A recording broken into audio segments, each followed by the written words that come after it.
2, 1, 2, 1, 2. Ladies and gentlemen, welcome in. Take your seats. How is the sound? Can you hear me properly in the back? Yes? So I'd like to welcome all of you to the ESS Max IV SciLifeLab Summit, where scientists and key stakeholders meet to discuss how to best make use of the large infrastructures we have in Sweden. I'm getting a little bit of an echo. Is it just me on the stage? Yeah. Can we do something about that? Because, you know, it's like speaking in the phone and you have echo going. You get confused. Should I stand in a different place? Okay, we'll see what we can do. So this is year 7 that this summit meets. The last 4 years, we have been focusing on how 2022, we met in Stockholm to discuss science as a way of building security in Europe just after the invasion in Ukraine. 2023, we focused how to use large-scale infrastructures to create breakthroughs in green, clean energies and technologies in Luleå. And last year in Gothenburg, we focused on the life sciences. This year, however, we have a record audience, and we are going to dig into something that is sailing up as a large bottleneck, or new territory perhaps, how to manage the avalanche of data that will be produced at the facilities. We are talking petabytes, 10 to the power of 15 bytes of info every year generated by the experiments at ESS when it's up and running, Max IV and SciLifeLab and its infrastructures all over the universities. How do we ensure data quality? Is data the same as knowledge? Who will analyze the data? How? In what form does data have to be presented to be ready for machine learning? Are we risking underusing our data because of data overflow? Are we risking overemphasizing data at the expense of larger contexts, such as end goals? What do we share? How do we encourage sharing? Can we overshare? What forces could use the sharing in an unethical way? Could we protect ourselves? Should we? What policies are needed to encourage ethical management of data? What action is needed to ensure we do more? And who will pay for the many qualified man-hours and equipment needed? What are the responsibilities of academia, individual scientists, the infrastructures, funders, and the many intermediaries? So these are topics for today, and it's interesting when I've been working with the preparations here and speaking to a lot of the speakers beforehand. This is a huge topic. It's very amorphous, and we are really, in many senses, in the land of the unknown unknowns. And how do you approach unknown unknowns? With an investigative mind, a collaborative mind, a curious mind, and I think a mind also where we allow ourselves posing simple questions. So feel free to be investigative, collaborative, kind to each other, and allowing for questions of all kinds at this forum. So I would like to call up two ladies whose organizations, institutions are making this entire meeting possible. Katarina Bjelke from the Swedish Research Council and Cecilia Sjöberg from Vinnova. And we give them a huge applause.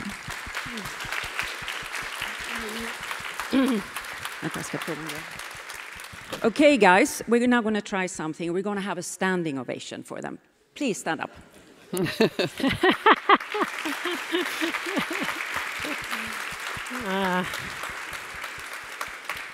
Thank you. So, good morning, everyone. It's not every day you get standing ovations, and let's keep that mood for the rest of the day, I would say.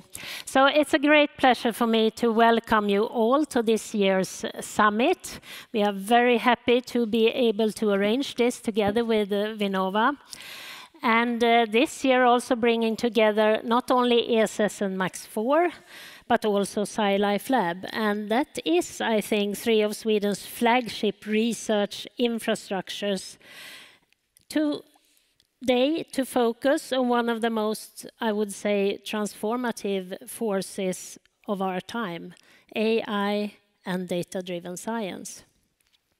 At the Swedish Research Council, as you know, I think most of you, our mission is to support excellent research across all areas and to ensure that Sweden remains a strong and attractive research nation and partners for others. We do this by funding cutting-edge projects, by fostering international collaborations, of course, and by ensuring that our researchers have access to world-class infrastructures. And today's theme, AI and data handling, is not only timely, I would say, but essential. We are entering into a new phase where data is no longer just a byproduct of research, but the very foundation on which new knowledge is built. AI technologies allow us to see pattern where humans cannot, to accelerate discovery, and to unlock the full potential of infrastructures such as ESS Max IV and SciLifeLab. But we must be coordinated and efficient in this area. I have done a bit of traveling lately. Mostly to the East, Japan, Korea, and so on. And I can assure you that what has been on the agenda every time has been data and AI. Data is, in this challenging geopolitical situation, maybe more important and difficult than ever. As a researcher, you must ask yourself today if my data is open and fair, thus reusable, for what and by whom and to what purpose will it be used? We in Sweden and Europe, I think, must handle data as the new gold it is, and we must work together to be strategic in order also to be competitive. But we must also, when possible, be open in order for us to be able to collaborate with the best minds in the world. And that is, I think, a challenging balance today. The Swedish Research Council and Vinnova in the last Research and Innovation Bill, then the government entrusted us with new initiatives. We should work closer together on excellence clusters and on critical technologies. And a lot of the applications we received from the first round, they involves a lot of AI, but it's also nice to see that a lot of the applications mentioned that in order to do what they wanted to do, they needed research infrastructures. The next round of possibilities in this area will be open to everyone, not just the ones that received funding in the first round, and that is something that is important to remember. In the recent bill, the Swedish government also entrusted the Research Council with new responsibility in the AI area. We are tasked with strengthening national coordination on AI in research, supporting secure and open data environments, and ensuring that Swedish researchers are well positioned in the European and global context. This means that AI is not only a technological question, but also a matter of governance, ethics, and long-term sustainability. And we see three, I would say, priorities ahead. Excellence, number one, ensuring that AI is used to enhance the quality and ambition of Swedish research. Openness, building a culture of data sharing and interoperability in line with the FAIR principles. And trust, making sure that AI in science is transparent, reliable, and aligned with our values. And I think that this summit embodies these principles by bringing together infrastructures, university, policymakers, and industry. I think we are creating conditions for science that not only leads the way in discovery, but also sets the standards for responsible use of AI. In closing, I would to emphasize that AI will not replace the creativity and curiosity of researchers. Instead, it will expand what is possible, and with infrastructures like ESS, Max IV and SciLifeLab, Sweden has a unique opportunity to show how AI and data can be harnessed for the benefit of science and society at large.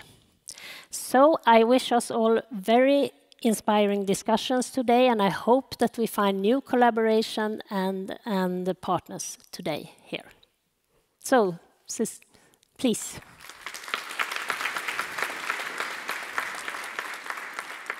So good morning, everybody. I would also give a warm welcome to this Summit 2025. I also want to thank for the excellent and very interesting tour I got at ESS yesterday. It was impressive. It's fantastic to see so many of you here today, people who in different ways develop and use and work with research infrastructures. I think this summit and all the summits we had is a valuable opportunity really to share ideas, experiences, and also challenges that we have across different disciplines. And those three infrastructures that we are focusing on today plays a really central role in a wide range of research and technology areas. So we are producing enormous amount of data, and that's where this theme becomes relevant. How can we use AI to better manage, analyze, and make use of that data? Earlier this week, I attended an EVA presentation, and it was this report that put out what the Sweden's competitiveness and strategic investments in research and technology. One of the key takeaways from this report was that AI is increasingly seen as a fundamental technology, something that supports and accelerates progress in many other fields, and that's exactly what we are here to explore today. At Vinnova, we have funded over 130 projects that use infrastructures to address real-world challenges, and they span from everything from materials science and biomedicine and environmental technology and also AI application. And we see that many users, regardless of whether they come from academia or industry, they face similar and common needs. Both access to infrastructure and competence at the infrastructures, support to work with data, and tools to turn frontier research into innovation and technology and also innovation. We also see that Sweden has strengths in certain areas, such as materials and production, but we need really to push these areas and others forward. In industry, what I work mostly with, we're talking about strong value chains. And in research and innovation, we also have our own value chain.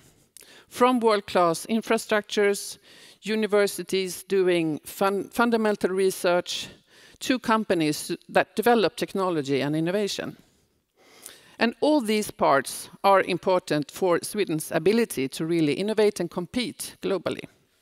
So you mentioned that Vinnova and Swedish Research Council has been tasked to funding future excellence cluster. And all these parts of this value chain are really important and needed for us to succeed.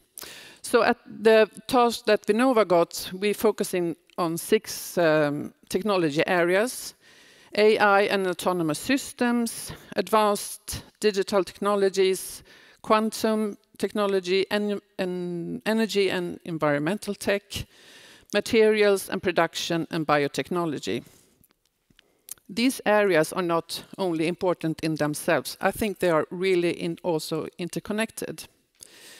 And as said at Vinnova, at EVA, we must accelerate the transfer of knowledge and research into technology and innovation, and we need to be bold and we need to be creative.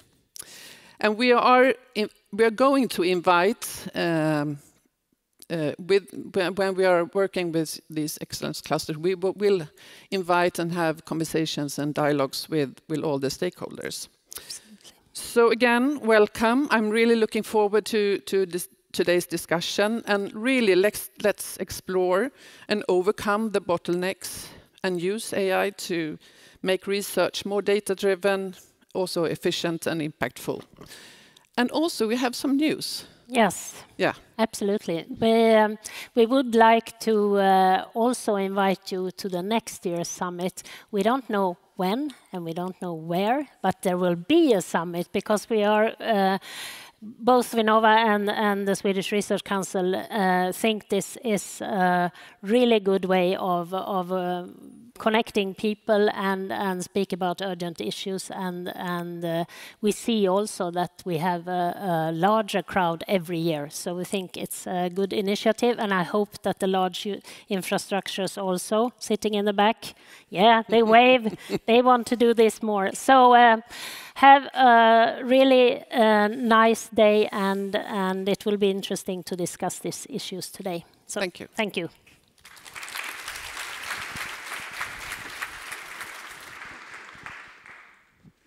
Okay, thank you very much. I missed the standing ovation, but you gave them one in the beginning. So I just wanted to inform you there are emergency exits very clearly marked, the green signs there, and there.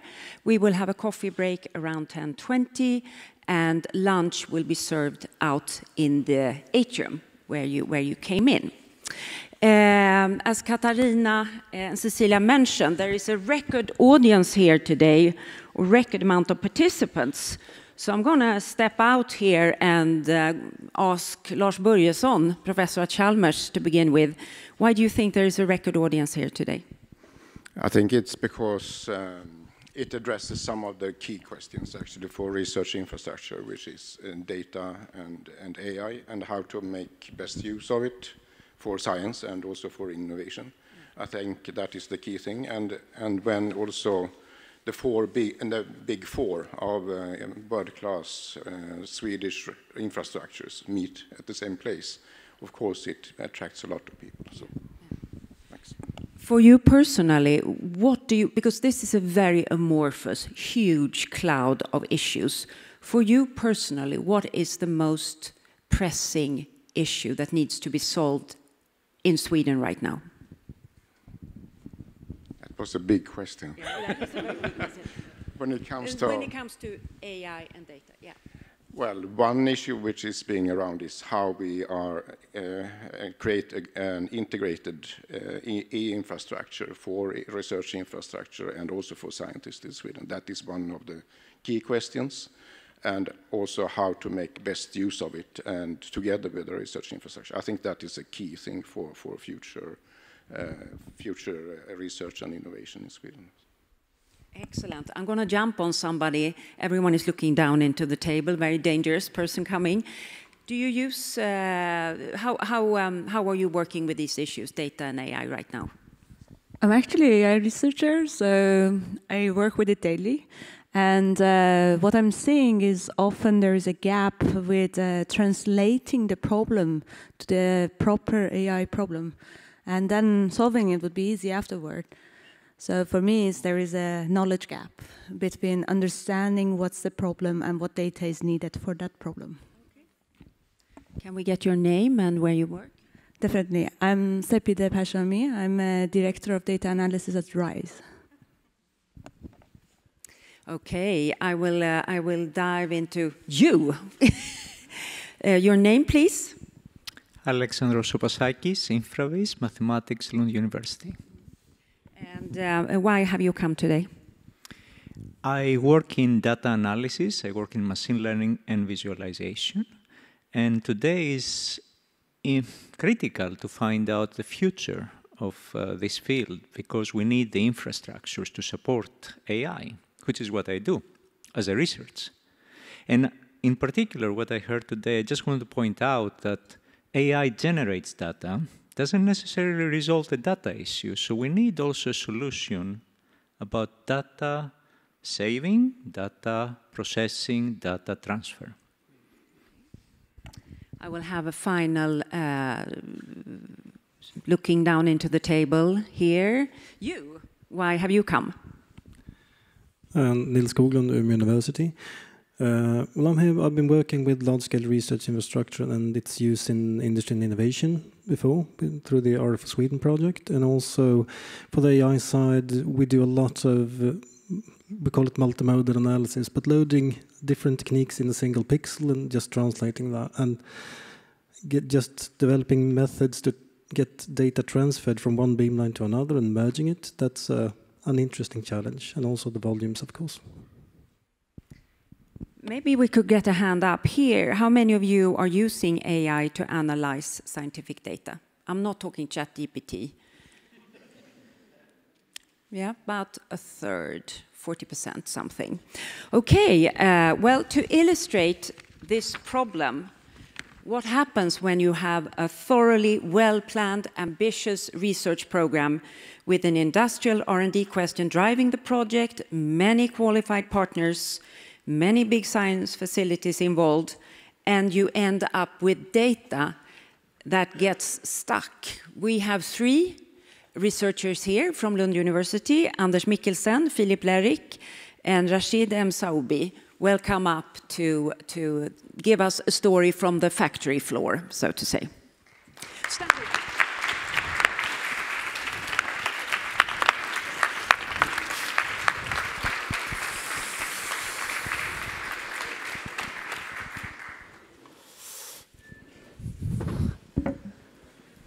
Yes, so thanks a lot. I will first give a brief introduction, then we will have a more open discussion with all of us. So I'm Anders Mikkelsen, as we'll put here. I think we can go to the first one here. Maybe you just want to say Yeah, Rashid Saoubi, Secotool ZB, cutting tool manufacturing company, which is a division of Sandvik Group. Happy to be here today. And I'm Philip Lerich from Lund University, working mainly with industry towards synchrotron facilities. Yes. Great. So the plans, I present a little bit, and then my 2 excellent colleagues here will be able to answer all questions. So what this is about is that we are some years ago made some grants for infrastructure accessibility, and we were happily awarded one of these grants, metals and manufacturing and next generation sources. And the idea here was really, so we were a combination of people from basic science all the way to industrial companies, how to put that together and how to use the large facilities in the best possible way. And there our idea was really that we wanted to do so-called demonstrators. We wanted to do it for real, not talk about only, but really do it. So this was about having industrial challenges. So we started with talking to the companies, what are your challenges in your, and where do you want to go with your R&D right now? And then how can that fit in? How can facilities like Max IV and ESS and other large-scale facilities help with that? And how can we do that in combination between industry and universities? And then we put up these demonstrators and got cracking with it to see what we could do.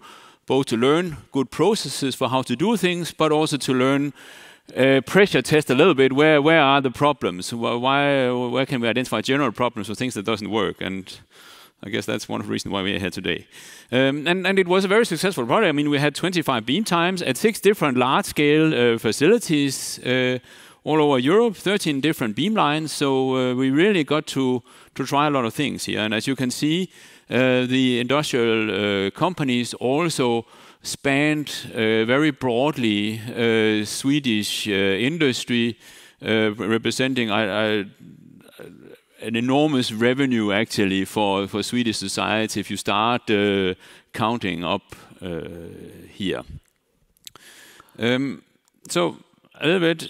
So we really had great experimental results with high industrial relevance in these beam times, and this went all the way from discussing the challenges to preparing for the experiments, making special samples and so on, to doing the experiments and getting results out of them. And we of course used established methods, but we were also trying out some of the new exciting methods as new beam lines, for instance, popped up at Max IV, new opportunities.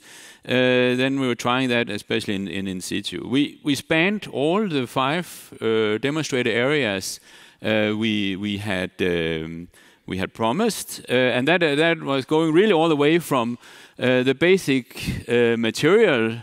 So an interesting old question of how, if you just put iron down, after you have made it first or heat it up, it changes somehow, and this is a thing, and we are now maybe starting to understand this in the future. To how do we machine? So the best cutting tools, how do we make that? That's typically what Rashid comes to. The next question, okay, if we want to join 2 materials, what is going on there to understand that? To the next question, okay, once you made it and you put, for instance, ketchup into a pipe, how will it corrode? To the final question, okay, if we have new production methods such as additive manufacturing, can we also start to understand those with these materials? And we did all of this. And we've come up with, and if you want to know more, you can talk to us later about how to do these kind of experiments. So this is all great, but now you see in the bottom there's also however. And one of the bottlenecks that we clearly identified here for getting maximum output from our experiments were data analysis. And here what you can say is that, first of all, we get tremendous help wherever we go. So the big facilities are really have outstanding beamline scientists, outstanding people who will help design the experiment, work with us, and also for providing a first analysis. They are really helpful. But then of course comes the next thing, that you also maybe want a more deep analysis of the data. You're sitting there with gigabytes or terabytes of data, and that demands skilled staff, lots of time, and there is really these new wonderful methods we get with new amazing detectors, and they create huge complex multi-dimensional data sets that are difficult to analyze. And we've seen that, okay, we have PhD students, undergraduate students, postdocs, all worked on this, but learning how to treat this data takes a lot of time. And if you have, and you can say, okay, fast turnover, well, a postdoc for 2 years, that's pretty fast. Even a PhD student, they just learn how to do it, and then they're out the door again. So this has been a problem. So we see that permanent staff with time for real analysis and really doing this in depth is something that is a limiting factor at the moment. And one thing here finally also to maybe point out, I think, is that synchrotron beam times, and I believe that also goes for neutron beam times, are rare and expensive. This is a golden commodity of very, very high value. So it must be used to benchmark and develop theoretical models and models that can provide further insights. So we really need to take this insight and make a lot of use for it. And that again needs combinations with modeling, combinations with AI, so that we can take what we learned from the sample we looked at and synchrotron and use that in a much broader context. So I think that was what we have. We have challenges, and we hope that somebody will help us solve them. So, what type of solution would you like to see yourselves? Okay, I'll jump on this one because I feel very much concerned. Please come and stand here so yeah. I can hear you better. Okay. Yeah, stand a little bit more in the center. Yeah. Oh, right. Yeah. Okay. Sorry, Anderson. Yeah. Stealing the thunder from you a bit. Yes, as we said in the introduction, I have one foot in the industry sector and one foot in the academia, which is very enviable position, I'd like to think. And some of the problems we have, we are an engineering company. We work with material development and technologies which we implement in our products, and often we come across some research and development questions, some scientific questions, which require us to have access to ways and means of acquiring data, measuring physical quantities that we cannot do with the standard laboratory equipment. So one of the challenges that we have is there are no shortage of ideas, whether you're in the academic environment or in the industrial environment. The challenge comes when you plan the experiment, get opportunity to work with very clever beamline scientists, researchers, academics, is to first allocate time to participate in those experiments, and then working with the outcome of those experiments.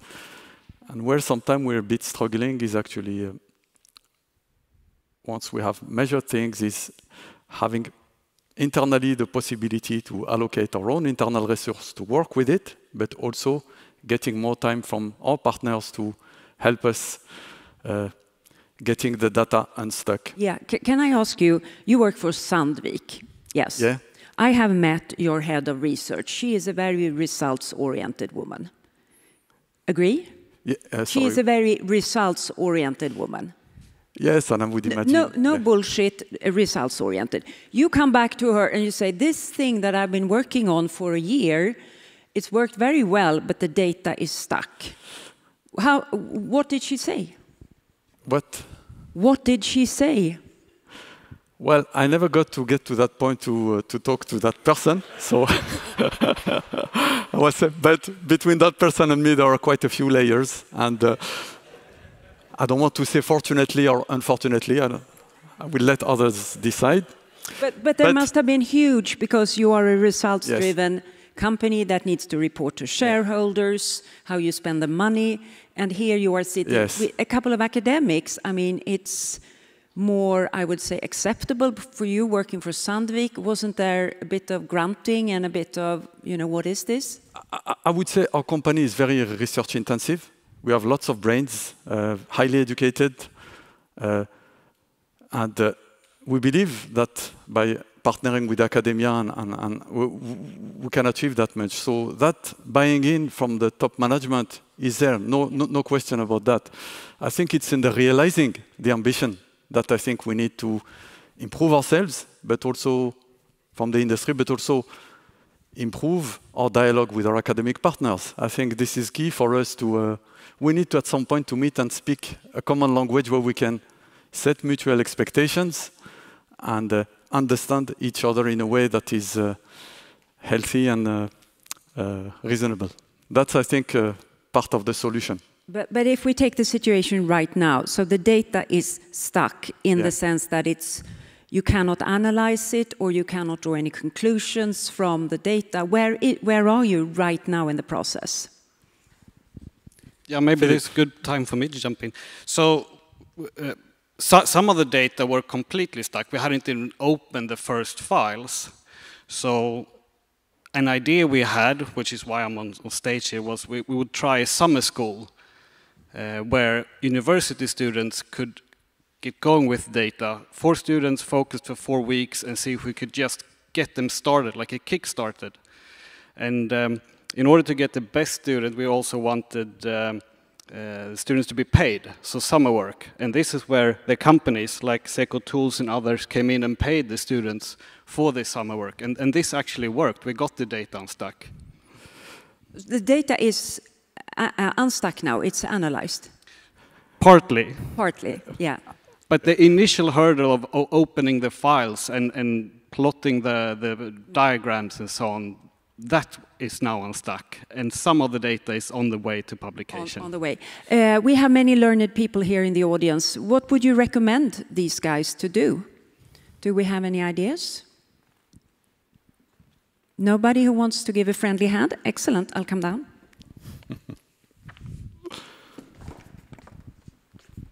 Have you considered infrastructures such as Infrabase, which can process your data and visualize them for you and provide you back with algorithms that could do what you need? You want me to take this? You want to take this one, or should I take it?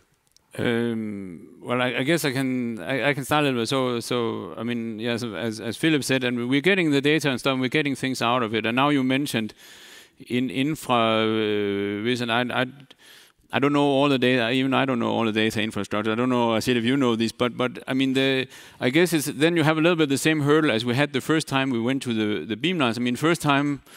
I mean, any of us, but also we had to go with the industry to the beamline. There was a lot of learning curve. I mean, you come to Max 4, and then there's 20 beamlines. Okay, what should I do with this? And then after a while, now I think we've learned how to work with this. But then you come with a data infrastructure and say, oh, there's this data infrastructure. And that's all great, and it will be great because we got our data a little bit unstuck, but we still need a lot of analyzing of them, and you feel there's a lot of gold hidden in all of this data. But then how I mean, then it's a little bit the same with Max 4. Okay, there's this big block of things, and how do we get into that? At least that is. Yeah.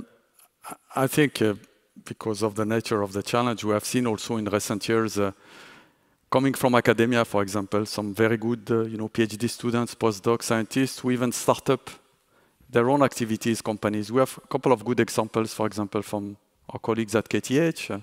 Somebody working with neutron diffraction and then starting his own company to offer that service.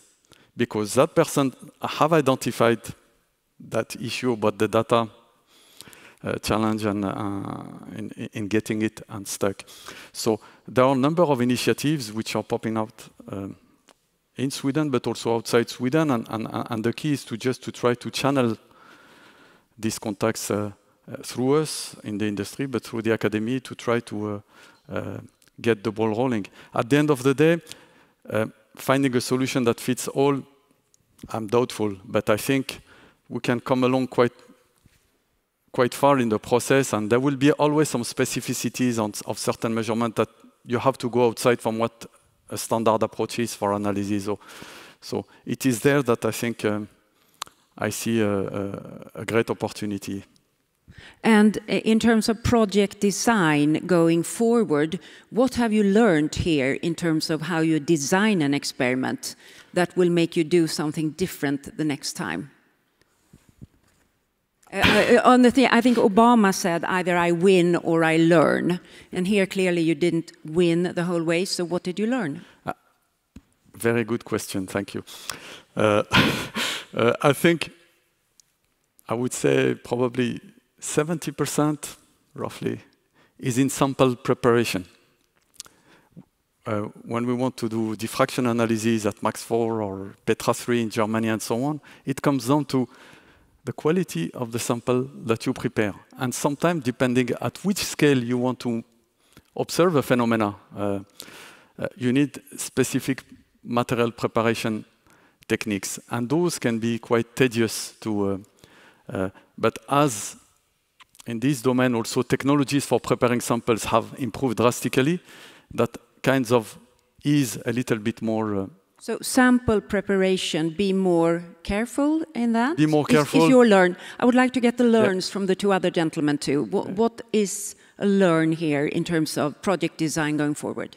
And I think one of the, I mean, if we talk about now about the data analysis, I would say one of them is, so we worked and I would also say we improved our sample preparation and how to do the experiments, and that was a long journey.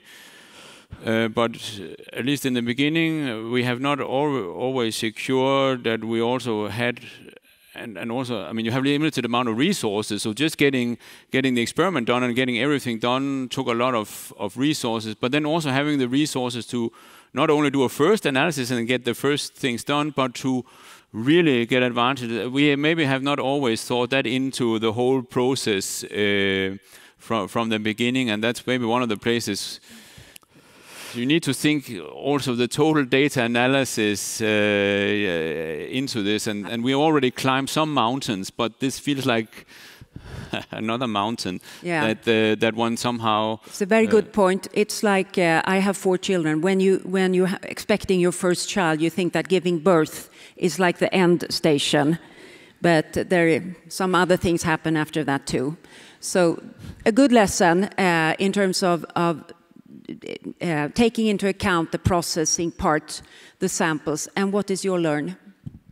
I think we need more PhD students and postdocs focusing on this. We need more money. You need more money. Well, you need more money for the tail end of the project. That's what you're saying. When I've spoken to the PhD students and postdocs who are involved in this, they are very happy to have a project that's really close to industry and working on industrial problems, but there's not enough money for these types of positions. I think that is the real problem. That is the real problem. And I would like to thank you, and what I want to thank you especially for is that you have shared a problem that you have had, and I think all scientists who do that are worthy of a standing applause. Thank you. Thank you, gentlemen. Thank you. I would now like to the 3 gentlemen heading the larger infrastructure facilities up on the stage. Helmut Schober, Olof Karis, Charlie, and Jan Ellenberg, welcome up. And they can get an applause too, please.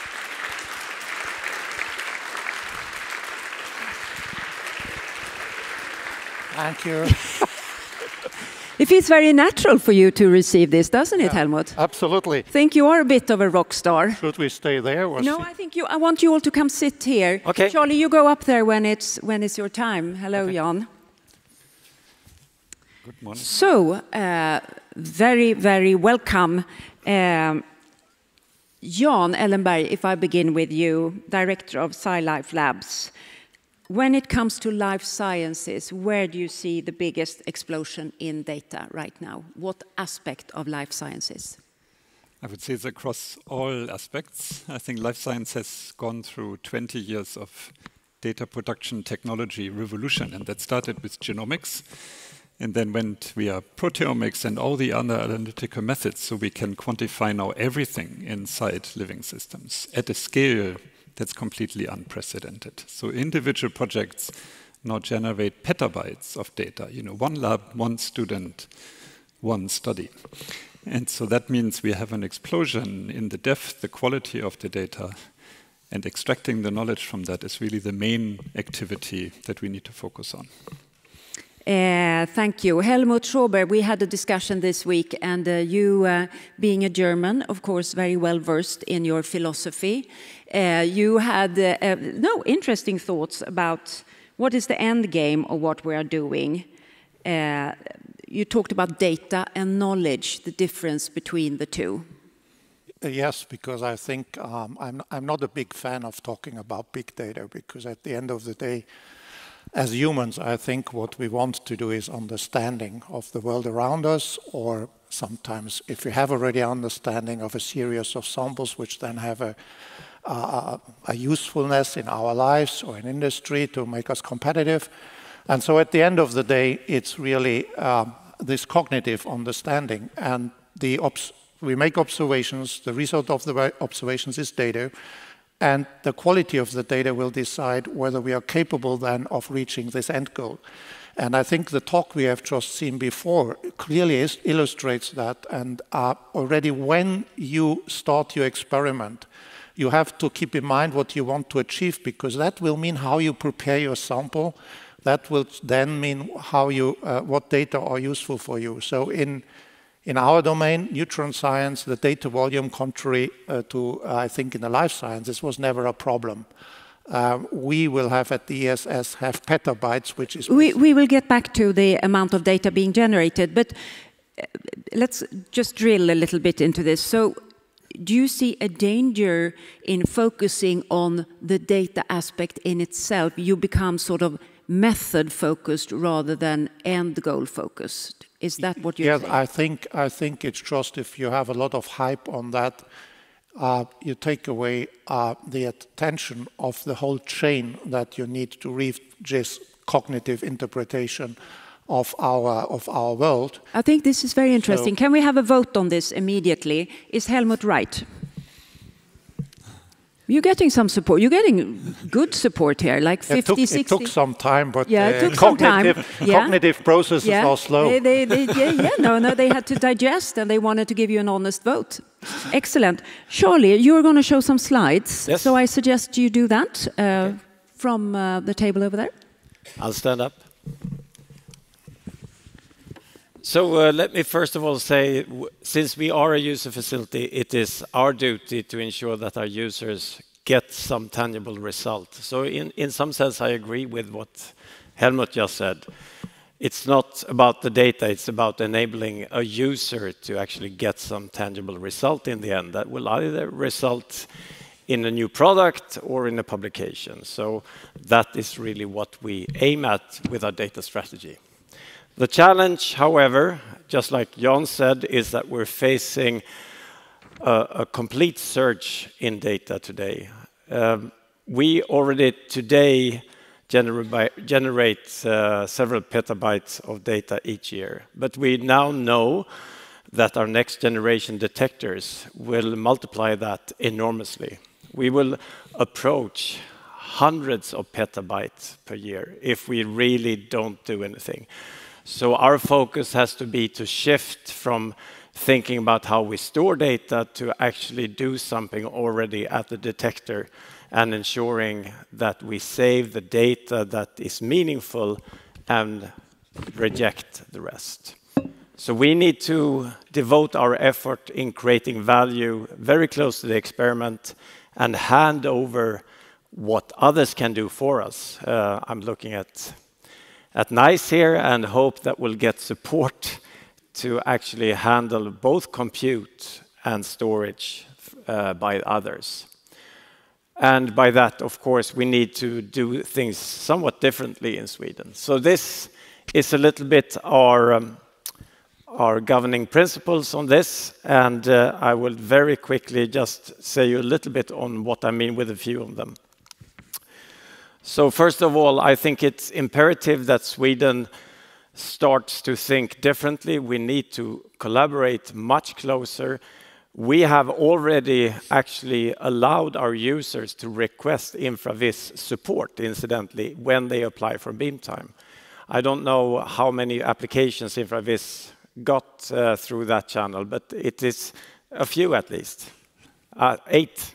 So it's a starting point. So I think this is a way that we really need to pursue. We need to collaborate much more within Sweden.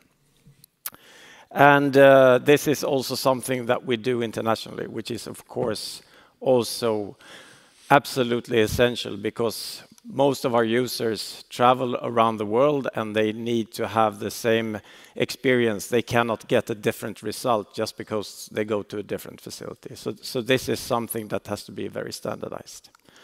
And I'll just go directly to this.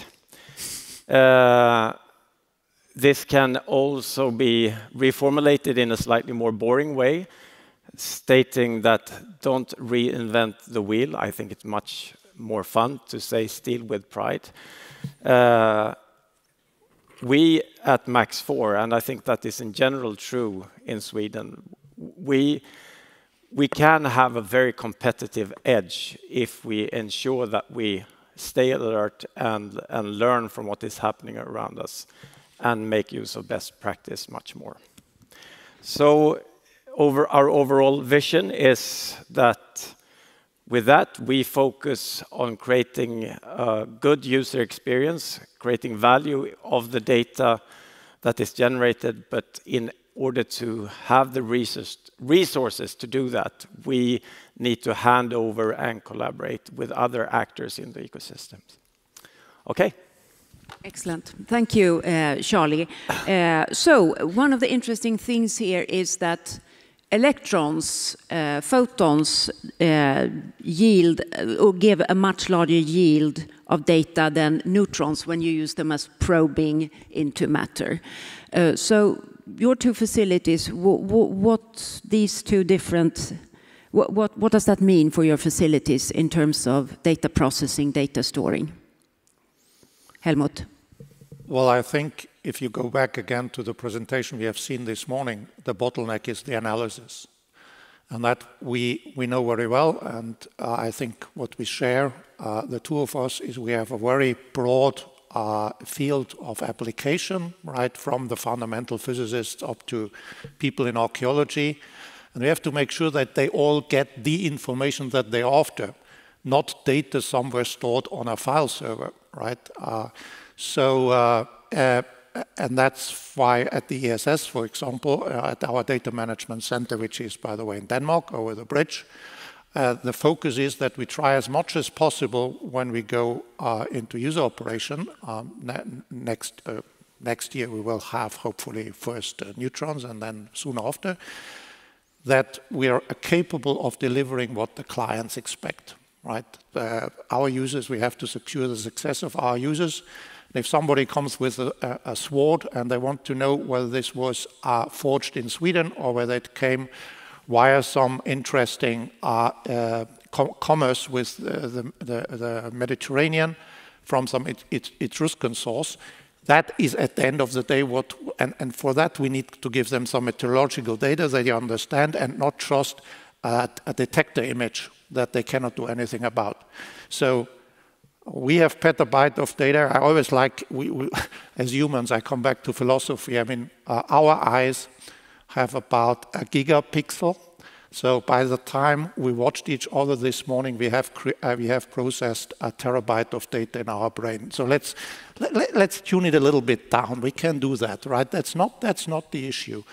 And the costs for data storage have come down. So for us at the ESS, keeping the data for the moment as long as possible is not the issue. The issue is really the quality, the metadata, and then all the software, and sometimes the theory that is the modeling, you know, the calculations, DFT, quantum DFT, that's our challenge, and to provide that as an infrastructure.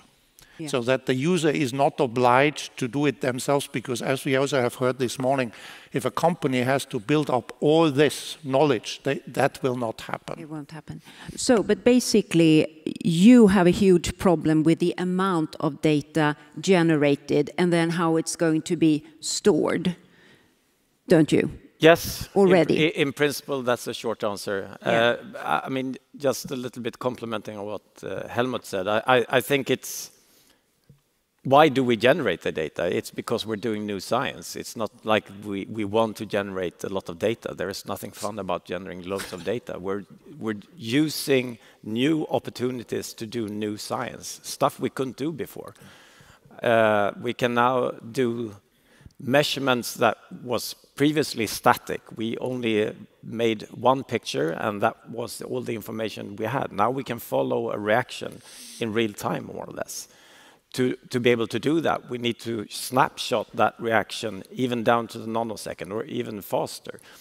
So that's why we're generating data. We're creating new knowledge. Yeah. But in terms of the storage of data, you told me when we spoke yesterday that you will have problem storing all data and you will need to develop smarter systems for evaluating which data to store. Yeah, absolutely. I mean, I don't think if one detector creates in the order of exabytes per year, you understand that this is not something that we could, even the data warehouses that we see today, they will be too small. So I don't think it actually makes sense to store all that data. We need to be clever This is a long process, but we have to start now to think about how do we actually store data that creates the value eventually. The value, yeah. And how do we pick? Is that going to be AI? Yeah, it's a child that has many good names. But certainly, I think what I called edge compute is nothing but hardware-based AIs that are trained to reject data that will never be evaluated by a user. If you take imaging, for instance, tomography, there are probably ways where we can decide already when we acquire data on what pixels will ever be used to be visualized. And if they are never visualized, they should be rejected already and never saved to disk. Today, what we do is that we save everything to disk, and then at a later stage, we look at, if we want to do an efficient visualization, we look at, is this part of what I will see on my screen? If it's not, I'm not going to read it from disk. And if it is, I will read it from disk. And if we never will read that data, why do we save it? Jan Ellenberg, Helmut talked about catering to many different groups of scientists. You talked about archaeologists and physicists. Also in the life science area, I mean, you will have bioinformatics people who maybe are very skilled, data savvy, or medical doctors who maybe... How can you cater to the different groups and their literacy in this area? Yeah, I think the beauty of life science is that whether you study a tree or a human being or a bacterium, the underlying data is actually the same.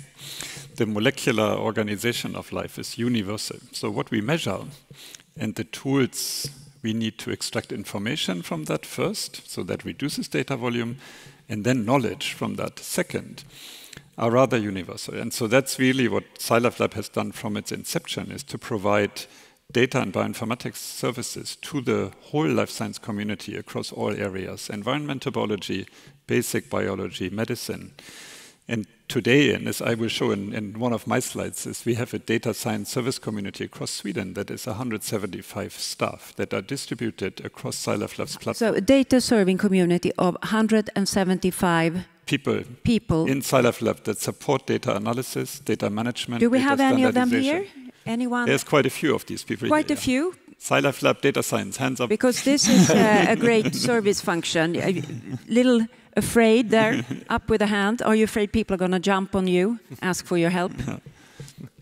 Excellent. So when it comes to costs then, using these services, you know, people need help with the three scientists from Lund and the Sandvik guy talked about that it's hard to get funding for using specialists like that. How are you reasoning around that as SciLifeLab?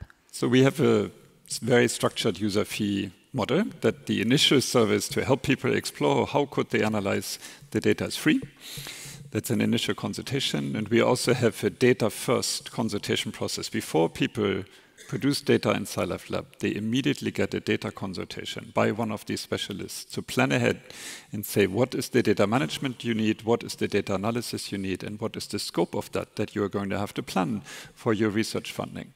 And then we have an escalation service of, is this a relatively short-term analytical need, then it's still very cheap to get the analysis, or does this going to take 6 to 12 months of full-time support by somebody, and then you have to buy the working time of the specialist that you use to support your science. So this is interesting. I would like to hear from the three of you.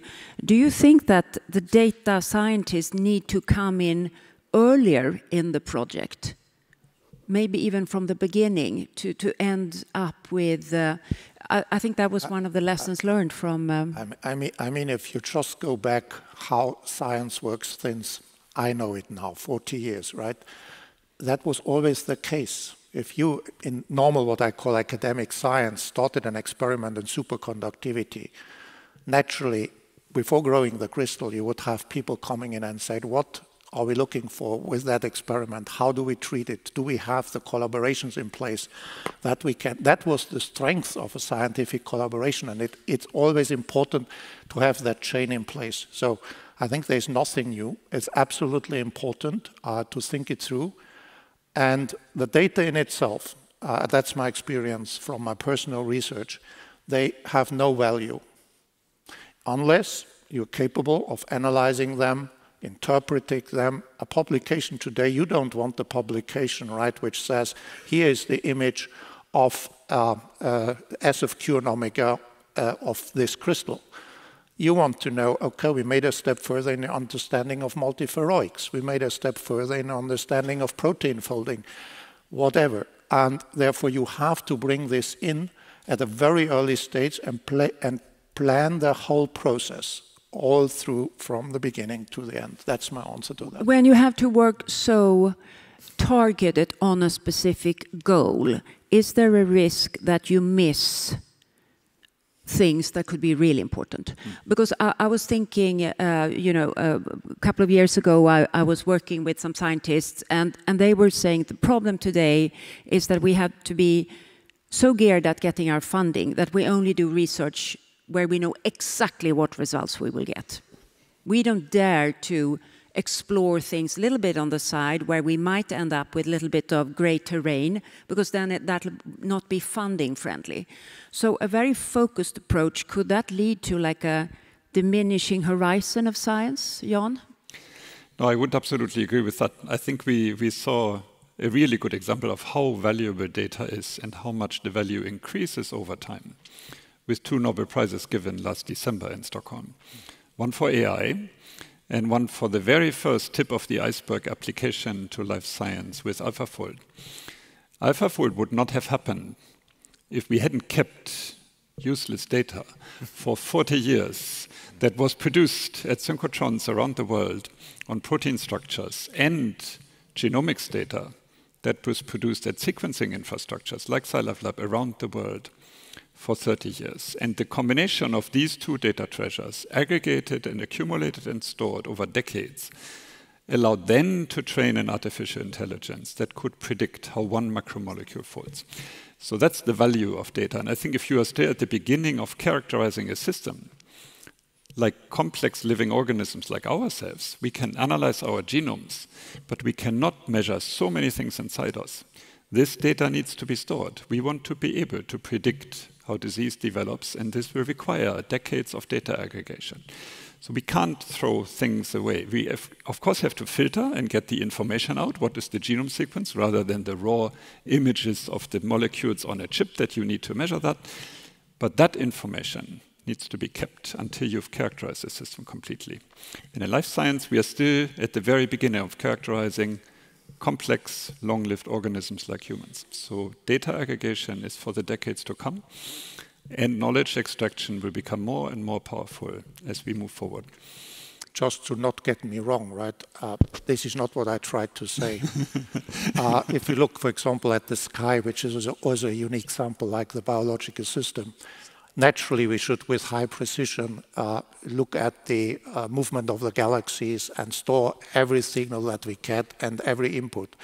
It's just what I try to say is that at this is the entrance stage, and from that you then extract the information. So just this is for me not useless data, right? Don't get me wrong. I just say afterwards this step that you have just mentioned has to take place at some point in time. And actually, I think what is important, keeping in mind when you store the data, what you have to store, what quality the data to have, you have already a coarse idea how to interpret them. So I think we fully agree.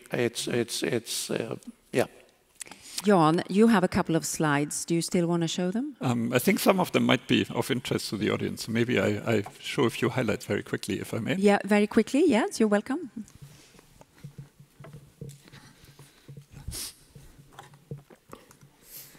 So a little bit about the strategy of data on the life science side. I think I said this already, what is going on in life science at the moment in terms of being able to measure living systems, and about SciLifeLab's role to allow that to happen beyond individual laboratories. So in our mission, transforming data into knowledge has been there from the start for 15 years in the organization. And we do that especially on the infrastructure side, on the services that we provide, to a large user community, more than 4,000 projects every year. And they are supported by over 600 dedicated service engineers. And 175 of these service engineers are data engineers and data support people. And we need so many because every year the technologies we provide produce so much data. So there's 20 petabytes of novel characterization. I talked about genomics, but it goes across all chemical elements of the human body in space and time that scientists measure at SciLifeLab. So that means a large amount of the service we provide across all of Sweden is data support, data management, data analysis. And increasingly, we run the infrastructure in a data-centric fashion, where it's really about integrating, standardizing the data so knowledge extraction becomes effective. And so complementing that reorganization of the infrastructure is how do we build AI into everything we do in data support so that the data is AI ready, that the compute infrastructure we use is AI scalable, and the services and the technologies we provide are at the cutting edge of AI. And so this is constantly going on, and constantly we move these tools in the community because it needs to be common knowledge for scaling.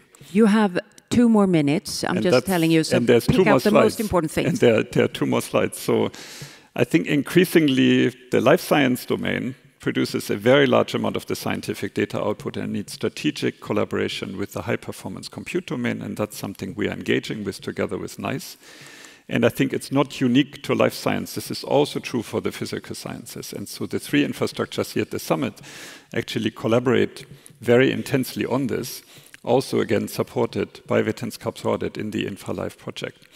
And so as it was said in the introduction and greeting this morning, there will be another summit. I find it fantastically useful to bring people from all the 3 infrastructures together. And we had a brief discussion among the 3 of us. And so I'm happy to say that SciLifeLab in Stockholm will be very happy to host the next summit next year. And date still has to be found. But location is solved. So thank you very much. Thank you, Jan. Thank you. Quick and condensed. Final question for you, Helmut. You are now very focused on important things happening at ESS in the spring. You want to share what's going to happen? Well, what's going to happen normally is that at the moment the accelerator has been tested. So we had what we call beam on dump. So we have accelerated the protons. And at the moment we don't shoot them at the target wheel. But we have the target wheel turning, cooling circuit in place, everything in place. So now there's a lot of paperwork making sure that all the systems are working together and in a safe state. And if that all is going ahead as planned, then in Q1, so March next year, we will connect the accelerator to the target, and that will produce neutrons via spallation that hopefully end up in the test beamline. So this is an important moment for crunch time for ESS. This is crunch time. Do you sleep at night?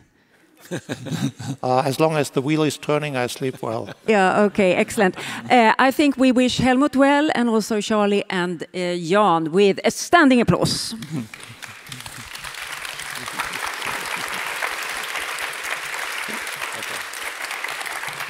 It feels good, doesn't it? Yes, yeah, fantastic. And it's good exercise. We come back. It's a win-win situation. So, thank you very much for those clarifications. We're going to talk a little bit about resources for data storage, sharing, and analysis. Welcome up Kajsa Paulsson and Eva Stensköld, who are going to talk a little bit about the resources for supporting scientists with storage and analysis of data. Welcome. Thank you so much. Ja, Where do you want us? Over here. Där ni känner er bekväma. Jag kommer gå ner för det är för dåligt ljud när man sitter här, så jag vill höra vad ni säger. Okay. Thank you so much for having us here. 2 representatives of national Swedish infrastructures devoted and dedicated to the data handling, analysis and visualization. And as Maria said, I am Kajsa Paulsson. I'm the Vice Director of our National Infrastructure for Visualization of Scientific Data. I'm not the only one from Infravis here today, though. We also have our Director, Monica Bilger from Chalmers, somewhere in the audience. And here she is, yeah. And several of our data experts. So, Eva. Yes, my name is Eva Stensköld and I'm the director of S&D, Swedish National Data Service. Very few words about our research infrastructure. S&D is a national research infrastructure funded by VR and a consortium of 9 universities. We support all Swedish higher education institutions when it comes to data management and data sharing, and that is research data from all scientific fields. We also run the national portal called researchdata.se. You can look it up on your computers or your telephone, where you can find research data already made accessible, as open as possible, as closed as necessary, of high quality. This is a collaborative effort together with several other research infrastructures, such as InfraVis and SciLifeLab and several others. Thank you. Then I continue about InfraVis. As we said, National Infrastructure for Data Visualization. We are also 9 partner organizations distributed from here, Lund University, all the way up to Umeå University. We have not less than 50 dedicated experts in data analysis and visualization, quite a few. It's not full-time though, so they together constitute around 16 FTEs, full-time employees for the year. They have complementary but also specific skill sets, and we have like one entry model for accessing these infrastructure resources, both the experts and other premises and tools, softwares, visualization studios, and so on. So you contact InfraVis and you will be matched with the resources and the expertise that you need, regardless of their geographical location. We think that is very important.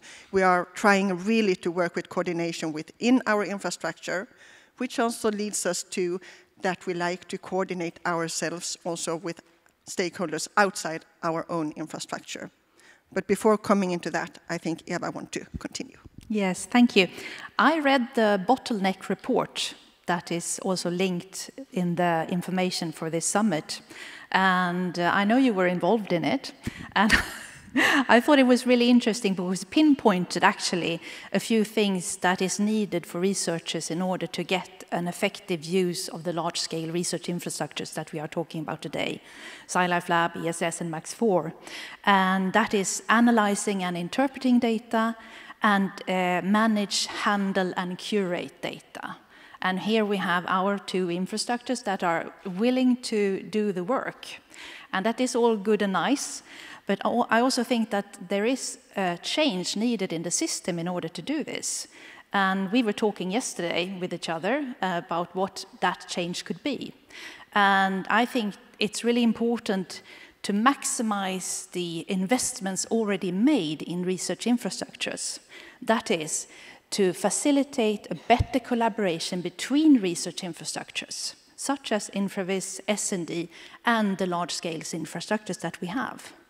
And this could be done in several ways. We were talking about this, and I think this is one way to go ahead. And perhaps one way could be for VR, the Swedish Research Council, to perhaps mandate or urge research infrastructures that they actually fund to collaborate better with each other. That could be one way. Fully agree to that, if I may jump in. I think InfraVis, we are serving also users from all scientific domains, and immediately when we started, 2022, we were funded by the Swedish Research Council and of course the partner organizations. Immediately we started to reach out to researchers in Sweden, but also at the same time in parallel, we started to initiate contact with other research infrastructures, such as S&D, and also the large-scale facilities. So Charlie mentioned we have this tick box. When you apply for beam time at Max IV, you also can indicate the need for support from InfraVis for data analysis and visualization. And we have several other ongoing projects with Max IV, one also funded by Vinnova. Yeah, of course, we are reaching out to the users, but as I said, also directly to the infrastructures. I think this is super important.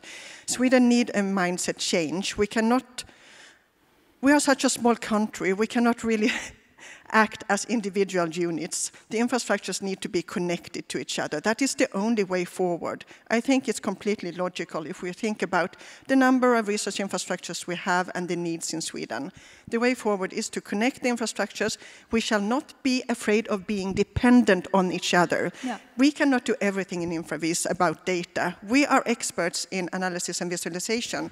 There are others that are experts in other parts in the chain. And we have to realize that. We have to complement each other, stop duplicating, and instead work more together. Mm. Yeah, and I would like to take an example of how we have been doing this together with SciLifeLab and ENBIS. S&D together with SciLifeLab and ENBIS arrange a course in open science. This has been done, I think, a couple of times now, and we also take turns in arranging this. So next year, S&D will be the host of the course, which will be arranged together with SciLifeLab and ENBIS. And this is one example of how collaboration between research infrastructures can be done in a very good way, I think. Yeah, I think that's an excellent example, and we should do more of that type of activities. And we have talked already a bit about funding today. We need funding to be able to carry out our research in Sweden and to run these facilities, the research infrastructures. But I also think that the funders, the funding agencies and universities can help us to not always ask for more money, but instead help the ecosystem of research infrastructures and researchers to do this in a smarter, more sustainable way. But we need to hear also from those that are providing the funding that we are expected to collaborate, that we are expected to do this in a joint fashion and not as isolated units. Yes, I agree. And I would also like to take a few minutes to touch upon perhaps a small elephant in the room that is also needed to be problem solved. And that is the famous better coordination of digital research infrastructures or e-infrastructures on a national level that has been ongoing discussion for several years. Several investigations has been made, and we are now closing into perhaps a solution being implemented in some way. And we both would like to urge the community to put all efforts into making this happen, because it's highly important. And it is also important for Sweden to be able to be successful when it comes to EOSC, for example. And so it's time critical and urgent to have this in place, I think. I cannot agree more. I fully support that, and we need to do this within a short time frame. Otherwise, we will fall behind in Sweden. Yes. Yeah. Do we have anything more to say, or that was our... I don't know if we can maybe say that we look forward to continue collaboration with each other and with the large-scale facilities and SciLifeLab, of course. And thank you for the time. Yeah. And we will be here during the coffee break as well. So please look us up if you want to have discussions or ask questions or whatever. I just have a final, thank you very much, ladies. A question for you. Who really should come and talk to you? Who will really benefit from coming and talking to you two? I noticed that on the slides presented before, InfraVis was mentioned, but not S&D. So I would like perhaps to welcome all the large infrastructures to come and talk to us. Yeah. Yeah. So you want to talk to Charlie and Helmut and Jan? Yeah. Yeah. You have Eva here. Kajsa, who could really benefit from looking you up during coffee? I think we all could benefit from having more dialogue when it comes to the funding agencies and the research infrastructures. I know in some EU initiatives that I have been involved, where we get funding, we also get, in a way, a collaborator. The funding agency, or the instance providing the money, is also able to engage with the investment that they have made. And I don't know if it is possible in Sweden, because I mean, you give funding, you have to evaluate and so on. But I would really like to explore if it would be possible to work more jointly together and develop these investments that have been made. So I would like to speak more with the funding agencies about that. Can I ask you a final question? And it's a bit like swearing in church, which is collaboration is lovely. It's a lovely word. But it can, not always, but it can end up with just a lot of meetings. People traveling and sitting in meetings or Zooming all the time and just endless collaborative kind of overhead piling up at the cost of action forward. So if we're all sitting and waiting just for collaboration, some kind of mushroom that's going to grow up, collaborative cloud, you know, how do we also keep speed forward? Kajsa. Okay, speed forward. I think investing resources in sustainability, that can be done in different ways. And one way is in the people.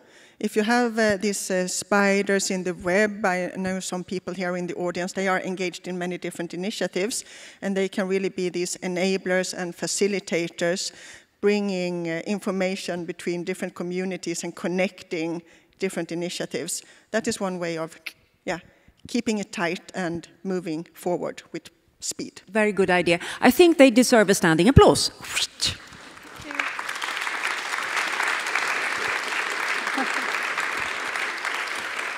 Thank you. Thank you. It feels good, doesn't it, to get this? Yes. When did you get More a standing applause last time? Never. At the kitchen table? No, not. Okay, ladies and gentlemen, we now have a coffee break. And I would like for all of you to be back here in the room 11 o'clock. Bathrooms are in the back. Coffee, tea is up in the big room, you will see. And you're allowed to bring coffee and tea back into the room.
So, ladies and gentlemen,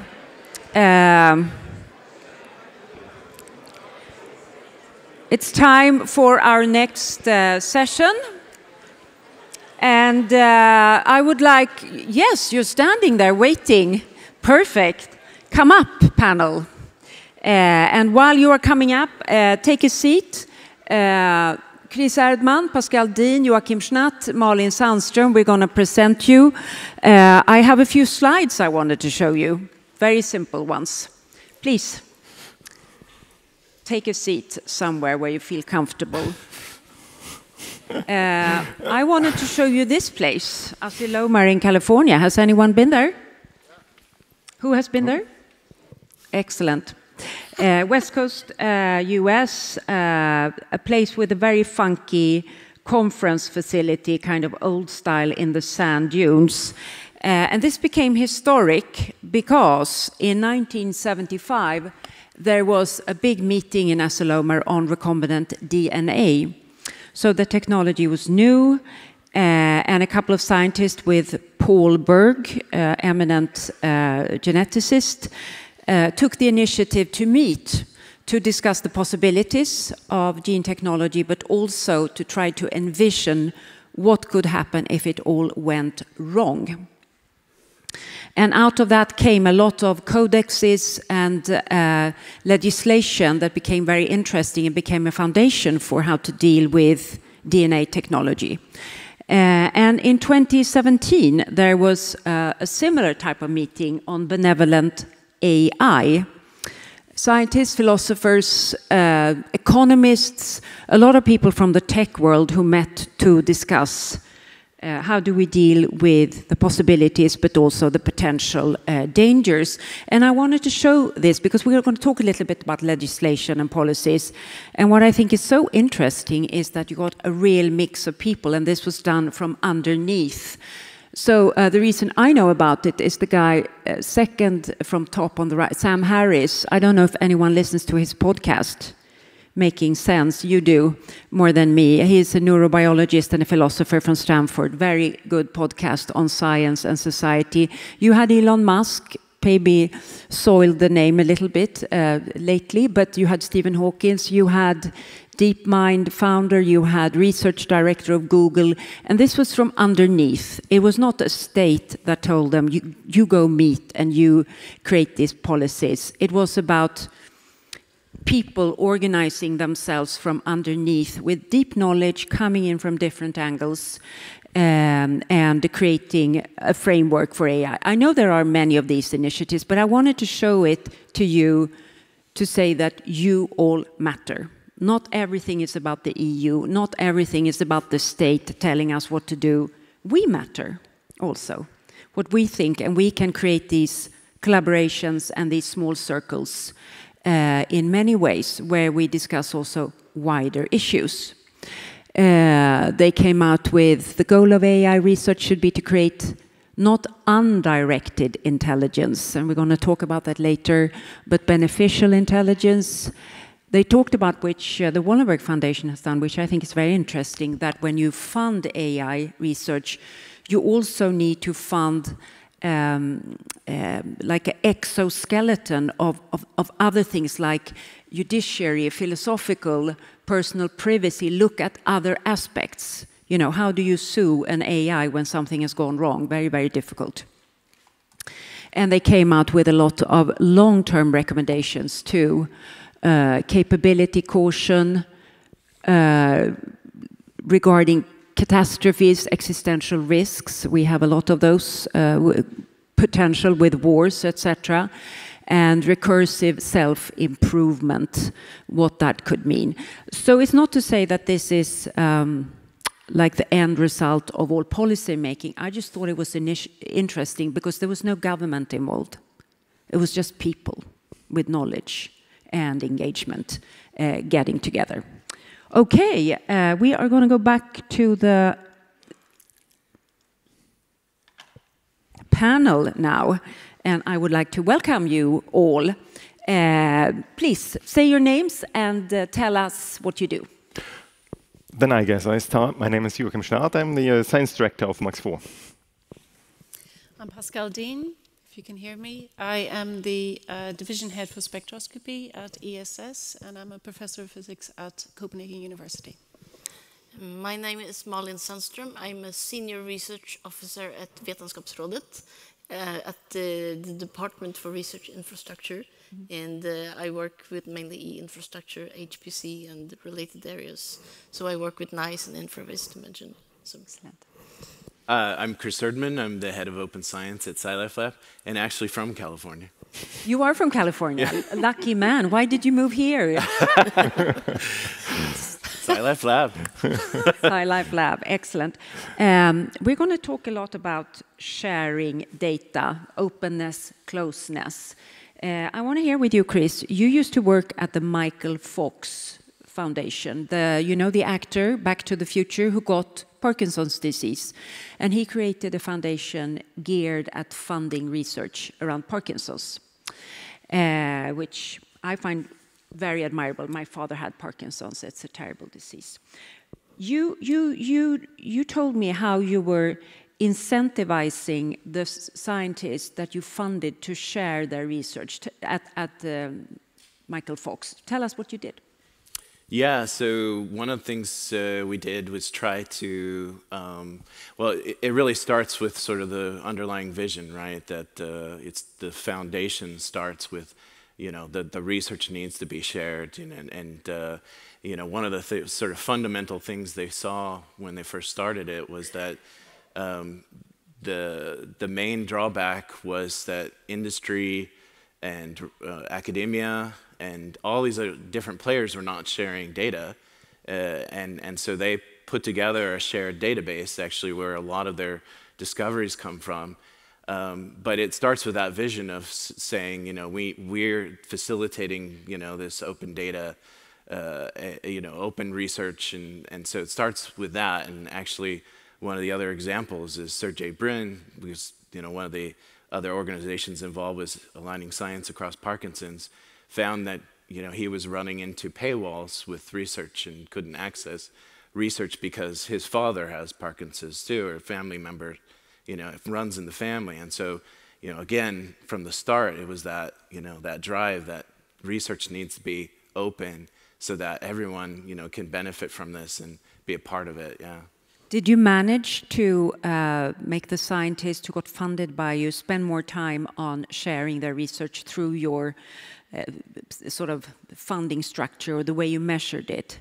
Yeah, I think where I spend a lot of my time, and it's where I spend my time at SciLifeLab, is trying to really provide clear guidance, right? I think that's what researchers lack. There's a lot of policy out there right now about sharing your data or sharing your, sharing your research, but it's not entirely sort of clear about what, what to do exactly and what, sort of what we're ultimately looking for, right? And so that's where I spend a lot of my time of thinking about the systems and how they can do this more efficiently, how we can make it easier for them.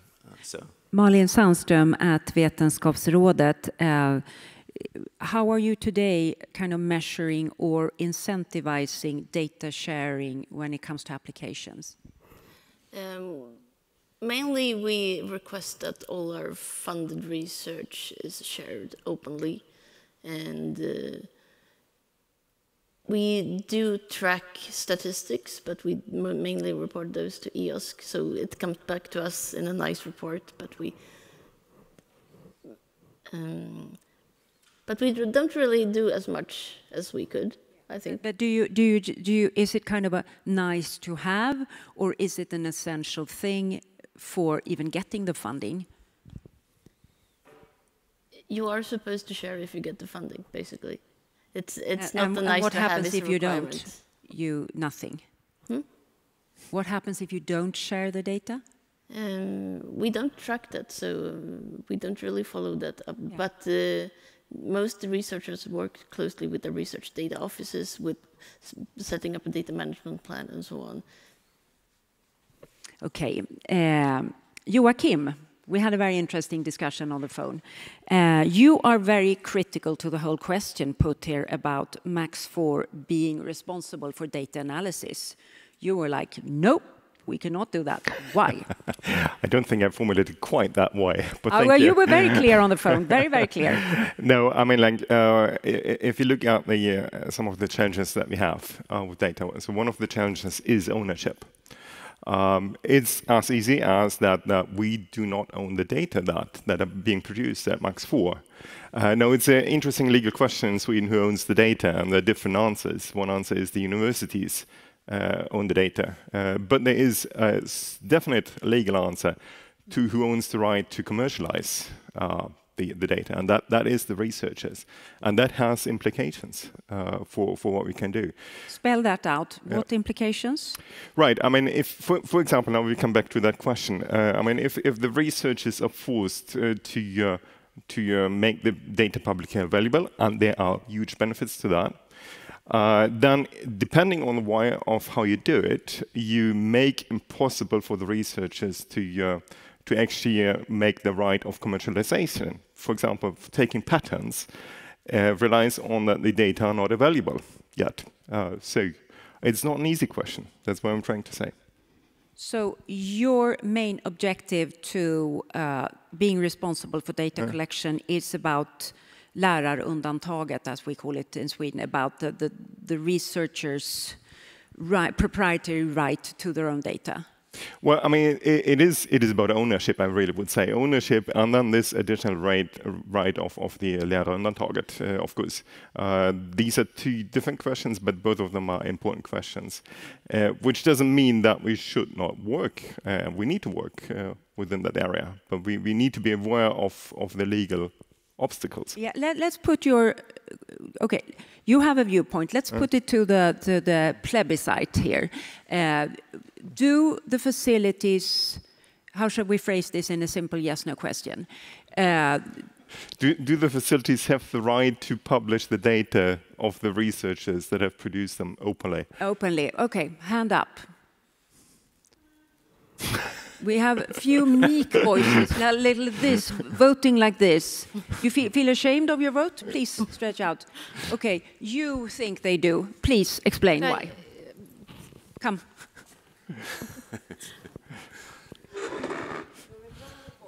Okay, I mean, I do know something about this because the data policy that most of the neutrons and synchrotrons in Europe use, I originally wrote it in 2005. So we talked about all these issues, right? At the Max Lab, so Max IV is funded by the Research Council. The Research Council policy is that that data, which is publicly funded, is paid for by the public, should then be made available, right? Now, but all of these policies... It's not that easy. So, you're given your money by somebody who told you you should do that, right? Either you get them to change their policy. If you think it's okay that you just say, I don't know, that's the policy, but I don't want to do it, right? Well, you know. Okay, you have that discussion with them. It's much more nuanced than that. No, it is. There is a policy. And all of these policies have within them, first of all, an embargo period. Exactly. They also have within them the possibility for particular data sets to then say, actually, we'd like to extend that. That's right. So they all have that possibility in them for individual researchers to say, actually, I can make an argument past an embargo period, and the embargo period is flexible, that I need to commercialize this, etc., which allows them to do that. So they all have that possibility in them, and you can't just say, no, we're not going to do that. I haven't said no. You are a lonely voice in the wilderness here, my friend, because you did not get any, like 2 other people supported you. Back in the mid-2000s, when we started doing these policies, everybody said, you can't do that, right? Now, it's standard policy for research councils that you do this. So, yeah. Let me just comment. I think you brought up an essential Pascal, point. you want to comment? I just want to comment one thing. And you brought up an essential point. The researchers need to be involved in that one. You can't just make the facilities do that. The research is essential in the step. So it is much, much more nuanced than simply asking a yes or no question. You can't. This is much more nuanced. So we follow European policies. We follow EOSC. We follow PANOSC. We are part of collaborations where, of course, there's an embargo period of about 3 years now that can be extended. However, what do you mean when you say share data? So we have raw data. The raw data that comes out of your detector is absolutely useless. This we can absolutely share. But as soon as you manipulate the data, you do detector efficiencies, you do normalization measurements, that is now no longer the raw data, and that needs to be done. So you have the raw data, the slightly processed data, and then we also have the sort of metadata that is associated with it. So there really is, it is much more nuanced than simply saying we're going to provide this data to the public, and then somebody in the future will be able to look at this data, because they won't. They won't understand what the provenance is of the samples. Susceptibility measurements that have been done, characterization measurements that have been done, is that incorporated into the data set, the metadata? Currently, there is no answer for that. We don't have an answer right now. So we have policies, how we will deal with the data, but it is very nuanced. And I think it's not correct to make it rather simplistic. Really also, maybe the different countries have different policies when it comes to lärarundantaget. That's quite important too. I mean, we follow the European policies. Yeah. You're working at ESS right now, and we heard from Helmut the excitement now with end of March, beam on target, hopefully. How are you going to cater to different groups? Are you going to structure it according to different types of experiments, or the different instruments, or different types of scientists, or how are you thinking about the data process? So we're in a very, very privileged position in that we have the DMSC, the Data Management Center, which is hosted by Denmark. Each division, so we have large-scale structures, diffraction, and spectroscopy. Currently, each division has 5 instruments in them, and within that division we have linked to 3 data scientists, and these data scientists will help us pull the data through, that's their focus right now, and then analyze and work towards data acquisition and analysis. We need more of those people. These are people who are focused on data analysis, exactly like Anders Mikkelsen said, people whose permanent job is to look at data analysis. Then link it to theoretical packages, and then work hopefully with the theorists. And here I'd like to thank Links a little. We have a theme in the quantum materials theme where we are trying to collaborate with the theorists in this scientific area to see which packages will be available at a very basic level to be able to analyze the data and compare the data to what we are measuring, and which requires more detailed theoretical support. So we're trying to bring the community together. But we really need more than just 1 for every 2 instruments. I said this to a few people earlier on. There are communities in the world that are developing neutron instruments, neutron facilities, that are putting between 6 to 10 scientific staff per instrument. We are very fortunate at the ESS. We will have 2 permanent members of staff, a postdoc plus a data scientist, more or less. That's a large number of people in the neutron world, but we need more. 6 to 10 per instrument? Yes. Where is that, the US or? No, it's in China. In China, of course. And if we wish to compete, we need more people. Yeah, but then I heard most of the people in the Chinese government are engineers, whereas they like in the Politburo, you know, the kind of ruling. If they are engineers, they're producing papers and interesting scientific works. They are lawyers in the US and engineers in China. On average, so that draw whatever conclusion you want. I'd like to ask you, Chris, about openness and privacy and openness. I'm thinking especially about the genomics area. We have potential, you know, huge interest. I was just filling in some kind of insurance company thing yesterday with regards to health. With the people are now doing more and more genome tests. You know, they want to know if they have ancestors in Poland or whatever. But these companies are drawing out a lot of other information too out of this. How do you see this sharing, privacy versus openness when it comes to sensitive information that has commercial value, like genomics, for instance? Yeah, Well, we were actually just talking about this. We had tours of facilities yesterday, and we were touring Max IV, and I think there's some commonalities here as well. Is that the place where I work, and I've worked with a number of sort of facilities, is around the aspects around FAIR and metadata. About how they can actually expose a certain amount of information, but also thinking about how these systems can interoperate so that permissions are passed through and you have access to certain data that you're supposed to have access to. And this is an area that we're actively working on still. We're actually hosting a workshop next week, or a conference called Global Alliance for Genomics Health, where we talk about a lot of these things, about getting together and thinking about how do we ensure the privacy, of data, the sensitivity of data. You're creating a little asylomar yourselves, a little group. Yeah, I guess so. Yeah. Yeah. Is everybody invited in here if they want to go? I think registration closes on today, maybe, right? Is that right? Where is the conference in? It's in Uppsala next week. Yeah. Uppsala next week. Yeah. What controlling mechanisms are in place? Looking at how this information, passports. I mean, how do you control who accesses what? You mentioned one called Passport, actually.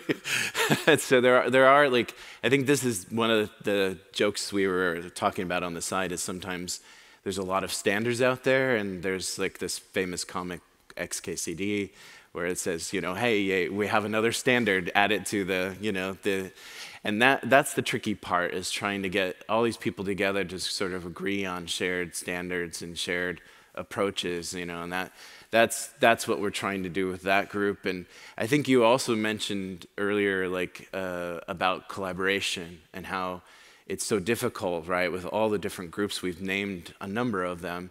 And I very much like the philosophy that we have in our group, which is try to do it in a sort of measured way, right? How can we sort of extract value, and how can we provide value in some of these collaborations, and doing it in a sort of reasonable fashion, because you can get carried away, right? So, Malin Sandström, openness, closeness. What are the policies from VR when it comes to data sharing, and how are you reasoning around these complicated, sensitive issues?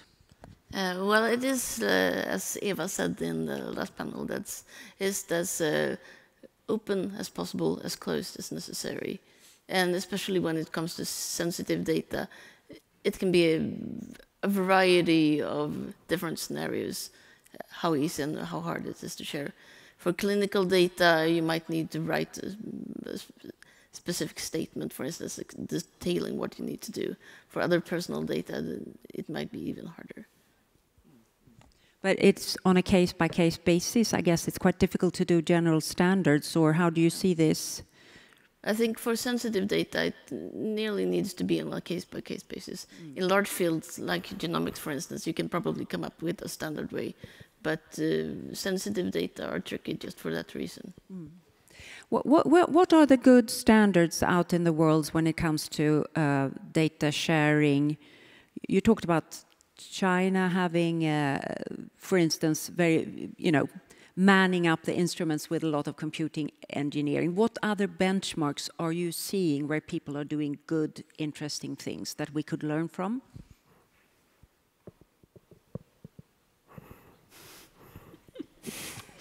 I suppose what we are, I'm not entirely comfortable answering this, but I suppose what we are doing in Europe right now with EOSC and PANOSC and bringing communities together, I think it seems to be the correct thing. I would like to understand a little bit more what is happening in the US. I understand that a lot of the companies are driving the AI infrastructure and pushing academia. So that is unclear to me how this works. You presented earlier on a list of people who drove things in the US. What you didn't mention, of course, these are all private citizens and they are able to push things, but they have huge wealth behind them. Not all, not Sam Harris, I'm telling you. Maybe some of the other ones. I think Elon Musk has a few pounds. Yeah, he probably financed. Yeah. But that's so these companies, Google, Microsoft, etc. They are driving some of these policies, and it's not clear to me how that affects us at the moment. But it's interesting because I just want to emphasize the Asilomar outcome was quite restrictive. So even the people from Google there, they were the kind of people sitting on the fence a little bit. They were not the ones pushing hardest. It's just important. But your point is well taken. Joachim, when you and I talked, you said that it's interesting in the US because they do cater much more for the computational aspect. So if a running budget of a facility is X, they will ensure kind of a similar amount X also for computational capacity. Yeah, I mean, at least this is a development. I mean, I have to say, I mean, those people sitting here representing very different entities. I mean, the situation is quite varied with us. I mean, we've just heard that the SciLifeLab has 175 staff taking care of data. We just heard that you have a policy one data scientist and you need more at the ESS. At Max IV, we are 300 staff, same number of users as SciLifeLab. There is no way that we could have 175 staff for looking at the data with the present funding that we have. Yeah. So we could learn from the US there. So when it comes to the US, now the DOE facilities, so Department of Energy, synchron facilities, that's the big ones. I mean, I'm not going to tell a number because it probably would be wrong. It's just that we had a discussion last year and they told us an enormous number for data analysis and data, not only data analysis, but the entire processing of data. So being from the US, I would say, you know, it's funny, I'll use a German word that I picked up as Jein, you know, yes and no. You know, there's some things that are good, you know, like we talked about sort of the capital, you know, the drive behind some of these things, and certainly from the technological aspect, you know, like we're working on AI-ready data, and we take, you know, a page from the work that's happening there with Commons and the formats that are being used and other things like that with making AI, you know, ready data. But the other thing that I feel like, you know, we always need to be mindful of, which it's like full steam ahead in the US, but also thinking about the ethics side of things. And, you know, like that's the philosophy in the US is build, and, you know, there is like, there are discussions around ethics, but it is very, you know, driven by that, you know, like that entrepreneurial aspect, which is great, but it also has some of those, you know, those other concerns. Is this lacking, do you think, in the US, the ethical aspect? I know, for instance, in the gene technology area, the European Union has been much more restrictive, which has created the case that a lot of pharmaceutical companies and food production, agro companies have said that we can't have our research in Europe. We have to move it to the US or Asia because genetics research is so limited by ethical considerations in Europe. Do we have a similar situation here, do you think? Yeah, I mean, it's funny you mentioned California, right? They actually passed recently like legislation about sort of ethics and guidance, you know, so like there are like, it's funny when you look at US and at the state level and other things like that, there are like states that are thinking about how to, you know, address ethics, and then there are other states that are sort of a little bit different, but in general, yeah, like I think, you know, always it's like, you know, entrepreneurialism is at the forefront, and then like that these sort of conversations take a little bit more of the back seat, and you know, like that's just, you know, I think the nature of the US, right, is to forge forward. And I see your point. On the other hand, if you want to find good podcasts discussing the ethics of AI, many of them are American. So you know, it's both sides of. Oh yeah, and definitely there are a lot of communities talking about it, you know. But I also think that, you know, they're also sort of living in that world where it's driven by the entrepreneurial aspect. Yeah, yeah. Malin, how do you think the moral debate in Sweden around these issues? I led a debate between the Prime Minister and Carl-Henrik Svanberg, who was leading the AI Commission here, and the ethical aspects were very much lacking, I would say, in that work. I mean, we have to catch up with China, we have to catch up with the US. That was the main thrust of that conversation. How do you see these discussions panning out in Sweden? I think mainly there is less focus on the ethical aspect than it could be, because it's hard and complicated, and if you're not a lawyer, you're not really equipped always to argue. But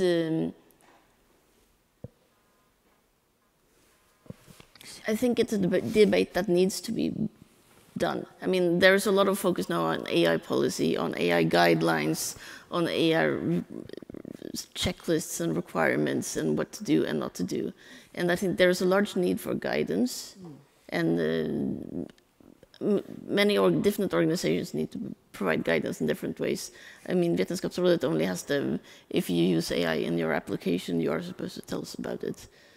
But I think there can be much more work done on how to be ethical using AI, because that's still an open question. I mean, we can say what's ethical and not today, but who knows how AI will develop in the next couple of years.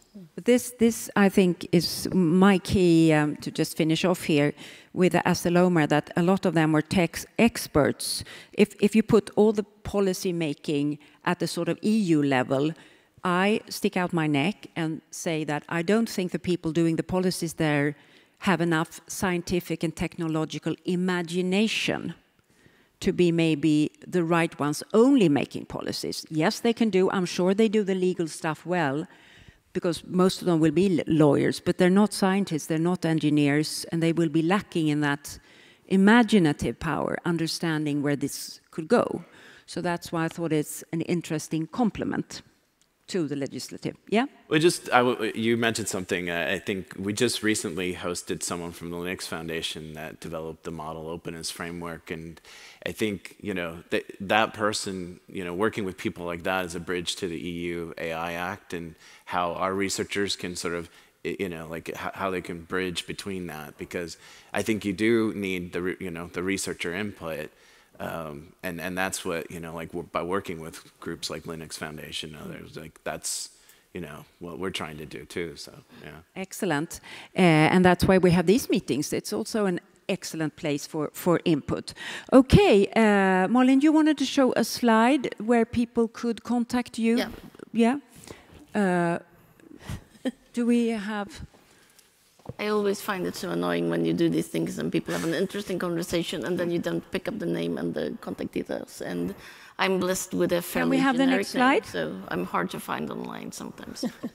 Can we have the next slide? I'm not getting any...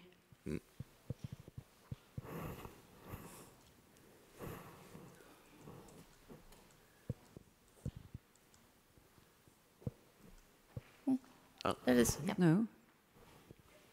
You can find me in all of those places.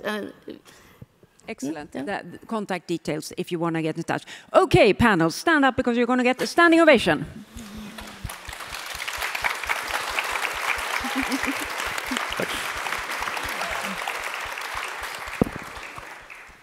Thank you.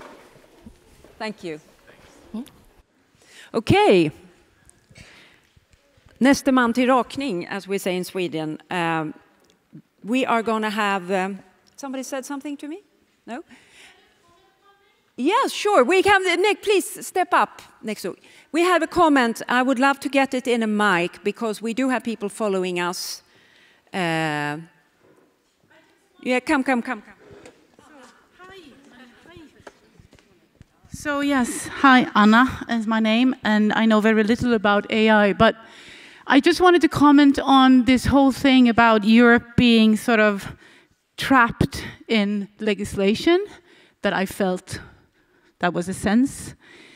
There are also the possibility to use that, because there is a lot of entrepreneurial companies in, for example, the US, who look for Europe because that's where the next thing is going to happen. Historically, that's going to have been the truth, that they have to comply sooner or later with what we do. So there's also a point to innovate within those limitations, because that really, really makes you innovate. And that is what they could be looking for. So I'm not saying what is the right level of legislation. I'm just saying that there is also a potential to bring stuff out that fits into what we decide here is a good legislation, and then they will follow, and that's why they work with us. So there's also a good side. Thank you, Anna, for this comment. Okay, I'm going to skip this chair because I can't even get my feet into the floor when I'm sitting on it. I feel like a little baby. Welcome to Henrik Birkedal and Marjolaine Tunisen. Please tell the audience what you do. You should go first. Yeah, so my name is Marjolaine Tunisen. I'm a senior science advisor at Max IV, and one of the things that I'm doing is actually leading a working group on data management at Max IV. Yeah, I'm a professor of chemistry at Aarhus University in Denmark, and we do a fair number of experiments at nice facilities like Max IV. So we do have a lot of data. Yeah, and you want to say something very clear. You want to differentiate between measurements and experiments. Why is that so important? Well, I mean, if we want to use a data-driven analysis or AI or on-edge computing, you kind of need to know what is the valuable data. And if I develop now a new experiment on something I've never seen before, I risk missing the gold, right? Because I'm throwing away some stuff. So if you look at some of the very successful fields like protein crystallography, they've managed to take a step away from experiments to measurements, right? Because everybody agreed on what is the right thing to do.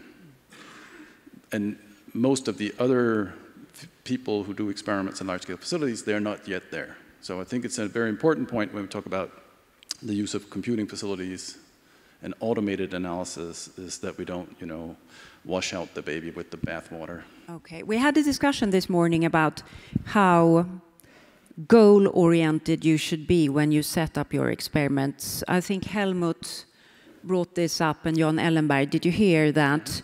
How, should you be exactly pinpointing where you want to go? I want to find 5.4 of something, or should you be slightly more explorative? What are your thoughts around this? Because it ties into what you're talking about. Yes, I think we should do both. There will be experiments where you need to be explorative, and there will be measurements where the answer is 5.4 plus minus 0.001, and both have extremely high value. So it's very important that we don't put ourselves in a scenario where you can only do measurements, because then we will never get the next leap, right? We will continue doing what we're doing today. Marjolaine, in your work, we talked about what Max IV could do. We had one of your colleagues up here before, and he said we shouldn't do so much because it belongs to the users. So, yes, so for us, because the users come with the samples and they do the experiments. So the data is not ours, we provide instruments. On the other hand, I think what we need to do is we need to encourage users to make data available, and we should provide tools so that they can do it easily. I think it's for us very, very important to think about these tools, and whether it's metadata catalogs or actually lines to the other infrastructures so that it becomes easy for users to make their data open. And that in itself is a lot of work and a lot of effort. How far are you yet on that road? So we have been collaborating in EOSC, for example, for many years now. We are part of a group of people who have developed one of these scientific metadata catalogs. So it's things like that. But we have still a lot of work to do. And as also been said this morning, in Sweden, it's not entirely straightforward because the landscape is kind of a lot of players. And as we know, e-infrastructure in Sweden, we really need to have that this has to be organized in a much better way. You had an interesting example of protein crystallography in the late 1980s. It belonged to the experts, and it was transformed as a technology. Could you take us through that and say why you think that's a good example? I mean, I think it's a good example because at the late 1980s, there were a handful of labs that really did protein crystallography, and you needed to know a lot. Most of these labs had their own IT solutions and their own set of programs, and they worked in isolated boxes. Then there was a transformation and standardization, which made that the field became open for non-experts. And I don't think you can take everything, but I do think that you can learn a lot about what tools were used and what kind of initiatives actually made this possible.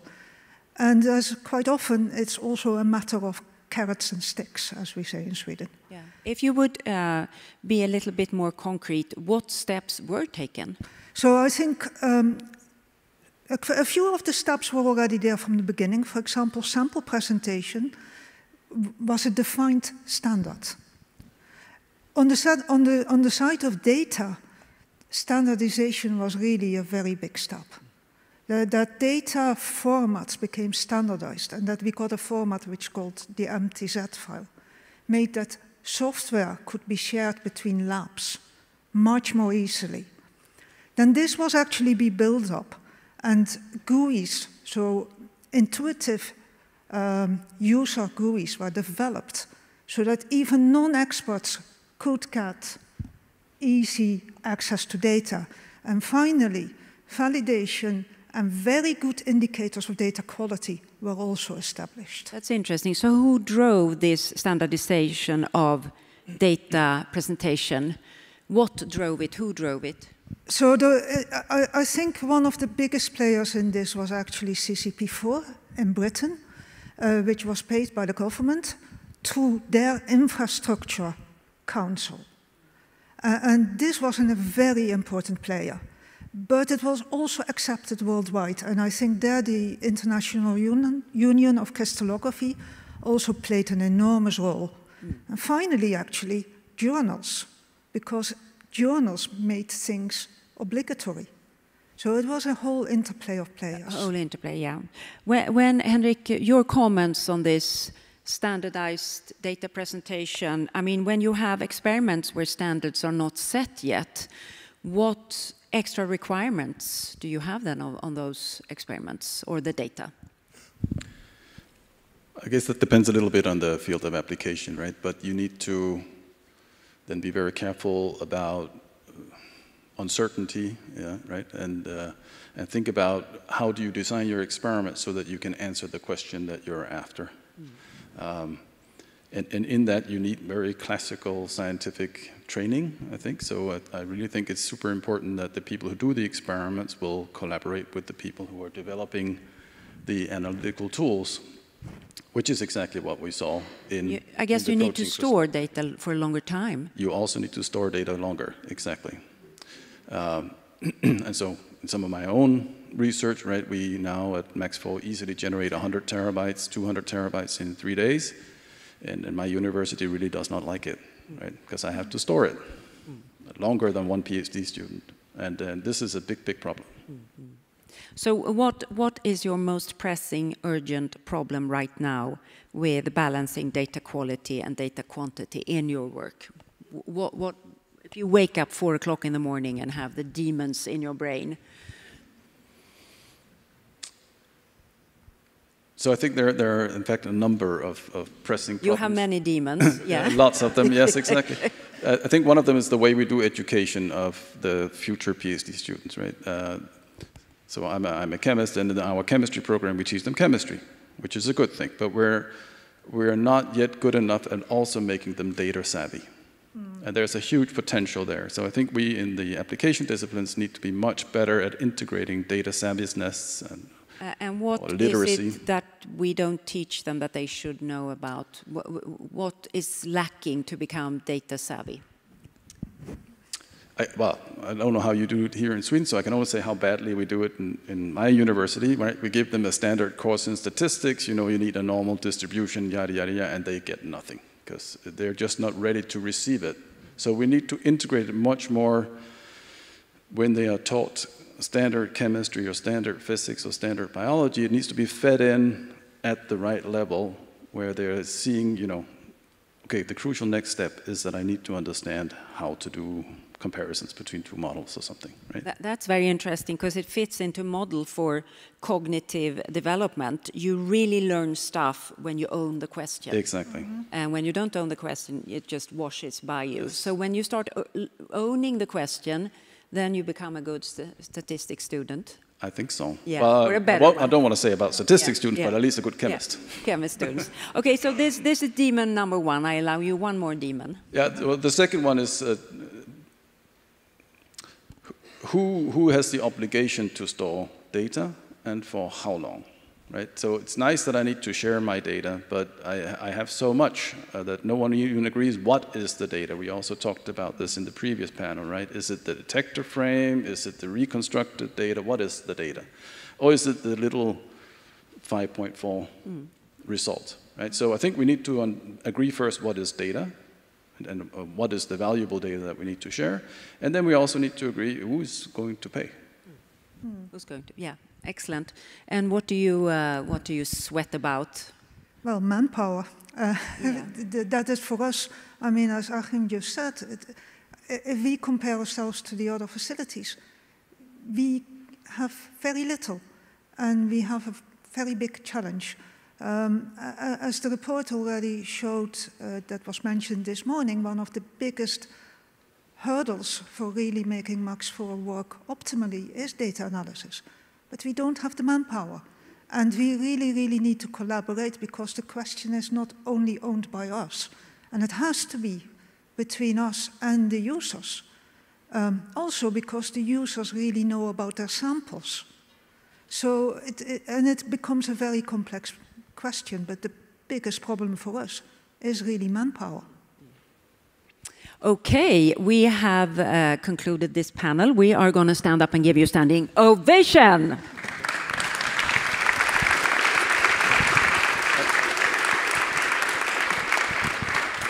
Okay, we now have a short break of 5 minutes, and I thought we should stand up and do a little bit of stretching.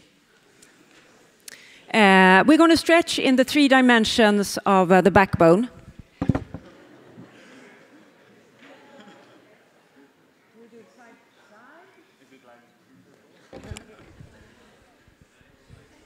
Excellent, and then we have the rotating movement.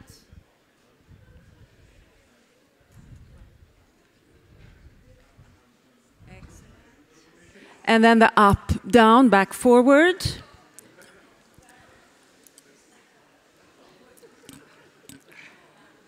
Excellent, and then you can just move your legs and chat a little bit to your friend next to you for 2 minutes.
first question to you. You work in the field of AI and big science facilities. Yeah. What happened? Yeah. So I can start talking about what we are doing and how we see the big picture. Yeah, exactly. I think what's happening right now is everybody's actually thinking that everybody knows the time is right for AI in conjunction with it. So you have the local, national, But one of the problems is communication.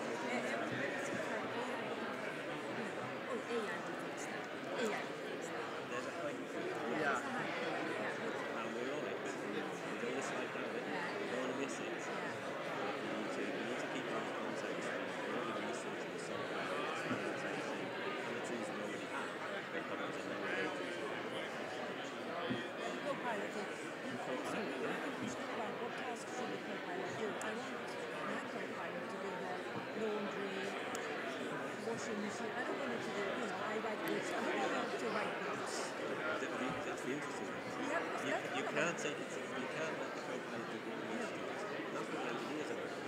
Engineers are. They can't just be left. Okay, my friends, time to proceed.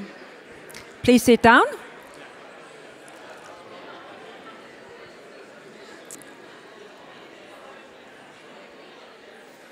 Time to sit down, my friends. We welcome our two next guests.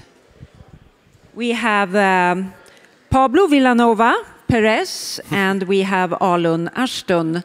Alun, I begin with you. Tell us what you do and tell us about your week. What happened last week?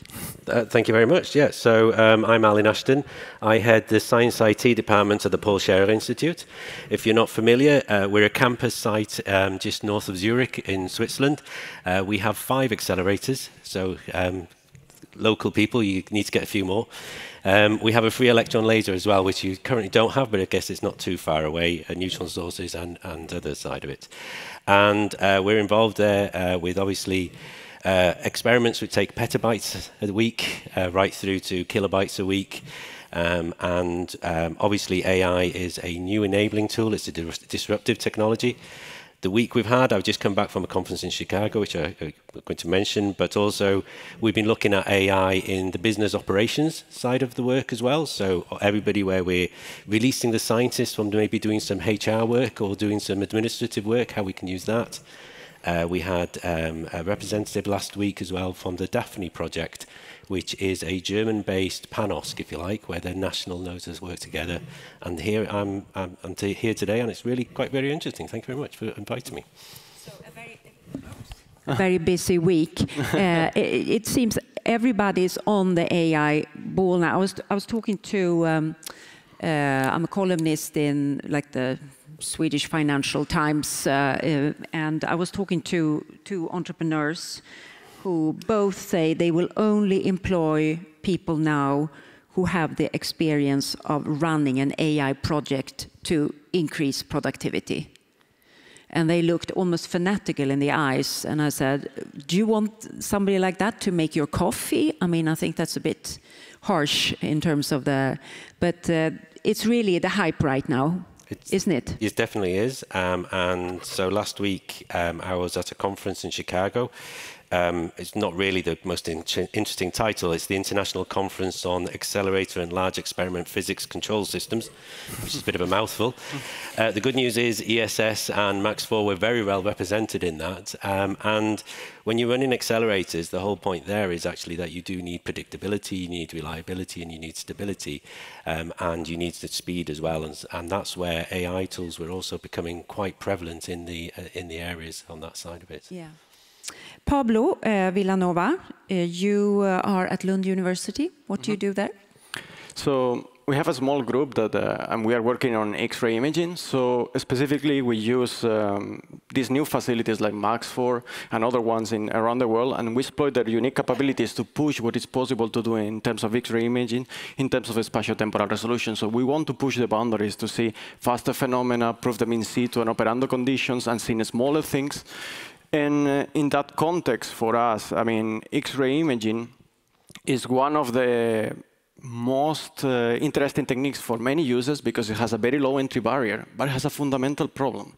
There is a big gap between acquiring the data in this experiment, which you see and you think, oh, I solved my problem, I see my problem, but till you get the publication and you generate this knowledge, because at the end, our currency is not data, it's knowledge.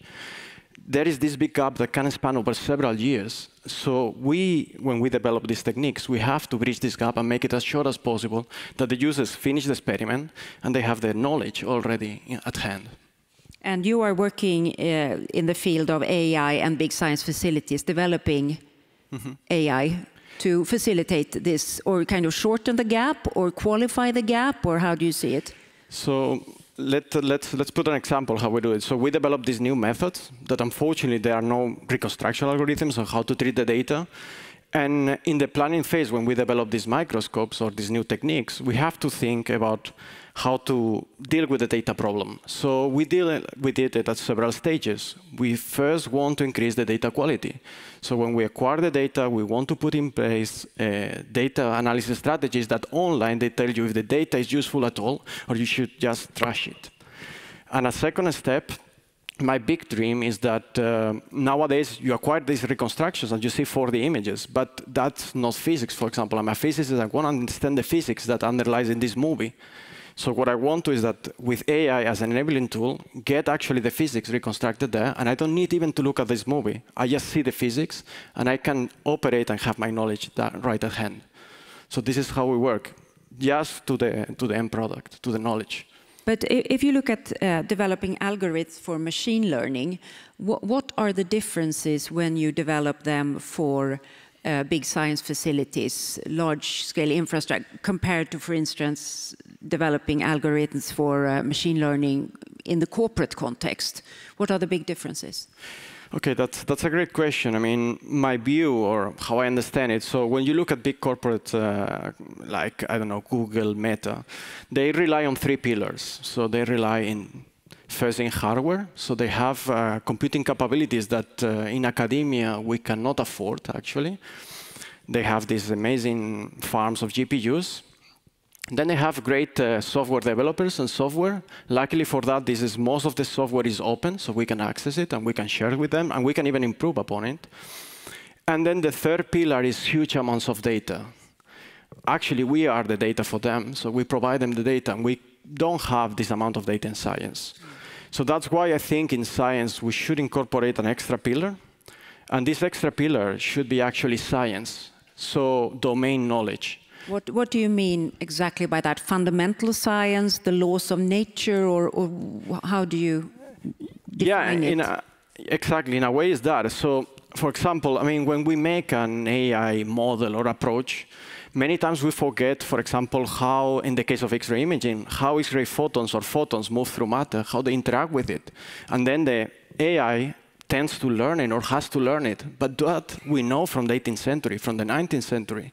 So we should not allow AI to learn these things that we already know, and this fundamental science. So when we design our approach, we have to incorporate this pillar, this prior knowledge.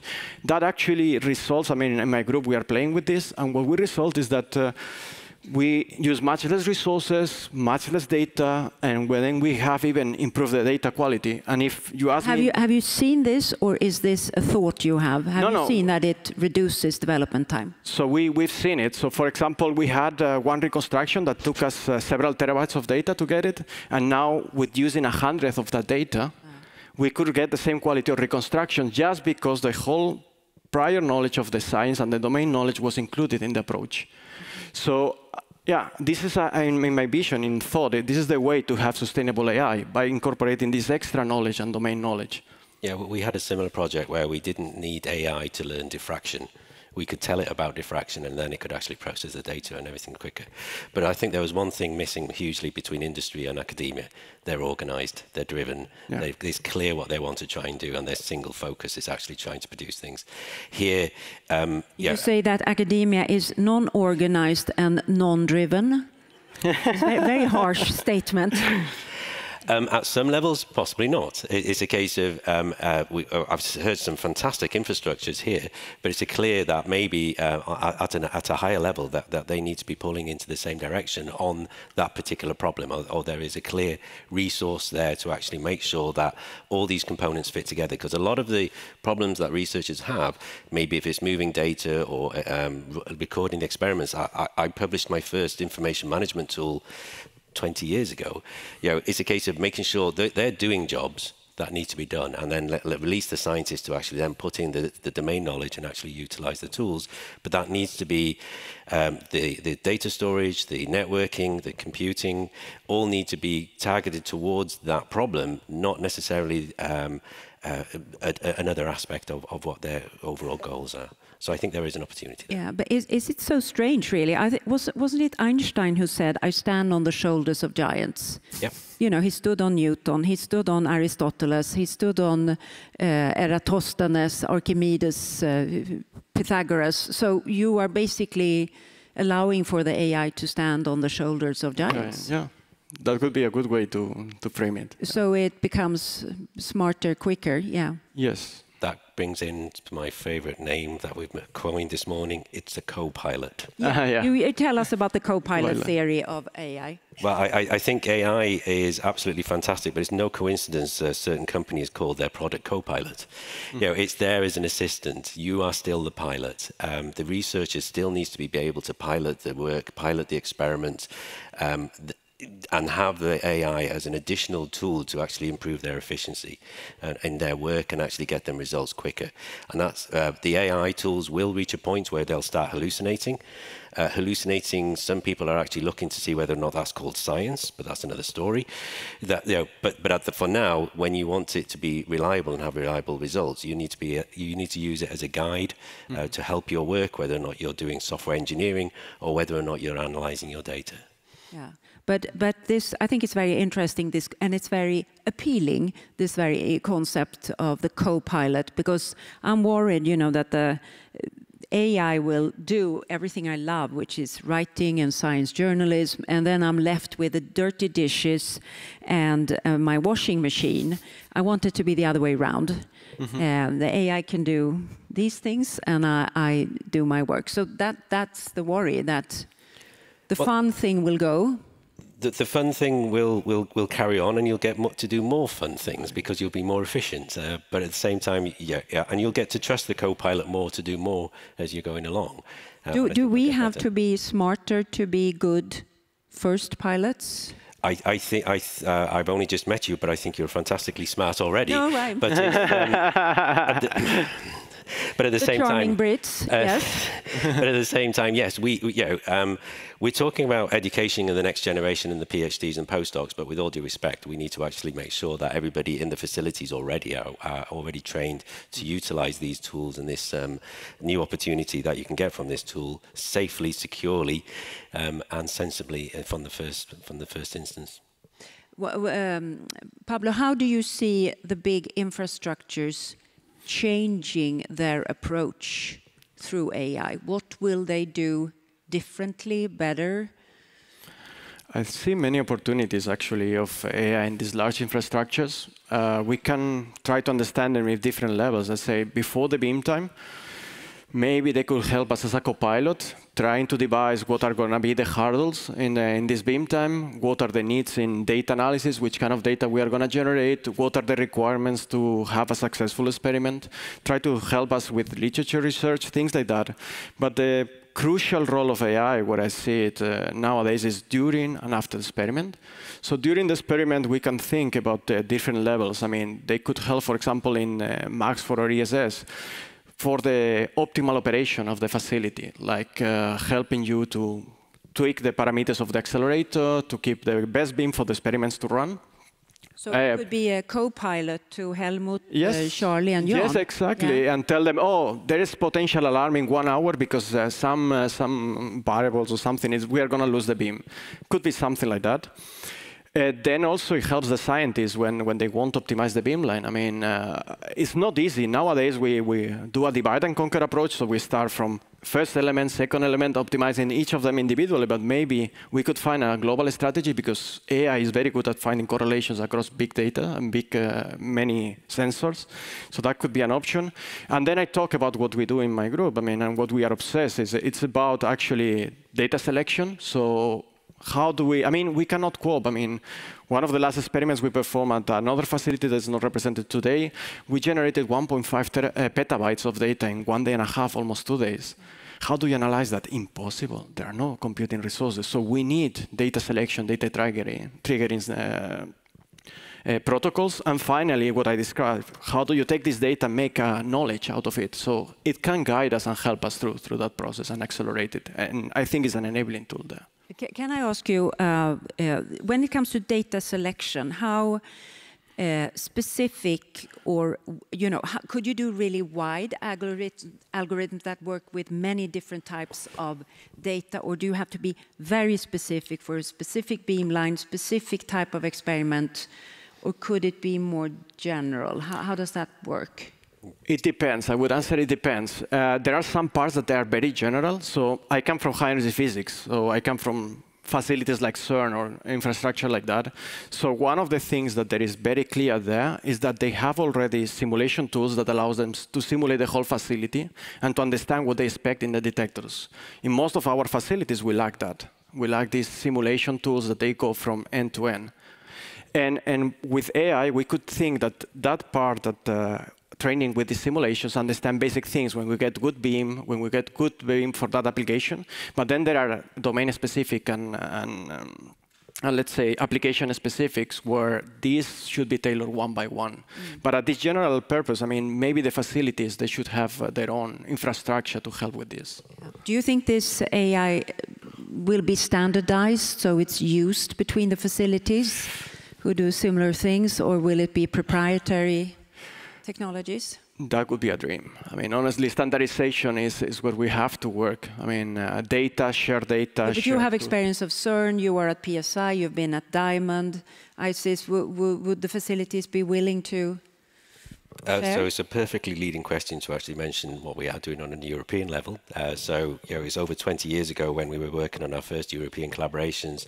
Now we're in the age of the PANOSC, as has been mentioned already, where the photon and neutron communities are trying to work together, at least on the elemental stage of it, as standardizing the data and the accessibility to the data and the sharing of the data. And that's a huge step to be able to actually start enabling some elements of the AI tools. And associated with that is also aspects of the software and being able to utilize the software across facilities as well. So yes, but as was already highlighted, they can be quite experiment specific, but there are some experiments which will be more routine, enabling people to actually focus more on the science and not necessarily the data side of it. We talked about protein crystallography before. As a technique that kind of crawled out of the experts' booth into a more general domain. Okay, I'm going to finish off with both you guys. When you wake up 4 o'clock at night and have some demons around work, what do you think about then? What are you worried about? Where I am this week, that's been such where you are this week. No, you are in Lund. No, a huge part of it is actually there is the doing job. The volume of the data and the accessibility of the data, there is the doing job there, and you can actually record as much data as you want. You can process as much data, but you need to have that integrated and you need to have it paid for. You need, okay, so you need manpower. Not necessarily, well, definitely need the manpower to be able to have the pilots in the right place and actually have the pilots consistent over long time periods as well. But then you need a well linked together infrastructure so that your data moves seamlessly, your processing is available when you need it, and then you have the software there as well. Great, thank you. And Pascal? So, Pablo, sorry. Pablo, no sorry. worries. So yeah, from my side, I mean, one of my nightmares could be the hallucinations. I mean, being able to rely on what you get out of these AI approaches, because at the end, I mean, they can do things we cannot do as human beings. this big correlation of data, and when you have these petabytes of data, terabytes of data, have I extracted the information I want? There is something missing there that I didn't put in my model or in my AI. So yeah, that's something. It's keeping me awake. You're never worried about singularity when we emerge equal in intelligence? Let's wait for that. It's not 2029, like everyone says. Further away, further away. Okay, guys, you're going to stand up and get a standing ovation. Thank you very much. Thank you. Thank you very much. Thank you very much. I think I have some new candidates who are willing to come up here on stage. Welcome up.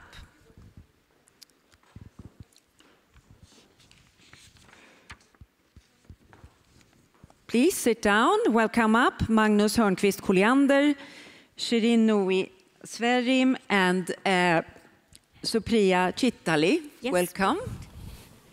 Thank you. Welcome. You've got your mics. Excellent. Supriya, I'd like you to begin by telling us who you are, what you do. Yes, so I work as head of open source program office at IKEA, Inca Group, which is a smaller company within IKEA. And what I do over there is I help the company with policies around open source, inner source. We use a lot of open source in our software, as do most of the organizations as well as research organizations. I help the company to use it in a secure and compliant manner. And then we also try to give some back to the community to be good open source citizens. And then we also use the same framework of open source for collaborating within the company by opening up code within the company and making it open for everyone so that teams are not working in silos, but we all work together, we co-create together. Excellent. We're going to come back to you. Shirin, would you like to tell us what you do? Yes, so I'm a researcher and also responsible for a group working with the characterization of metallic materials. So Sverim is a research institute working through the full chain of metal industry, helping from the raw material to the issues related to the end users. And we use different tools in the lab, but also a larger scale infrastructure to address industrial challenges. Excellent, thank you. And Magnus? Thank you. I'm an associate professor at the Department of Physics at Chalmers, and I work quite similar to what Shirin mentioned. We work on characterization of materials and using different types of infrastructure, both in-house and these large-scale infrastructures, and in close collaboration with industry in many cases. So both of you are kind of working in the materials sciences, and it's a research that generates a lot of data. So in what shape should that data be presented to be useful for others? Anyone? Yeah, I can say that. I think that's one of the hardest questions for us, because it's like we heard before, we generate huge amounts of data. It's not possible to share it in the raw format. And if you share it too far downstream, then it's only basically sharing the results, which you already do. And particularly in material science, I think everyone would agree that almost every sample is unique. So the metadata is critical. So you can have the same sample nominally, but I mean, for us, we work with metals, so it's quite insensitive. If you work with other material classes, even the temperature in the room where you prepared it, or the humidity, or the time it took you to walk from preparation to the beamline, that will matter for the results. And how do you record that in the metadata? And how do you make that usable? Yeah, and your answer is what level, you know, the metadata as you're describing, what is a reasonable level of information to pass on? I mean, it's a very difficult question, and I think maybe you should start from the other end, which is how do you use the open data? Because what I'm afraid of in that sense is that if you allow, for example, web scraping, just collecting data and reusing it for meta-analysis, or if you phrase it like that, then you're going to be ending up with conclusions that are wrong. So I think that's actually more on the responsible use side than on controlling how you share and what you share. It means that there has to be a person deciding if that data that this open data that I'm accessing is actually comparable or usable. Mm-hmm. Shirin, what are your thoughts on this? Yeah, I mean, I think it's quite similar. We work with industry, so we usually start with the industrial questions. And what can be shared and how the data would be presented depends on what was the need, what was the reason for the measurement. Usually, does the industry want to correlate that with the process? Does it want to correlate that with the application or use of the material? And then if the data is kind of saved, the data itself may not mean so much, just a diffraction pattern and so on. So it has to be put in the context. History of the sample, what material it is, and so on. So if we can find a sustainable way to basically embed all this information into the same format and be able to break it down and present it, then it's, of course, a dream scenario. But your different end user groups, companies in your case, other scientists who want replicable science, will then create different strategies for data sharing eventually. Yeah. Yeah, I would say, I mean, maybe for your case, sometimes becomes easier to share the data, and once industry wants to collaborate with academia, they are actually more willing to share even the sample history when it comes to other information, process, and so on around it. But it's more typical in my experience when they work with us, they want to keep it a bit more confidential. They may share with us, but they're not willing to really have it openly available to other scientists, to, of course, their competitors. So that could be a little bit of a different way of working, slightly, in a way. The methodology is the same, the knowledge, what we can get out of the methods are the same, but maybe not everything that is shared will be the same. And now we're going to do a typical Monty Python thing, and now for something completely different. Okay. We're going to talk about shopping right now. Yes. The shopping experience, how that is changing. You said very interesting to me, people want to be able to look into their phones and type in, my teenager's room is dirty and stinky and unorganized. What do I do? Tell us how this new kind of very consumer-centric digital experience is shaping the work of IKEA. What are you doing things differently? Yeah. So the vision or the tagline of IKEA is to create a better everyday life for the many people. And IKEA was a very traditional business up until quite recent times. We still had the IKEA catalog. Probably many of you might have seen it. We stopped publishing it recently, but people used to look at the catalog, go to the store, have a full day event of going to the store, look at the furniture, feel it, and then buy it.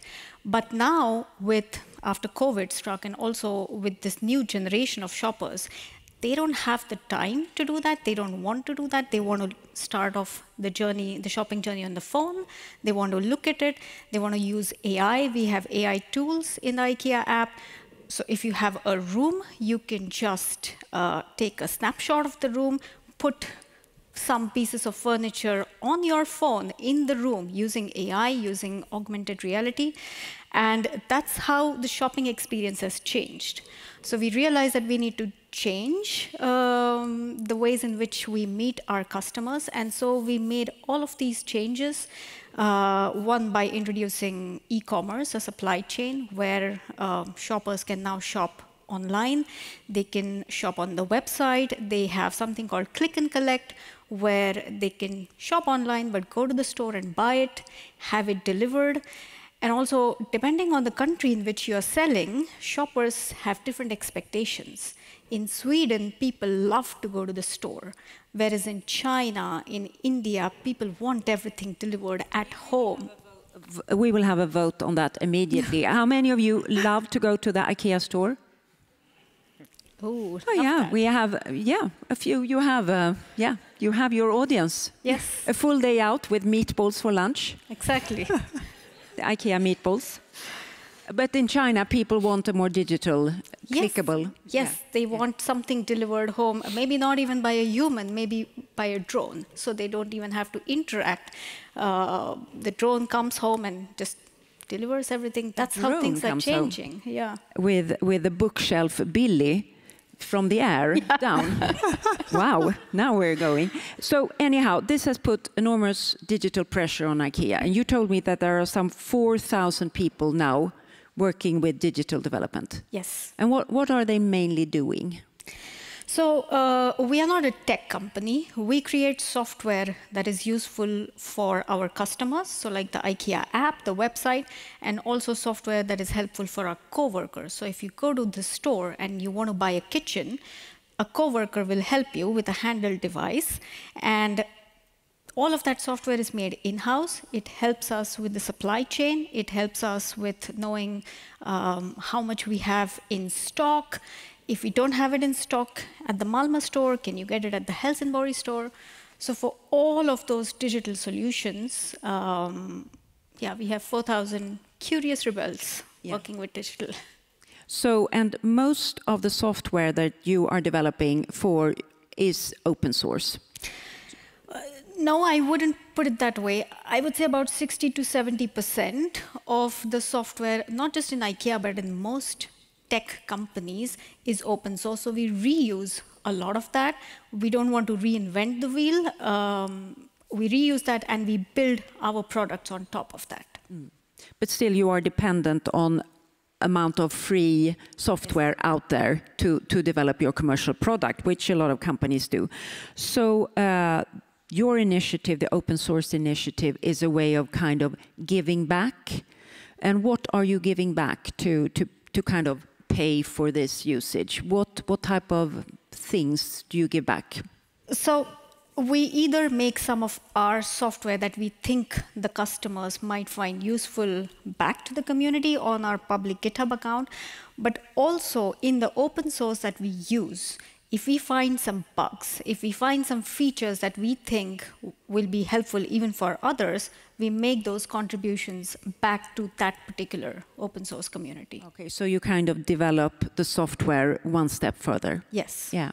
How do you incentivize your employees to participate in the open source?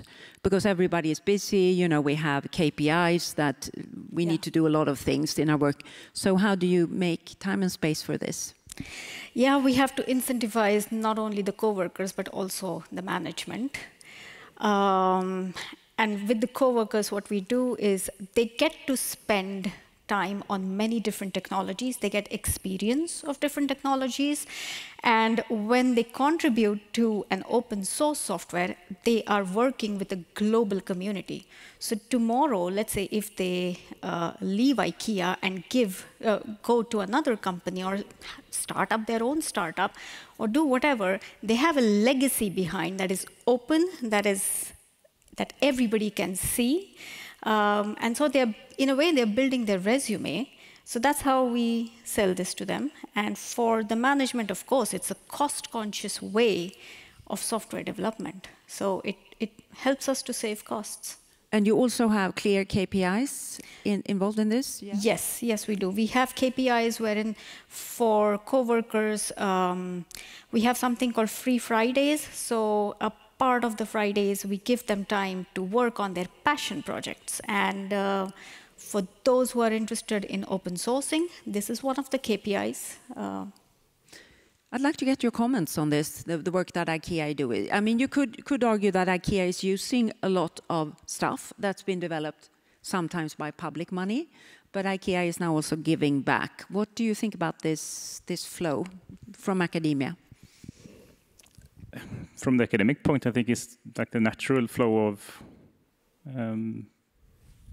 competence and technology. That's how it should be, and that's, I think, how it is. Yeah, I think I agree. I mean, usually it works like that with any new field of science. Academia starts developing a new method, and the method, whatever it is, it's used by companies. So the sharing goes perhaps one way, perhaps it doesn't go from your way towards academia very often, but that's a natural way to work, I think. We have, of course, the big experiment in data sharing that humanity has exposed itself to recently, which was COVID, developing the vaccines. Huge sharing of data between research groups and also the major companies involved. But then the entrepreneurial push and the money involved in the companies which helped create the vaccine. And on the other hand of that is the argument that companies are profiting from a lot of public money, a lot of knowledge creation that's being done within the public sphere is being used also for AI, for data mining. So how do we harness the power of the public sector in a good way, but in a way that is fair and reasonable? How are we finding that balance? What do you think? I think that's the million-dollar question. Honestly, that is... No, I don't have an answer for you. What I feel is, because we also work with academia, we work with, we have a collaboration with BTH, Blekinge Tekniska Högskola here in Sweden. What I feel is with academia, they have a research mindset and they have more time dedicated for research, whereas with companies, there is more money, yes, and there is also a healthy, sometimes unhealthy pressure to just deliver and make money.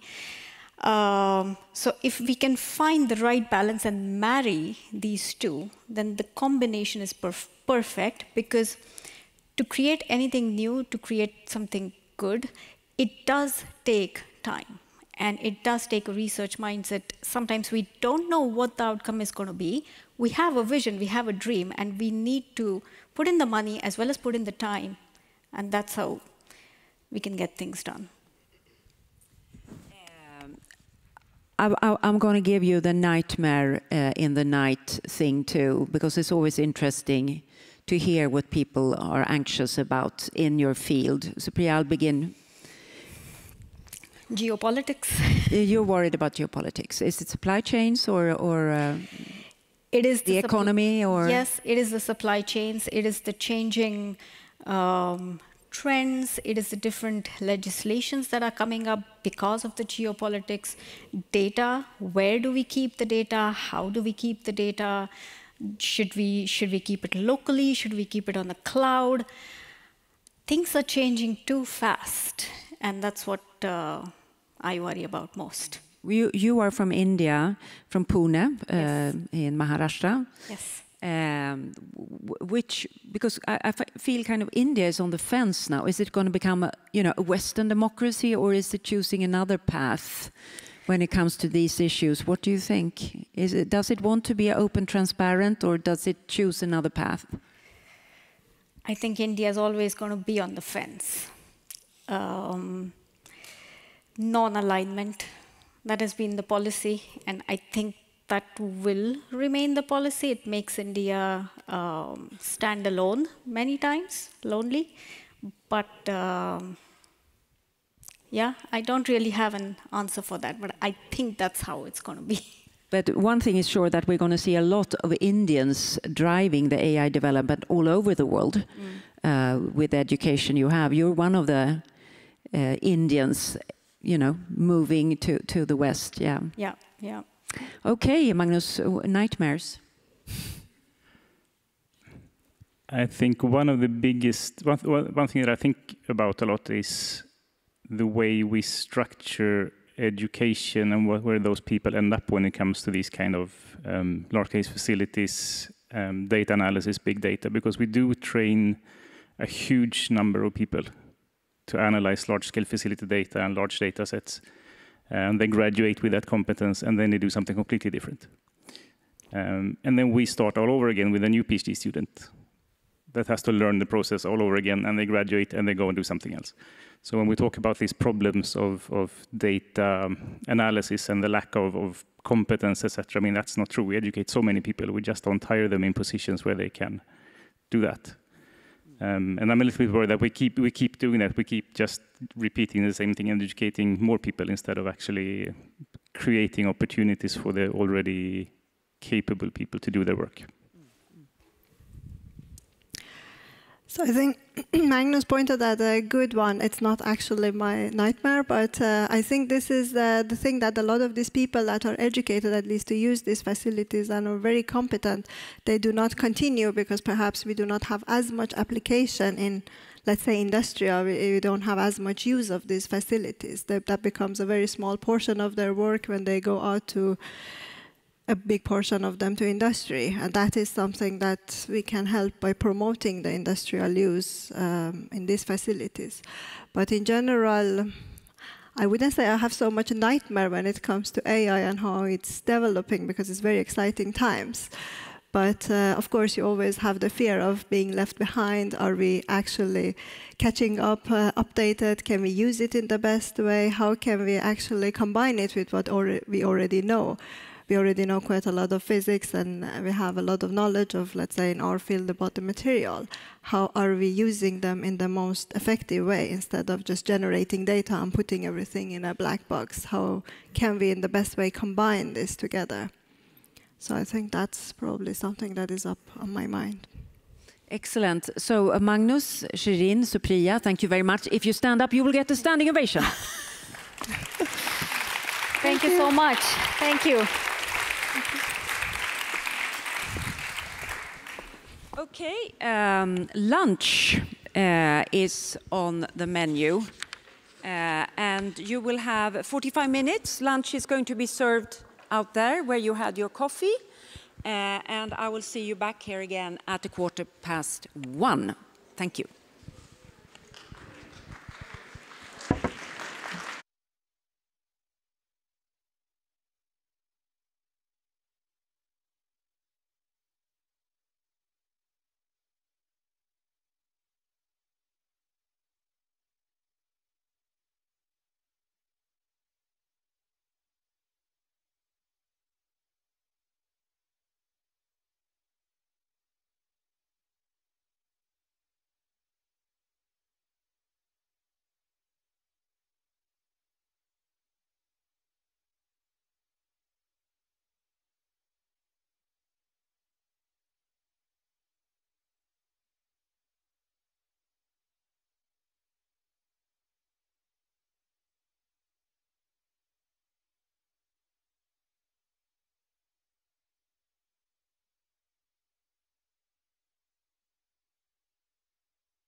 1, 2, 1, 2. Hello, hello.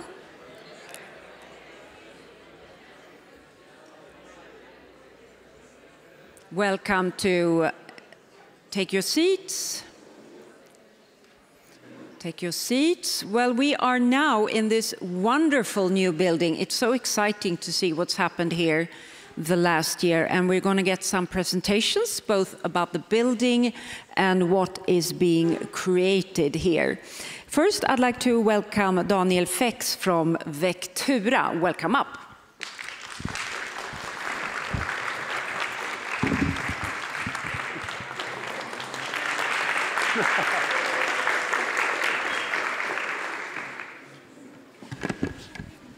Right. Thank you, everybody. It is so nice to see so many people here, and in this context. This is the main reason why this building and this environment was created. We built this building because we wanted to see the connection between science and business and really create an environment out here in Science Village where we can spark new ideas. In Victoria, we call this spaces for innovation. This is really what we're trying to create here. We want to offer something more to our customers and our tenants than just floors, walls, and ceilings. We want to be an integrated partner in the places where we invest. And just to give a short background on why we invest the way we do is that we are a part of the Investor and Wallenberg ecosystem. So we really trying to invest where there are a high density of critical research infrastructure. As of now, we are investing in Hagastaden, and that's the infrastructure there is, of course, Karolinska Institutet and the Karolinska Hospital and all the existing businesses around. We are in GoCo, where I think many of you or some of you were last year, where we invest in close collaboration with AstraZeneca in their research facility and really trying to drive life science in that as a destination for life science, and I think we managed quite well there. We also have a big collaboration with Volvo, where we're focusing on future mobility and energy in Torslanda. And we are, of course, here in Science Village, close to ESS and Max IV and all the existing and the character of Lund's innovative businesses. And when we decide on which different destinations we want to invest in, we always start out in this process. We really look at what is the vision, what should this place deliver upon, and when we have that in place, we can start to building the buildings to actually start and making that vision come true. And when there is a building like this in place, we can also work really hard to cultivate the community, because we really believe in the physical meeting, because I rent out spaces also. So. But that's when we think the spark of new ideas happen, when two people actually meet. And I think we see quite big of a drive in that we thought that we could manage being just remote. We see all the tech companies developing the different products actually now saying, no, everybody come back to the office. We need to meet to actually start to creating ideas. And when we have cultivated that community, we can also co-invest in those places where we actually invest. The further this has come is in GoCo, where we as a real estate company now also is a part and partly an owner of a company who is driving the innovation and for cell and gene therapy, ATM piece. It's called CCRM Nordic. And those projects we are looking for in all of our places. How can we really be a part of that community? Science Village should be a destination who is designed for ideas and made for people. This is our strong belief that this place has the really opportunities to be a really hotspot for new ideas and new development, both academic ones and business ones. So Vectura heavily invest in this area. We are currently also designing, apart from this, we are designing together with Lund University the new NanoLab, where you can see here, and we are in the loop, yeah, you can see it there. And also, we are just recently bought some more lands and plots where we actually can start building quite soon. So this building has actually, I think, delivered upon really well this close collaboration between science. We have Camurus and Katato, who is really at the forefront in their different fields, pharmaceutical and hydrogen science. But we also have both the SCCC and we have LINX, whose Trevor is just coming up here after me. So we have this mix of academia and business in the same building. And I think that's when those planned and unplanned meetings really could spark off for new ideas and collaborations. So we're really happy about this. And this is my last slide, and I just wanted to finish off also that you should never see oneself as the main focus here. I think we really should see Lund as a really big part. We are just a node here or a hub in this big development of the Lund Innovation District. We're a small country and a small region here. So by actually connecting the dots here, we can be really, really stronger together. So I only had 5 minutes. I think I made it. Thanks, everybody. Thank you very much. Trevor, you are the head now of LINX. Welcome up. Thank you very much. A warm welcome. In addition to that of Daniel, I'm the director of LINX. But for the large number of registrations that have occurred, you would probably be having this meeting upstairs in our premises, but it turned out there's too many of you. So it's great to be here because it is a lovely auditorium. I should thank Daniel and his colleagues, Sandra and their colleagues for what they've done with this building, because it really is quite a remarkable environment in which to put all of these different players in relationship to the central facilities and the infrastructure around here, which is obviously under fairly rapid development. So anyway, this is more or less the context we've got, and we're in the process of developing fairly rapidly at LINX. We've got lots of things on the go. And when I was preparing for this, I was looking through some of the old slides that I had. And this one, I'm not sure if Helmut will remember this, but ages ago, I think it was 2017 or 2018, we went to Procter & Gamble in Cincinnati. And the purpose was probably to generate some money through a European initiative. But we wrote this slide. This is out of date now, so the 10 million will be quite a lot larger. And it was quite amazing just to look through some of these things that were labeled as recipes for success. They all seem so obvious now, but in a way, a lot of the stuff that we now need to do here in the context of what LINX does was something that many of these things have been tackled on this site here in Grenoble, where there was a reactor, a neutron source, there was a synchrotron, there was an EMBL outstation, and so on. There's all these different players on a very integrated campus, and that's exactly what we've got here, except that most of the space is unoccupied. And so it's a very clear challenge here. How do we develop in relationship to these facilities, not just to make use of them, but also to contribute to their capability and to their infrastructures? And the previous slide, the Grenoble slide, it had lots of examples of that, where it was a two-way process between the people who were on the site, coming onto the site, the user community, and what it offered to, in terms of exploiting the facility and also contributing to it. So that's a key aspect, and it was very much a part of the central facility thinking at all levels when we were all there. So anyway, LINX, what does it do? This is the level, this is the third floor is where you would be today, were you less in number. It's a green fluorescent color, as you will see when you go up there.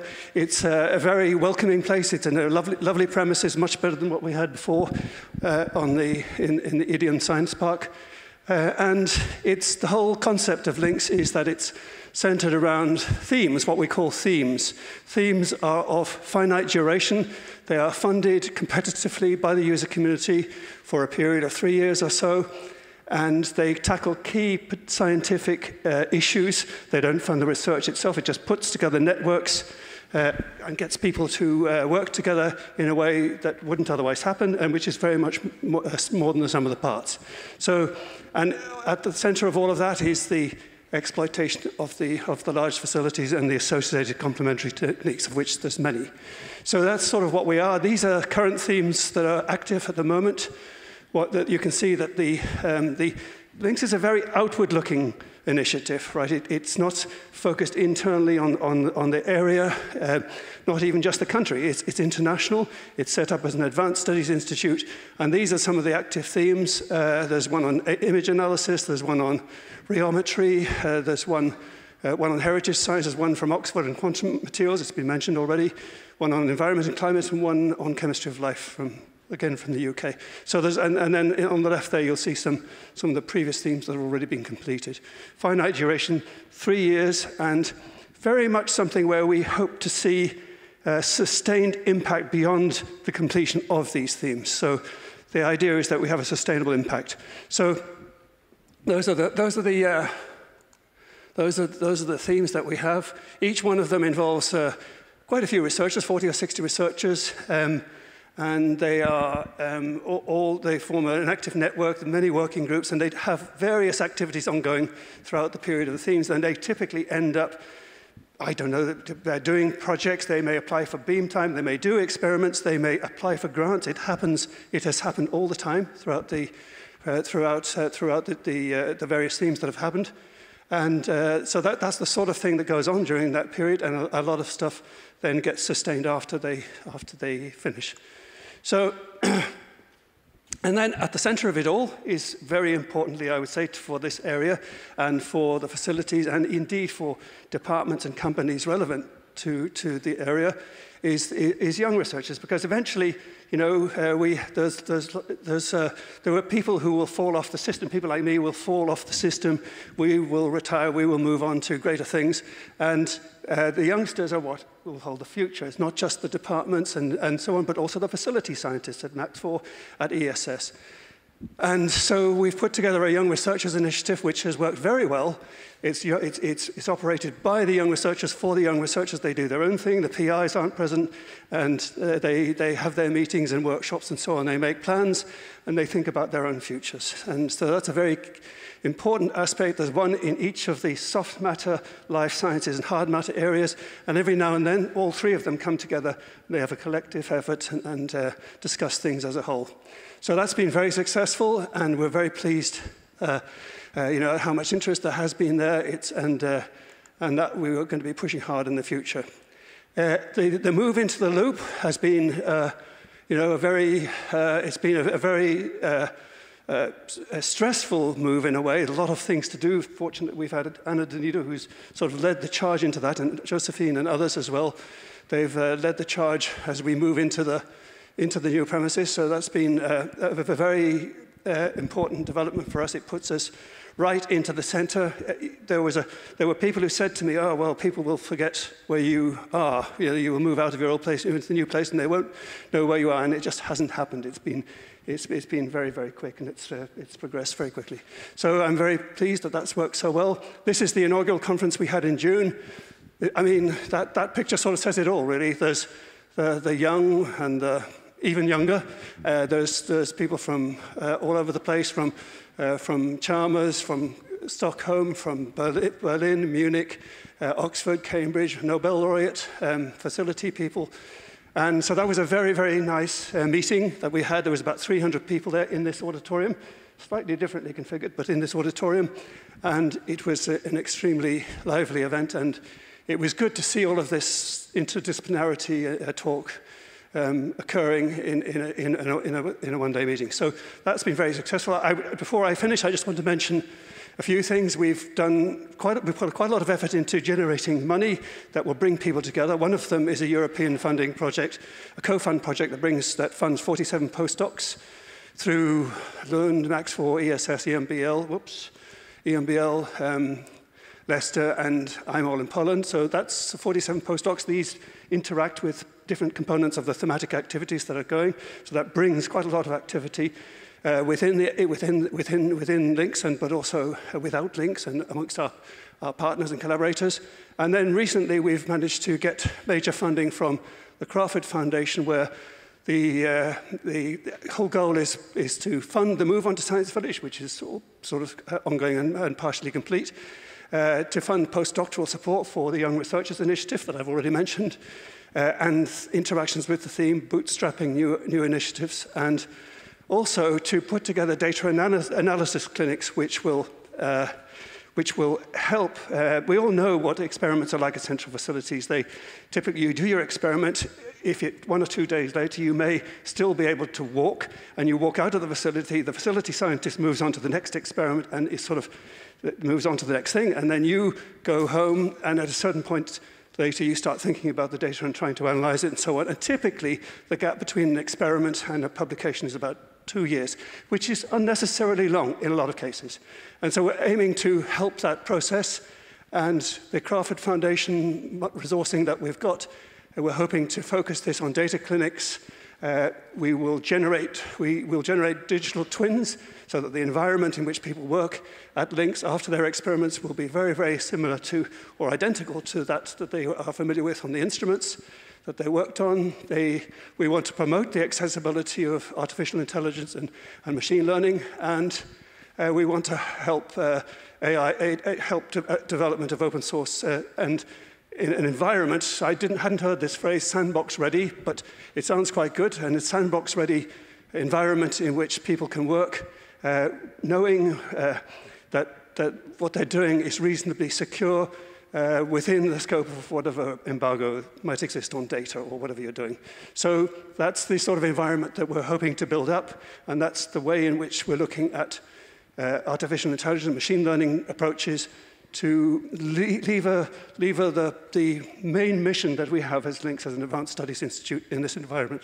So we're hoping that AI and machine learning will be an integral part of that, and it will increase the speed of productivity between the experiment and publication. So that's where we are, and thank you for listening, and I'll try and answer any questions if there are any.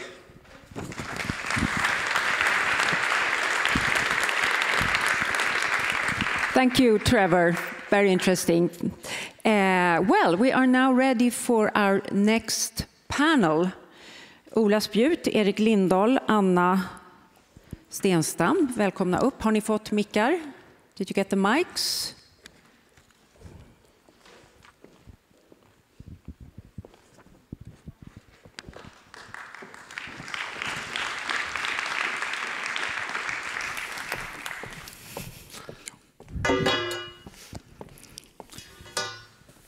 Welcome up. We are now going to talk about user needs, something very important. We've been touching on it this morning. Erik Lindahl, tell us what you do. I'm a professor of biophysics. I have historically done a lot of computing, lots of cryo-EM, and since about a year I direct the national infrastructure of computing. And what are you thinking about the day so far? It's great, and it's great that so many people want to use us, computing and everything. The challenge, of course, how we're going to deliver all these resources, but that's a fun challenge. Are you feeling you are a bottleneck right now, or? No. Well, yes and no. Of course, there's a permanent bottleneck in this area. Right? These, just as the synchrotrons here and everything, these are expensive, finite resources. I don't think we're so bottlenecked in people right now, actually. So for the first time in many years, there is a lot of funding available from the European Union, in particular for people. And as important as the computers are, I think people are frequently more of a bottleneck. Anna, when I called you to talk about being here, you were a bit skeptical in the beginning. Yes. Tell us why. Because I do not know much about AI. I do not use large-scale infrastructure, and I work with very, very little data. That's where the skepticism came. But I have already learned some. It's been interesting Because I do try, I think the similarity is we are all here to help others with the knowledge, with the results, with the data, trying to sort of move society forward. That's what I do as well. And I think there's been some interesting perspectives today that is very different from the perspectives of my everyday life. So tell us what your company does, CR. Yes, since 20 years back, we work with industry to help them with their problems. And I would say that we are aiming to be very much directive and give guidance to their decision making using good science. So really, our tagline is quality by understanding, that their processes and products will have quality because of the understanding of the underlying first principles. We'll go back to your specific commercial clients and what their user needs are. Ola, tell us what you do. So I'm Ola Spjut, so I'm professor at Uppsala University, and I'm also the AI lead for SciLifeLab. Mm-hmm. And what does that entail right now? So AI lead at SciLifeLab, my main task is to develop a national strategy, a national AI strategy for SciLifeLab. Mm. And what are your main challenges in doing that? I mean, one of the main challenges is, of course, that the field is developing really fast. But I think it's also been a very exciting process and thinking and discussing with a lot of people and identifying the sort of strengths, the challenges, and trying to define the role of infrastructure in this sort of fast developing field. When you develop a strategy like that, how Anna wants us to begin with the user needs, and we're going to get into that. How do you define your user and their needs? How important is that in your strategy? I mean, I think it's at the heart of a strategy, of course, in that sense. And I think life science has quite some challenges here in that sense that we have a very large and very diverse user base. So we have to cater for both very advanced users who maybe mainly only need access to large-scale infrastructure. But there's a lot of people who have less expertise, especially maybe in technology, engineering, and so on. And you have to sort of cater for both users so that the expert users are not slowed down, and the sort of other big group don't sort of miss the train. That is a tricky balance. Mm-hmm. Mm. Anna, when it comes to your clients, the commercial clients, you wanted to talk more about context. We've talked about the context of data. So do they ever come to you with a big data problem? Yes, because they come with the problems of consumers, which is, as IKEA spoke about before, very much big data. So their problem is to cater to in so many individuals. It could be because it's pharma, but it could also be because it's fast-moving consumer goods. Yes. So, and we have different drivers. So that's big data for them. I think what they still want from us, at least, is not really that. They want correlation. They want to know how to take decisions in favor of that large population. So I think my job is very often to ask the question that you've been asking everybody today, which is why they don't sleep at night. I need that context. That's the context. And to really start there, I mean, we were talking at my table before, we said that so far the discussion up here has been, is the value in the data or in the results? And someone started, I think it was Pablo, no, it's more, you know, seeing the science, it's the understanding. I would like to challenge this and say that no, the value is in if other things are done afterwards. If we have not only learned something, but implemented that learning. And if that is going to happen, then you have to start with the reason why things are done. And I think that is what I mean with context. If we cannot bridge over there, then it's useless. But when it comes to commercial clients, if we look at the whole approach now when it comes to marketing, etc., it's a much more data-driven approach. isn't it, to marketing? I mean, there used to be a lot of killgissningar in Sweden before, wild guesses. Now it's a more data-centric approach when it comes to marketing, service, etc. Probably, but I think that's not. I think the problem is still that everybody wants to correlate and understand wherever that data comes from, and there is a big gap in going from the grouping that data can give us here, groupings, and really understanding why. And they still want to understand why. I think we are reducing industry to that because they're moving fast, that they are only wanted in fixing things. That is not true. For regulatory purposes, for claims, for patents, for having the edge, they need to be on the first principle basis, on mechanism of actions, and they need to argue still. And it's not enough to say, this is the way the data looks. So I really like what Pablo was talking about, using AI so that, in his case, to see physics, but in our case, it would be to see why the interactions are going on as they are. Mm-hmm. And the big challenge, I think, from my perspective and the people I work with, is that we work with technical materials, technical ingredients, and they are not even defined as they are. I mean, it's a mix of things. So I'm also worried about the hallucinations that Pablo mentioned, because no one knows what's in there, so AI will not know either. And what will we learn from that? When you're talking about solutions, nobody knows anything about. Are you talking about toothpaste, or I mean, what is this unidentified liquid that we are?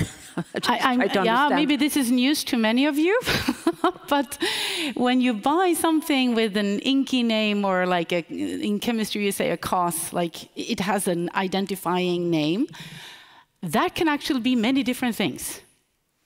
Yeah, because it's not defined into that level. It doesn't say exactly what other things are in that bag when you buy it. So you don't know what it is that you're actually testing when you're working with technical ingredients. That's what I'm saying. This is a surprise to me, isn't it to you too? I thought we were the most regulated. Livsmedelsverket knew about everything. Okay, yeah. No? I mean, there are freedom in this, but I'm just saying that grouping of data is not enough if you don't know what you have put in there from the beginning. Yeah. Erik Lindahl, you are director of NICE, and you are now leading the AI factory. Will you tell us about that? Actually, since a month ago, I have a permanent director, Rosten Apostolov, so he takes care of the day-to-day business. So the short story here is, historically, all this computational infrastructure, not just in Sweden, they basically just delivered raw iron, either storage or compute, which is certainly important, but also on a very low level. You could argue it's the equivalent of just delivering the photons or the neutrons here in Lund, right? The AI factor is beyond the buzzwords and everything. The idea is to lift this up on a higher level, to deliver AI services. If Ola or somebody from SciLifeLabs comes in, you should be able to, in 10 minutes, assemble, I want to combine a language model here with a model that does image recognition, and there is a pipeline with all my data, and both train and also deploy finished models very rapidly so that you can work with your data rather than feeling that I have to log on to a computer and write the programs myself. And how do you, I guess now with the explosion in data and AI, I mean, how do you manage supply demand in terms of these services? With great difficulty, I almost said. No, it's actually not that bad. So Sweden is part of a larger network. And I have heard rumors that you are very hard to reach. I am certainly hard to reach. Not you personally. Yes. But that it's hard to get access to the facility. Is it true? Yes and no. This is changing. The European Union is investing heavily now. So there's going to be a network of some 25 AI factories in Europe, so that, as always, we're always running a little bit behind demand, but I'm not going to say that we will fulfill all wishes, but I think the supply will increase at least tenfold over the next year. So I think a whole lot of users are going to be a whole lot happier. But the challenge with infrastructures is that on some level their demand is infinite, and I will not be able to fulfill infinite demands. Okay, there are like black holes of demands out there. Okay, so what is increasing tenfold? Is it man hours? Is it some kind of computational capacity? Is it storage? What is the tenfold? Both storage, computational capacity for AI loads, and that there's going to be an extensive network. We're going to have 50 people full-time just in Sweden being able to help researchers on very short notice solving concrete AI, both training and inference problems. Yeah. What dialogue do you have right now with the facilities in terms of their demands on you? What does it look like, your collaboration? So this is a bit special, that our role is not primarily to serve the facilities, but to serve end users and scientists. And in context of AI factories, 50% of the services here should be directed to small and medium enterprises. The infrastructures, there we have this slightly more complicated collaborations that then we need to engage in collaborations together, find a way for the infrastructure to pay their needs. I hope that a lot of research projects related to the infrastructure can be supported from the AI factories, but with the size of the demand from infrastructures, we're going to need additional investments. Ola, in terms of being both a scientist and now engaged in SciLifeLabs, what are you thinking about the service that AI Factory NICE is providing? What needs to be done for it to work in the best possible way with the scientific community?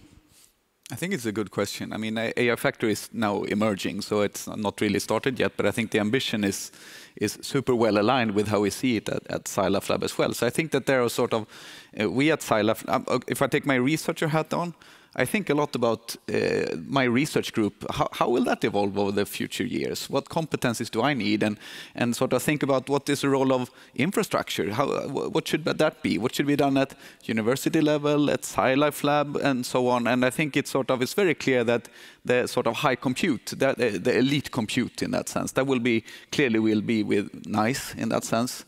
But it's sort of how we can sort of get access to the expertise in fully utilizing this. I think this is how we should glue together, and I think this is where AI Factory and SciLifeLab has a huge opportunity to work together on this. Mm.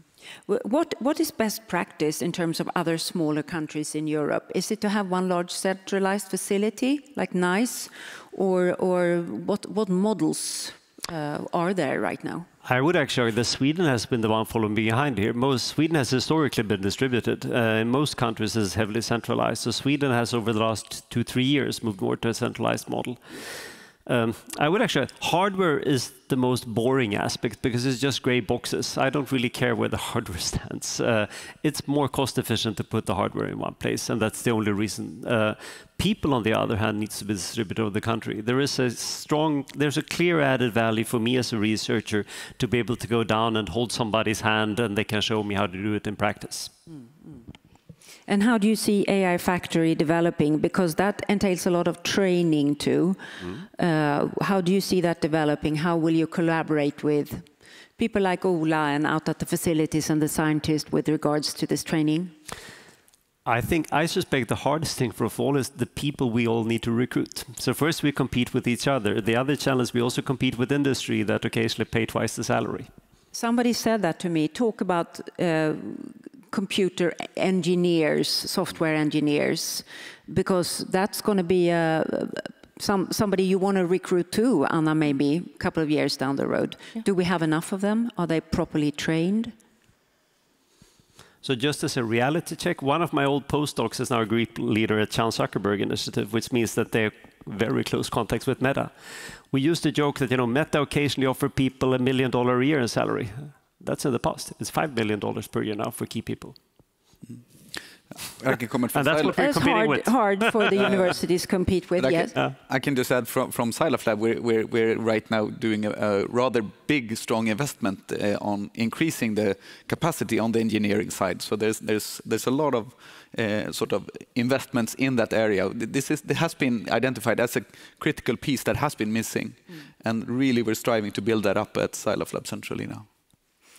And in the intermediary sector between science and commercial companies, do you see the big data capacities being built? I mean, because this is growing, even though you say I'm not working with this right now, you can also see where we're going, where we're heading. Absolutely. I mean, and it's not really true that we're not touching upon it at all. We have a lot of clients who themselves are building up different type of resources. They want to predict, they're trying to use their data, and they want our support to sort of be the peer scientist that I think it was Pablo again who said this, that we need to train the systems with what we already know. So in his case, it was diffraction and could be scattering. But from our point of view, it's the physical chemistry that is known, that needs to go in there so that we know what they should look for and what these models should include from the beginning. So we are contributing in that way, but in the same way as we have contributed for 20 years with fundamental understanding. So the difference is now that they take this understanding and try to implement it in models. Before, they took the understanding and they went out in the lab. But our contribution is very similar to what it has been all the time. So yes, and I think I like that Danish version that was talked about regarding the engineers, that I want to have the chemical engineers with the math, not particularly just a computer engineer. I like that part that was mentioned before.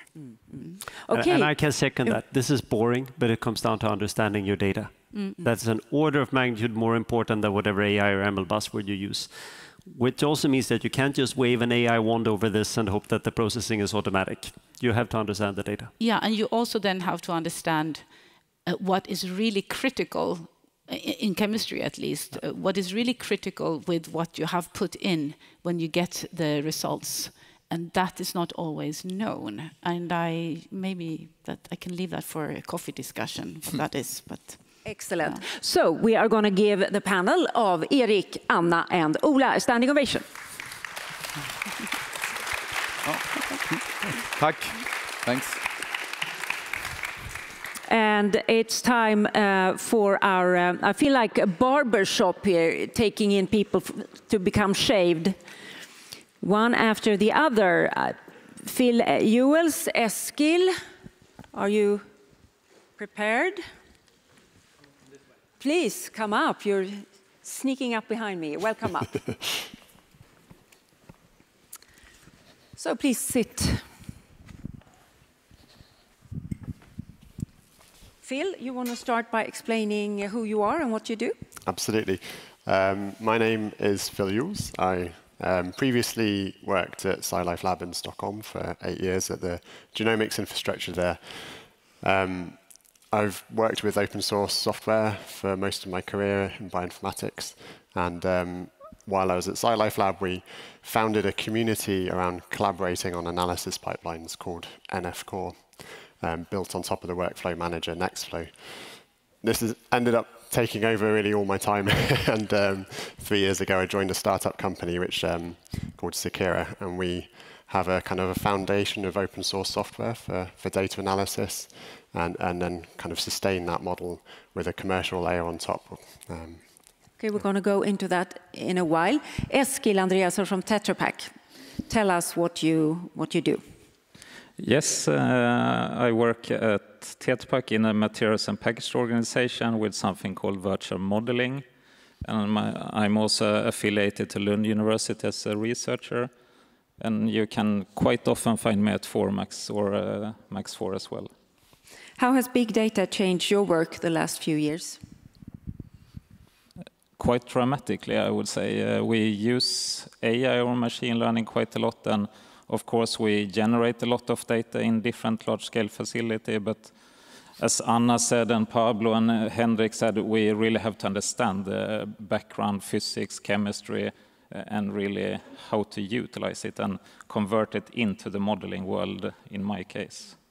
What are you involved in right now?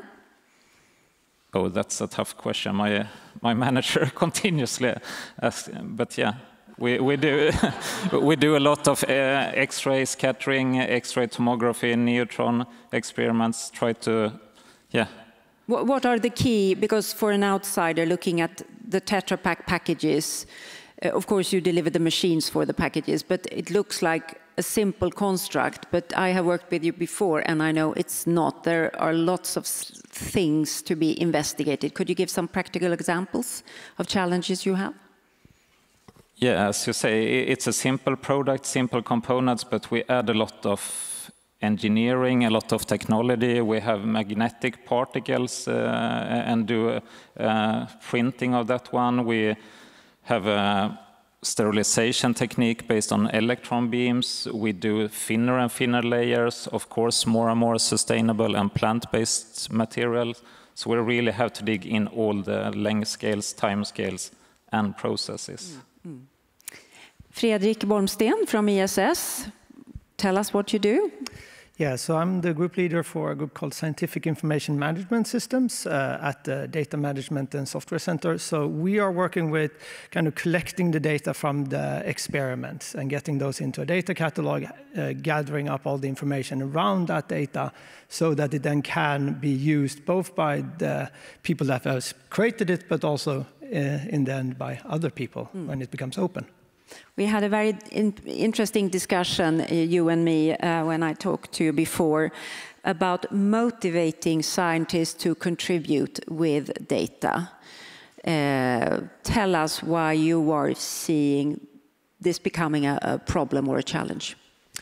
No, I mean, so when we collect data, we try to collect as much metadata and things around it as possible, but we can only do so much. So we're quite, we need people that are doing the experiment to engage, to also add additional information to it. And then the question becomes, how can we, one, do that in an easy way for them to add to this? And also, what's their motivational factor for this? If we look at maybe specifically the AI side of this, I think there is maybe a bit of a difference from how things has been done before. Google and sources like that has always scraped up the internet and then for data. But what in the end has happened there is that they then show that to you and somebody clicks on a link and then the original creator of that kind of gets something for it. If we're talking about these AI models now, they directly show you the answer. You don't really see where the underlying data always is coming from. So for instance, for something like AlphaFold, which sucked up a lot of information from PDB and other sources, it's not clear because it's taking information from many different parties and just presenting it directly. So it's the attribution aspect. Yes, absolutely. Yeah, so it's the lack of traceability kind of in the system. I mean, we talked about this is very interesting because also you have the same with, if you look at Wikipedia, or you know, you will have references to newspaper articles, etc. ChatGPT has no references. It is knowledge without traceability. So everyone who contributed with the data that it has crawled through is now a non-person, which is of course very bad news for media houses, you know, so you're talking about the companies using all this free data for data mining without any traceability, attribution, possibility for remuneration, etc. That's your main objective? Yeah, and overall, knowing what data has been included in these models and also what quality that data is could potentially be a problem. How could this, because at the same time, you want people like Eskil from Tetra Pak to be able to, you know, he's interested in cellulose, how it disintegrates near water, for instance, for their packaging. You want him to be able to use material from the scientific community. What's the balance here? How do we strike a balance? No, I mean, we look at our data policy, for instance. So, I mean, first of all, the experimenters have then the right to the data for the first 3 years. And then that will become open to the industry. And then it's about working in a PAN context as well to make sure that we have similar data policies. We have good licensing to our data. So there's clear rules for what you can do and how you will need to treat our open data. What thoughts do you have, Phil? Because Sequera, your company, both has an open source part and then it has a proprietary part. So this balance, I mean, it is, you know, it's something that needs to be managed. What are your thoughts on it? Yeah, I mean, I think it's an interesting topic, firstly, about AI attribution. And I think one thing I want to note on that before I move on is that I think it's important not just to kind of give back to the data creators, but it's also important for trust in AI as well. When you get an answer from an AI, you need to see the provenance and you need to see the traceability and the original data sources so that you know whether you can trust the results it's giving you. In terms of what we do, my day job is primarily working with the community and working with the open source. And so I mostly care about getting as many people to use kind of state-of-the-art analytical methods and software best practices for doing analysis, right the way from academia through to kind of industry. Only a small fraction of those users really go on or need some of the more commercial aspects that we provide. So I think the two benefit one another. It's a very kind of symbiotic relationship. Our company grew out of the community. It was that way around. The community was there first. The open source was there first. And so it's a very natural kind of coexistence. But when we talk about bioinformatics, it is interesting if we want to work with machine learning that a lot of the data in medical circles are based on white people and males. Because that's where there have been resources for making research, and women have the problematic cycles. So we're not used. So what does that do to the validity of the data? This comes back to kind of what I was talking about, the attribution. If you can see information about the original data sources in the results, then you can start to manage. Compensate. Yeah, attribution is important. Eskil, any thoughts on this whole attribution? You know, what do companies need to do to make a fair deal kind of with the academic community in terms of sharing, and what are your thoughts? Yeah, that's a very good and valid question. But in my opinion, of course, we have proprietary or confidential data.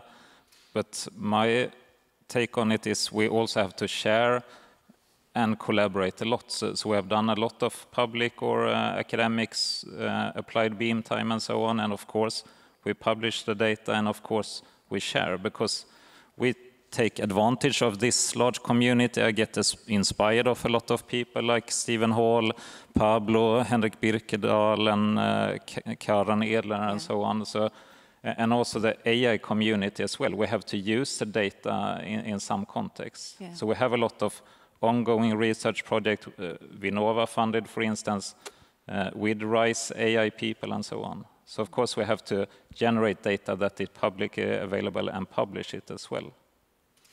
I have to ask you, you operate in a highly successful commercial company. It's privately owned, it's not stock market owned, so you're not quarterly driven to that extent. But still, you have managers who are driving for better and better margins. That's the term, the whole thing. What's it like convincing your managers that, you know, these new techniques or data mining, developing AI, working with the big facilities, working with universities, that it's worthwhile and that it can actually pay off long term? Maybe not quickly, but long term. How much time do you spend doing that? Is it tricky? What type of conversations are you having? That's actually super hard, in my opinion. Okay. Super hard. Super hard, and of course we don't have this like quarterly report and so on. We are quite long term. We invest quite a lot in research and development, but still I really have to convince. Why should we go to ILL to prepare to ESS? Why should we be at Max IV every second week to understand and get to learn the technique and get to learn the people and collaborate with the people? So yeah. I spend a lot of hours to convince. Okay, let's imagine I'm your boss and I'm like, Eskil, you're going to be super hard commercial. I want results now. Yeah. How would you convince me? Yeah, maybe start bribing. That's one way. No, but I would say start easy, start small is my take on it. Start with like a student project, start with like get inspiration from rice, for instance, baked bread in Tomcat beamline at PSI. So how hard can it be to melt some polymer at Cossac's beamline? So get inspiration somewhere, try to put some evidence, and then start really small, get some funding, maybe get some Vinnova funding and so on, or VR funding, and collaborate with the best persons in the world. That's kind of easy. And is this a convincing pitch? Probably. I still have been around 25 years at Jetpack, so, so it depends how you ask, maybe. Yeah, yeah. Any thoughts on what Eskil is saying, Fredrik? No, I think that's important that we have this connection, and I see that there is a big network being built here in Lund, not least with links and sources like that. And then it's for us to listen to industry and to have these kind of meetings. Because also it's important to say that industry provides a lot of value. You know, there is an energy, there is also seeing ideas being translated into products, into action. I mean, there is a joy in that, isn't there? Yeah, of course. That's one of the end goals, to see this become something. Of course, we have basic science, and then we have when it actually materializes to something like that. And then it is for us to understand those needs and to make the science output more available. And we are actively working on that to make sure that the things that are happening within the facility actually comes out and can be seen by the wider community. I think also talking about both open data and also open source software, I think some attitudes towards this from industry are changing and in a positive way.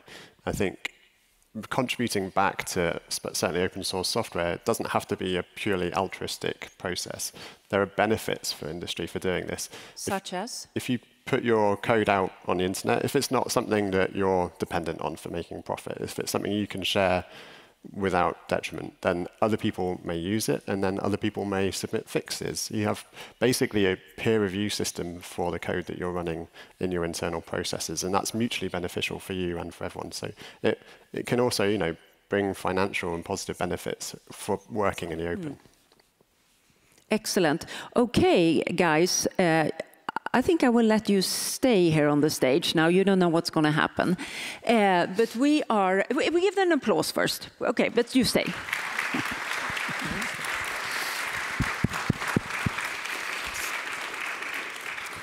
Okay, we are now going to do a little thing. We're having a short break, but the break consists of a small quiz. And there is a prize for the winning table. Each table is a team. And if you're alone at the table, you go and find another team. You are now a team. Mm-hmm. Yeah, sure. Do you have a pen and a paper up here? Can I use your notes? You can't take my script, because then I'm smoked.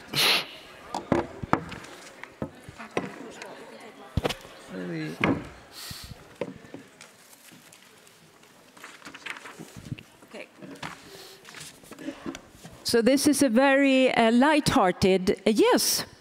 And we even have a first prize here coming up. Chocolates. Excellent. Okay. If you want to have a bit of fun, you can create a team name. A team name around the table. Do you have a team name here? I feel a bit on the spot with the microphone on my face. Yeah. Kan vi stänga av mikrofonerna på de här så att de får...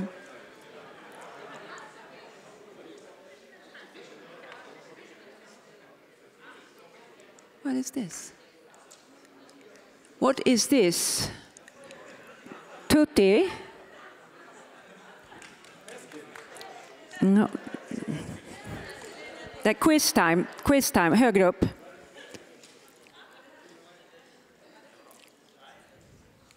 Here, quiz time. Okay, first question.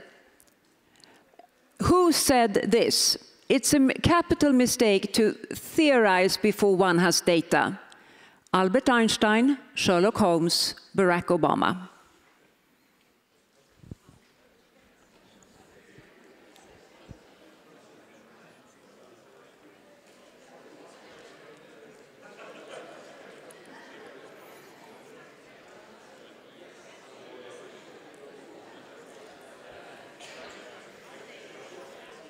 Okay, are you done? Next question. An expert is someone who has made all mistakes that can be made in a very narrow field. Was it Niels Bohr, Barbara McClintock, Henry Kissinger who said this?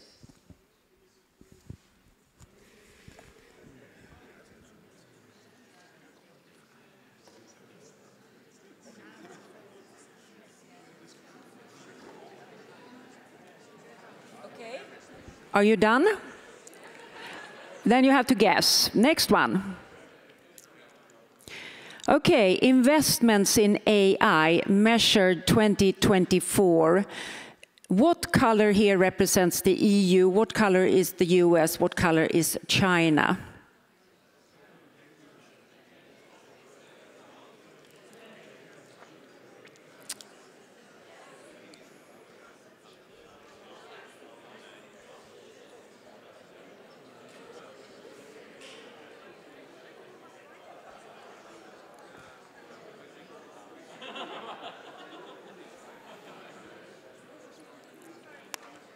Okay. Question number 4. If you have to choose between being right and being kind, always choose being kind and you will always be right. Was that James Watson, DNA helix discoverer, Buddha, or Jean-Paul Sartre?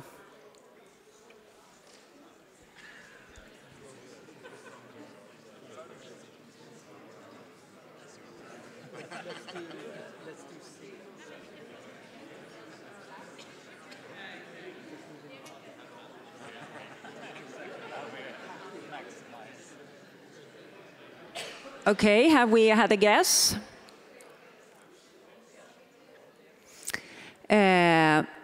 Question number 5, who said this? AI is either the best thing that happened to humanity or the worst. Ursula von der Leyen, Elon Musk, or Max Tegmark?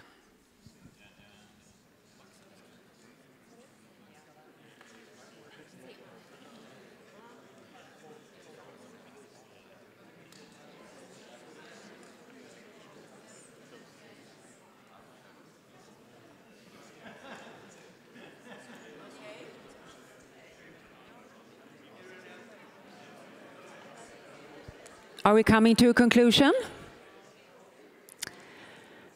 The first major Hollywood film warning us about AI development going out of hand. Which one was that? This is a picture from the film. I, Robot, Eat, Pray, Love, or Ex Machina?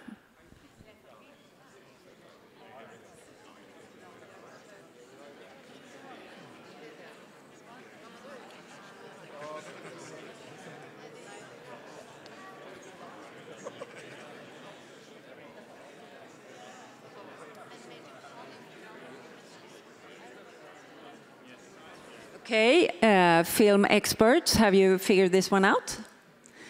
Last question. What words are missing? If we have data, let's look at the data. If all we have are opinions, let's go with ... Jim Barksdale, CEO Netscape. Let's go with mine, or God's, or what works best?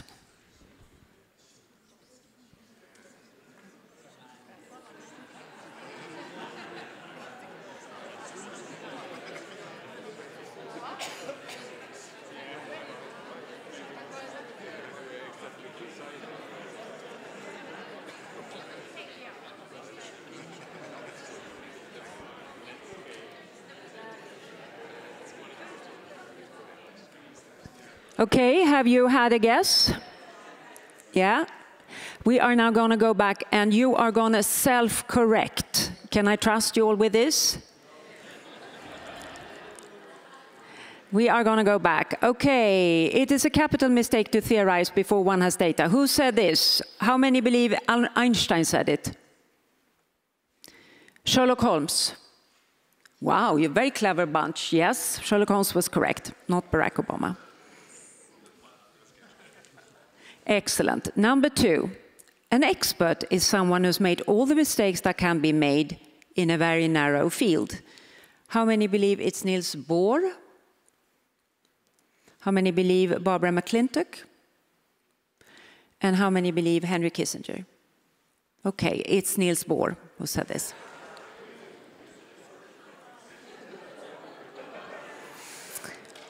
Okay, investments here, and here the thing is that here you can get 2 correct, because not 3, because the 3 becomes self-evident by the first 2. So the dark blue, which country is that? US, yeah. And the red? China. And the light blue is the EU.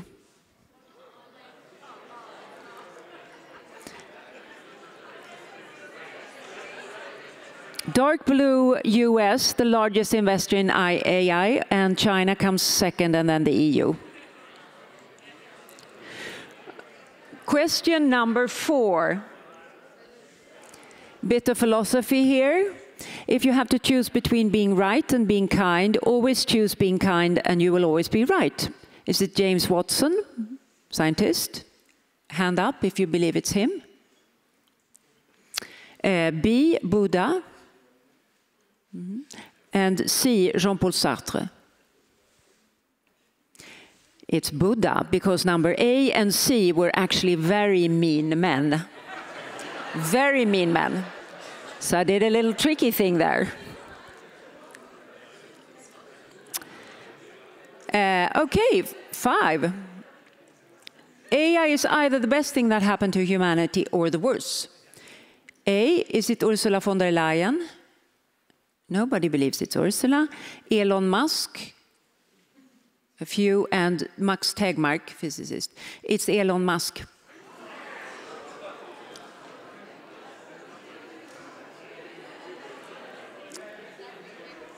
Okay. How is it going for the team here in the front? A little wobbly, yeah? Okay.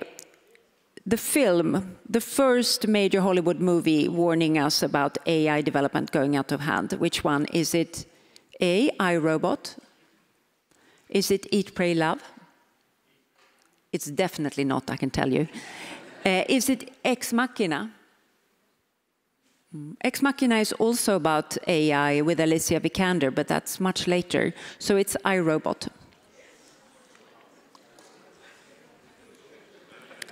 Okay, final question. If we have data, let's look at the data. If we have, all we have are opinions, let's go with ... Okay, is it mine? Is it God's? Is it what works best? It's actually mine.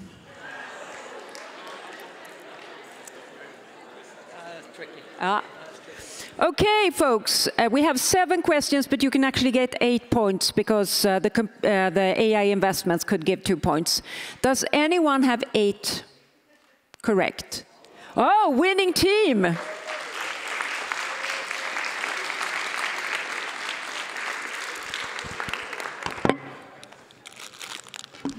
Do you want to come up here and get an applause? Team, coming up.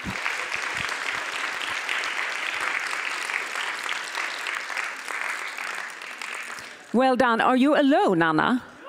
You are the representative. And you and your friends will now have some very nice chocolates as a little prize. Yeah. Thank you very much. Team? Team 8 ball. 8 ball. Great, and thank you very much.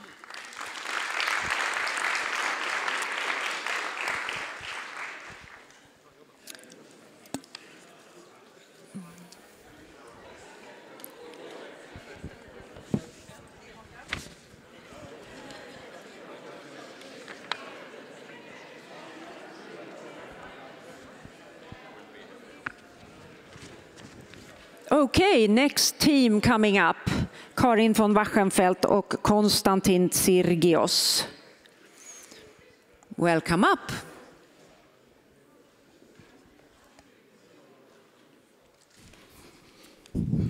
Come and sit. Yes. Here close to me. Welcome. Thank you. Thank you. Okay, we are going to talk about quite separate things here, but let's start with just presenting ourselves. Karin, who are you? So I'm Karin from Akkerfeld, and I work for a very, very small company, CRO, that works in the space of life science and drug development. So we help others do their scientific experiments. And one of the things that we also hope to do in the future is help guiding them into these infrastructures. We'll come back to that. Thank you, Karin. And Konstantin? Yes, hello everyone. Yeah, you can call me Kostas. I think it's easier to shorten it. So I work at DTU, one of the departments there, Technical University of Denmark. The department is actually fully funded by the Novo Nordisk Foundation. And I lead the team focused on research data management there. We are going to come back to that. But first, you help companies with contract research, and you are a bunch of people who came out of the AstraZeneca migration away from Lund into Mölndal in Gothenburg. Yeah. So one of the things you do is getting companies into Max IV. How do you think now about data generation and processing? What are your thoughts? What are you seeing in the market? Yeah, so I've been listening quite a lot, and I was very happy when I heard Trevor mention the sandbox, because that's something that I think we will be needing for our customers. And I was a bit worried when I heard about the 4-week summer students. I think students are great, and I really like students. But I also know that customers that we have, they are very protective about their data. And although we should share data that is shareable, and there is often lots of shareable data, even if you have, if you're working on something that is very proprietary and supporting proprietary development. But I do think that this is going to be a potential problem if we don't have the right balance between these sandboxes where you can actually have your data protected and work with it without others being able to see it, and having PhD students, summer students, and postdocs who are actually part of the academic life, which means also that what they do is public. I think we need to find the right balance if we really want to have some of these customers that at least I work with coming and doing their research here. What are you worried about? I'm worried about them not being trustworthy enough, sort of or I worry about my customers not having trust enough in an infrastructure that looks like that, that they actually would go for doing the experiments. So what would you like to see from Trevor's sandboxes in terms of something that would work for you? Yeah, so I mean, like we've heard for some others, like Anna, who also sits on my table and who actually won. So I think this is sandboxes, at least to my knowledge. You create a sandbox when you want to have your data privacy.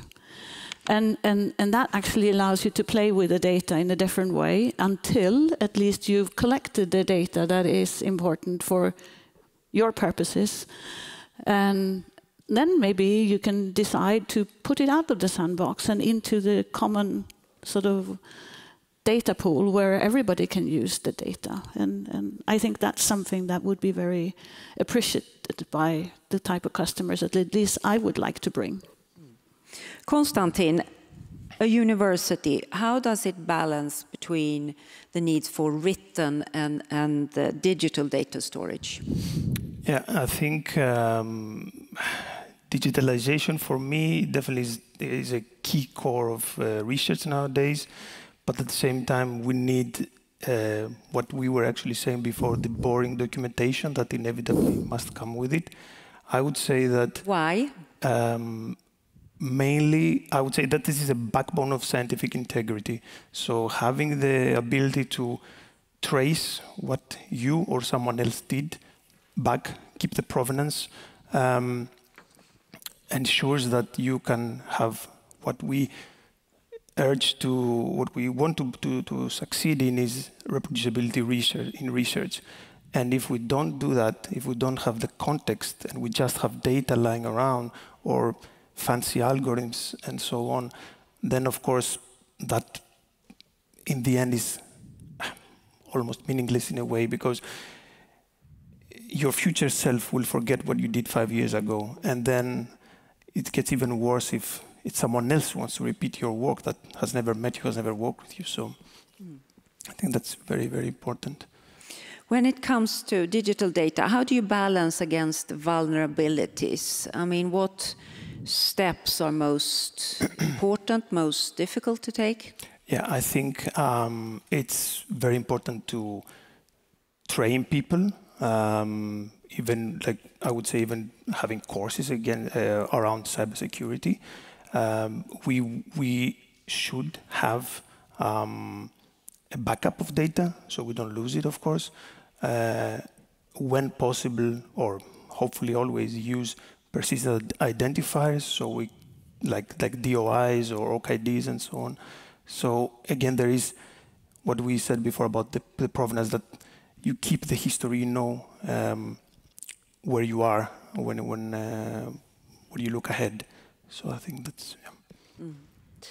Yeah. Documentation takes time away from things that scientists like to do, which is research. Right. How do you, also for looking for funding, which is a huge time-consuming thing, how do you incentivize people, or should it be, you know, should we rethink the whole documentation process? I mean, how should we do it in a more effective way? Yeah, so I've been a researcher myself for many years, and now I'm on the other side of the coin, so to speak, where I support the research and I enable it. And I definitely feel that, and I've heard that a lot. It is a pain point for us that support research that, well, we don't have the time for that. But I think what you said is key. Incentivize, show people the value in actually having the documentation, why, what's in it for you. And ideally, co-design standards, co-create these reproducible workflows with the researchers, for the researchers, because ultimately they benefit their work. What benefits are you showing them? Is it sort of the traceability back, or is it? I think, yes, well, we live in a world where we see more often than not, unfortunately, papers being retracted because of lack of reproducibility, what I said in the beginning about scientific integrity. So I think playing on that card and say, well, you know what, you don't want to risk finding yourself in such a predicament. And then again, it's also a matter of have a faster pace at work. Like if you have good documentation that allows you to not spend days or weeks or months either doing things that you have actually done before. Like a new person in your group comes, then you don't need to reinvent the wheel. Things have been done before, but if you don't know where to find it, if you don't know how this code that the other researcher or PhD student left behind works, then of course that's loss of your time. So. Yeah. But on the other hand, you know, a good scientist will be measured on results of the research, and the success will depend on the funding they can get. It's hard to show this concrete use short-term of documentation. All the gains you have talked about, they are long-term. I can say an example of what we do at DTU, Bösestein, where I work. So we are trying to make a centralized repository for the data generated at the Institute. And what we use as a main argument for this is that if we centralize the data, then you, as a researcher, can go in and of course, with the proper level of documentation, understand what data is in there, and perhaps even make another project based on the same data that someone else generated some time ago. And it's value for both. It's for you that you get ready to use data. It's for the scientists that generated data before you that gets citations. So because you're going back to your point, I can get new projects or I can be cited for what I did some time ago, else it gets lost in the time machine. Mm. Going back to your situation with your clients, you work with a number of technologies that generate a lot of data. Imaging, flow cytometry. How do you work in a wise way with data there? Well, I think that this is challenging. So sometimes you can actually not really store all the data in the best way. So for imaging, for example, we depending on if it's our data, so it's us generating data to understand our models that we offer to the customers, or if it's customer data, then it will be stored in different ways. If it's our data, we try to be open with it and try actually to share it in according to FAIR, so that it can be reused. If we can get the metadata files good enough so that people can actually understand and try to reproduce what we have been doing. But if it is customer data, then I would say the customer will have to store the data, because otherwise we will have to store huge amounts of data. If it's not too big data sets, we will also store them. But I think here again it comes back to really also extracting the most important data. So extracting what is really data that aligns with a question that the customer had in this case. Yeah, you said to me when we talked before that this is even more important when you work with corporate clients, yes. Really focusing on what is the question of the client. Yeah, so I mean, so I have a background in big pharma, but it's the same with the small customers that we have now and small clients.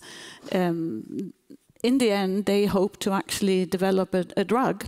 They hope to develop something that will apply for market authorization. All the data needs to be there, and it will be the same type of situation that we had at big pharma, where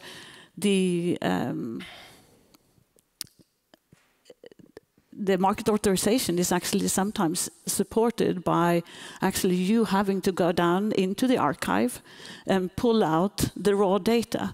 And especially some countries are very much focused on seeing all the underlying data.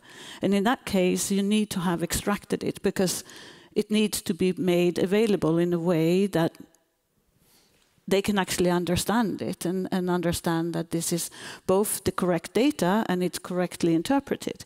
And that is a challenge in the documentation phase for these types of experiments, I think. When it comes to registering pharmaceuticals, where would you say the data competence is the largest when it comes to the authorizing institutions, like the FDA, or where do you think they are, or is it very similar, the competencies? Ooh, that I wouldn't really say. They work slightly different, although they try to harmonize. And I say now there is. I mean, now all the documentation has to be sent in a digital form. So they've actually gone past the stage of truck lorries with papers and into small portable disks, so that you can actually submit in a much more easy way, which also means that you can submit with more data, but the data that you submit is always without any raw data. It's just sort of the conclusions. Tip of the iceberg. Tip of the iceberg. You're going to get the nightmare question too. Konstantin, when you can't sleep at night, nobody wants to store any digital data at DTU, and what do you worry about?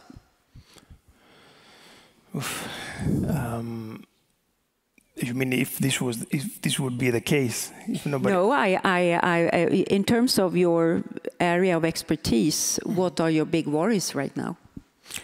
I am afraid that with the pace that the data is generated, if we don't ensure proper storage and proper metadata documentation and so forth, we will lose I mean, we will definitely lose track of what is going on. There are so many projects in just one department alone that is so hard to keep track of unless people put actually some effort together with us that we support the research to sit down and properly write this boring documentation or co-create with us some sort of standardized metadata where everyone can benefit from. And I mean, I don't know if this keeps me up at night. I also have 2 small kids, so. But having been a researcher myself, I think I see the value for good quality data and metadata. And it was said before about how good is your data actually matters even more than how good is your algorithm, how good is your model. And I would take it a little bit further, if I may. How good is your documentation matters for yourself first and foremost, but also for the scientific community in general, for the sake of trust, transparency, integrity, reproducibility, reshareability, everything. Okay, we'll have a popular vote. How many people think that Konstantin has an easy job convincing the scientist with this task? I don't think so either. No, there's no one. So they're with you, Konstantin, they understand you. And when you are, cannot sleep at night, running a small company, I guess it's worry about the...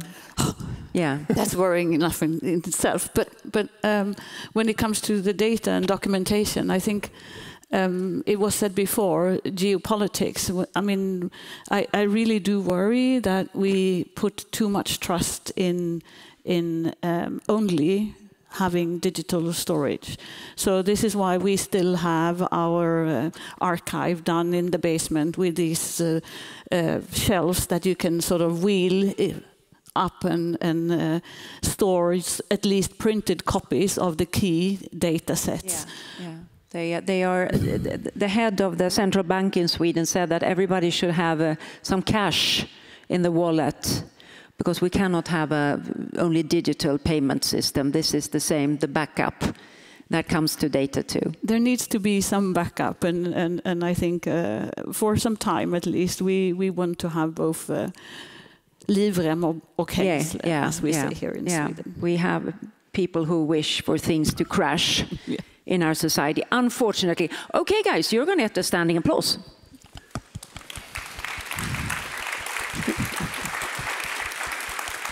Thank you. Tack. Ann-Sofie Fink, Stefan Ekman.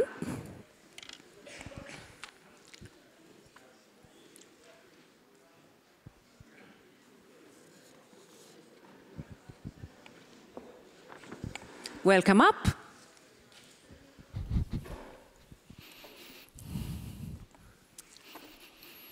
Welcome up. Ann-Sofie, tell us who you are, what you do. Yeah, my name is Ann-Sofie Fink, and I'm working for an organization called DAIC, Danish National E-Infrastructure Consortium, and we're providing researchers, universities with national infrastructure services on HPC, data management, and quantum, working on it. And I'm head of data management. What have you thought about the debate so far today? Have you learned anything new? Have you had any new insight, or everything is crystal clear? I definitely had lots of new insights. As I'm not a researcher, and I really need to get into this field of AI. And of course, I've been working and supporting and doing lots of stuff, supporting the FAIR principles. And I'm actually quite also amazed that I see that here's just fair data. You all know what it is. I mean, I think we still have at least some work to do in We're going to talk about the fair data soon, but Stefan, please tell us who you are. So, I'm Stefan Ekman. I'm a senior advisor at the Swedish National Data Service. And since you heard my boss say what it was earlier, I will try not to contradict her. But work with helping researchers at Swedish universities make their data fair and possible for others to use or reuse. So that's basically it, and we've done that for 40 years. Let's iterate. What is the acronym FAIR data? If there is someone, F-A-I-R. So what is the F? It's findable. Yeah, and the A? Accessibility. Yeah, I think you know it all, right? Yeah, accessible. Yeah. And what is the I? Interoperable. And the R? Reusable. And we noticed that the AI is in the middle too. So I think we need to get on that also. Yeah. So the national strategy in Denmark, it was launched aimed primarily at the universities and stakeholders around. What was the purpose behind it? At least to my understanding, and I came a bit later into the process, I mean, actually it was, to say, a top-down approach as the PSI directive, the open data directions were coming to us, and this was a way sort of to take it on board. And of course, bottom up, there was an interest, curiosity concerning the FAIR principle and sort of aligning with them. So it was sort of these two to meet. So therefore, the Ministry for Science, Education and Science initiated this national strategy. But I think the idea, then we came with a strategy to the universities, and guess what? They didn't say, oh, wow, a strategy for FAIR. We want to implement, we're going to do everything to make this work. It's, of course, a struggle to really get this implemented. Implemented, yeah. Yes. Stefan, you had some very interesting points, because it's easy to say we want information to be structured in a certain way. But there are different research areas that have very different views on how you form knowledge, different epistemological viewpoints. You know, some are thinking we interact with data, like in the humanities, a lot of the humanities, anthropology, whereas other will have a sort of very data-centric, positivist view of data as something absolute, the absolute truth. So that will, of course, how do these different viewpoints on what data is and their value, how will that affect this work?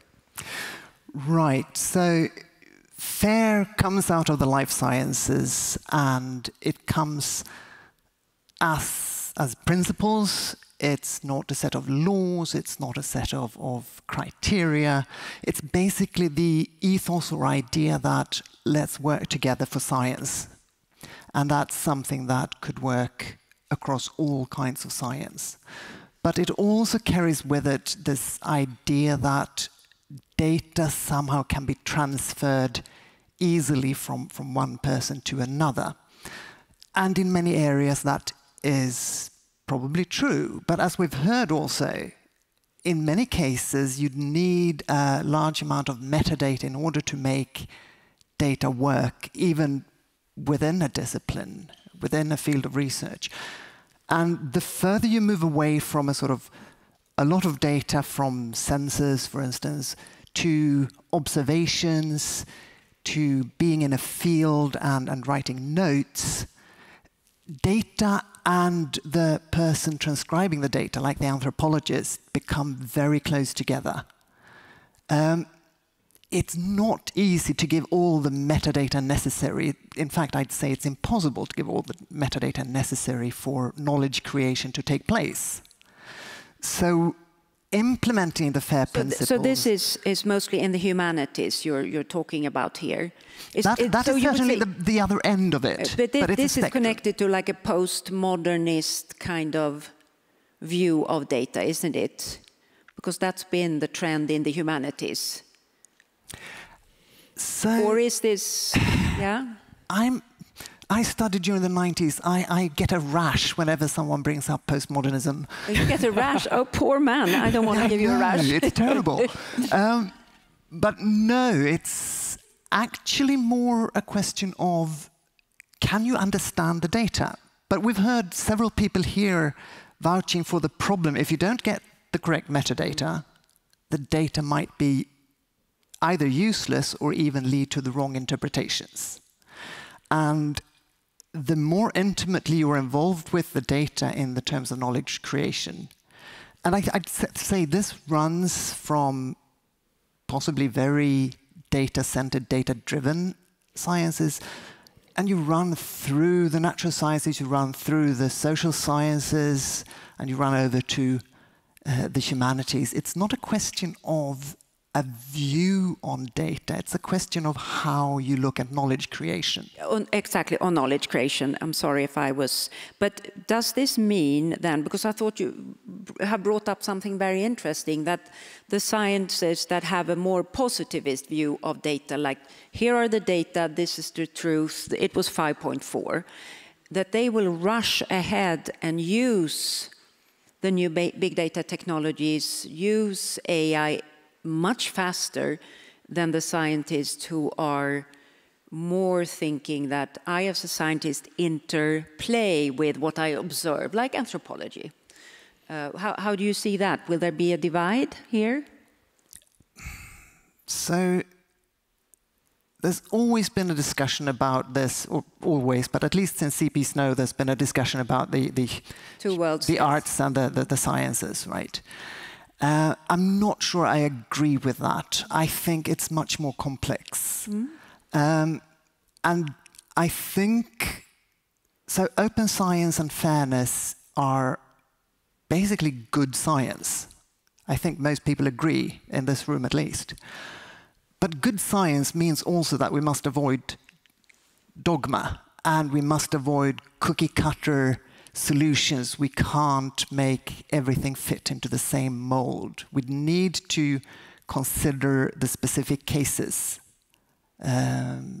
We heard earlier this morning that the particular case is always important. So I think that's where we're going to see this spectrum of approaches, not a divide. A spectrum, yeah. And I was thinking that maybe the medical sciences will be caught in between because they contain both elements, sort of. How do you see this, the different research traditions, the different ways of looking at interplay between scientists and data? How are you thinking about that, Ann-Sophie? I think I definitely support your argument, and the FAIR principle came out of the life sciences, that sort of saying that the sciences, where we can measure everything, where we can take the metadata from the instrument directly, they are easy to get in a way. But as I hear today, I mean, still, I mean, we need the metadata, and it can be very complex to interpret it in metadata, whereas, of course, going to the humanities, it's a whole different story. But we need to take the agenda for FAIR. We need also to apply that to humanity and social science, because we need the data, and what we always hear is that we need to work cross-disciplinary. Then we need at least to be able to use data from different sciences to solve our big research challenges, I think. So we can't get away from this challenge. It's just there. So Stefan, in terms of data publication, carrot versus sticks, we talked about our Konstantin, our poor friend. Nobody in here thought he had an easy job. He didn't get a single vote thinking that. So how carrots versus sticks, what are your thoughts on how to get this going? I think, first of all, I mean, we want as much data being as accessible as possible and as reusable as possible. And to do that, we need the metadata. I mean, that's the premise for the question, right? And the problem is that right now, there's not much in terms of incentives for researchers. Someone mentioned, I think it might have been Costas, mentioned that you get a citation after a while. Possibly, and in some fields, right? Today, data citations are not that big everywhere. So with a bit of hope, you get some citations. Is it worth putting all the effort giving the metadata? Now, we also know when someone tries to force you to do something, if you apply the stick as the incentive, the mandate, or the guidelines, or whatever you have, we do as little as possible. We're in Lund. There is a researcher here who's published fairly extensively on compliance culture. You do what you have to do, but not one whit more. Whereas if we get carrots, or in our table's case, chocolates. Oh, you were on the winning team. Yeah. Oh.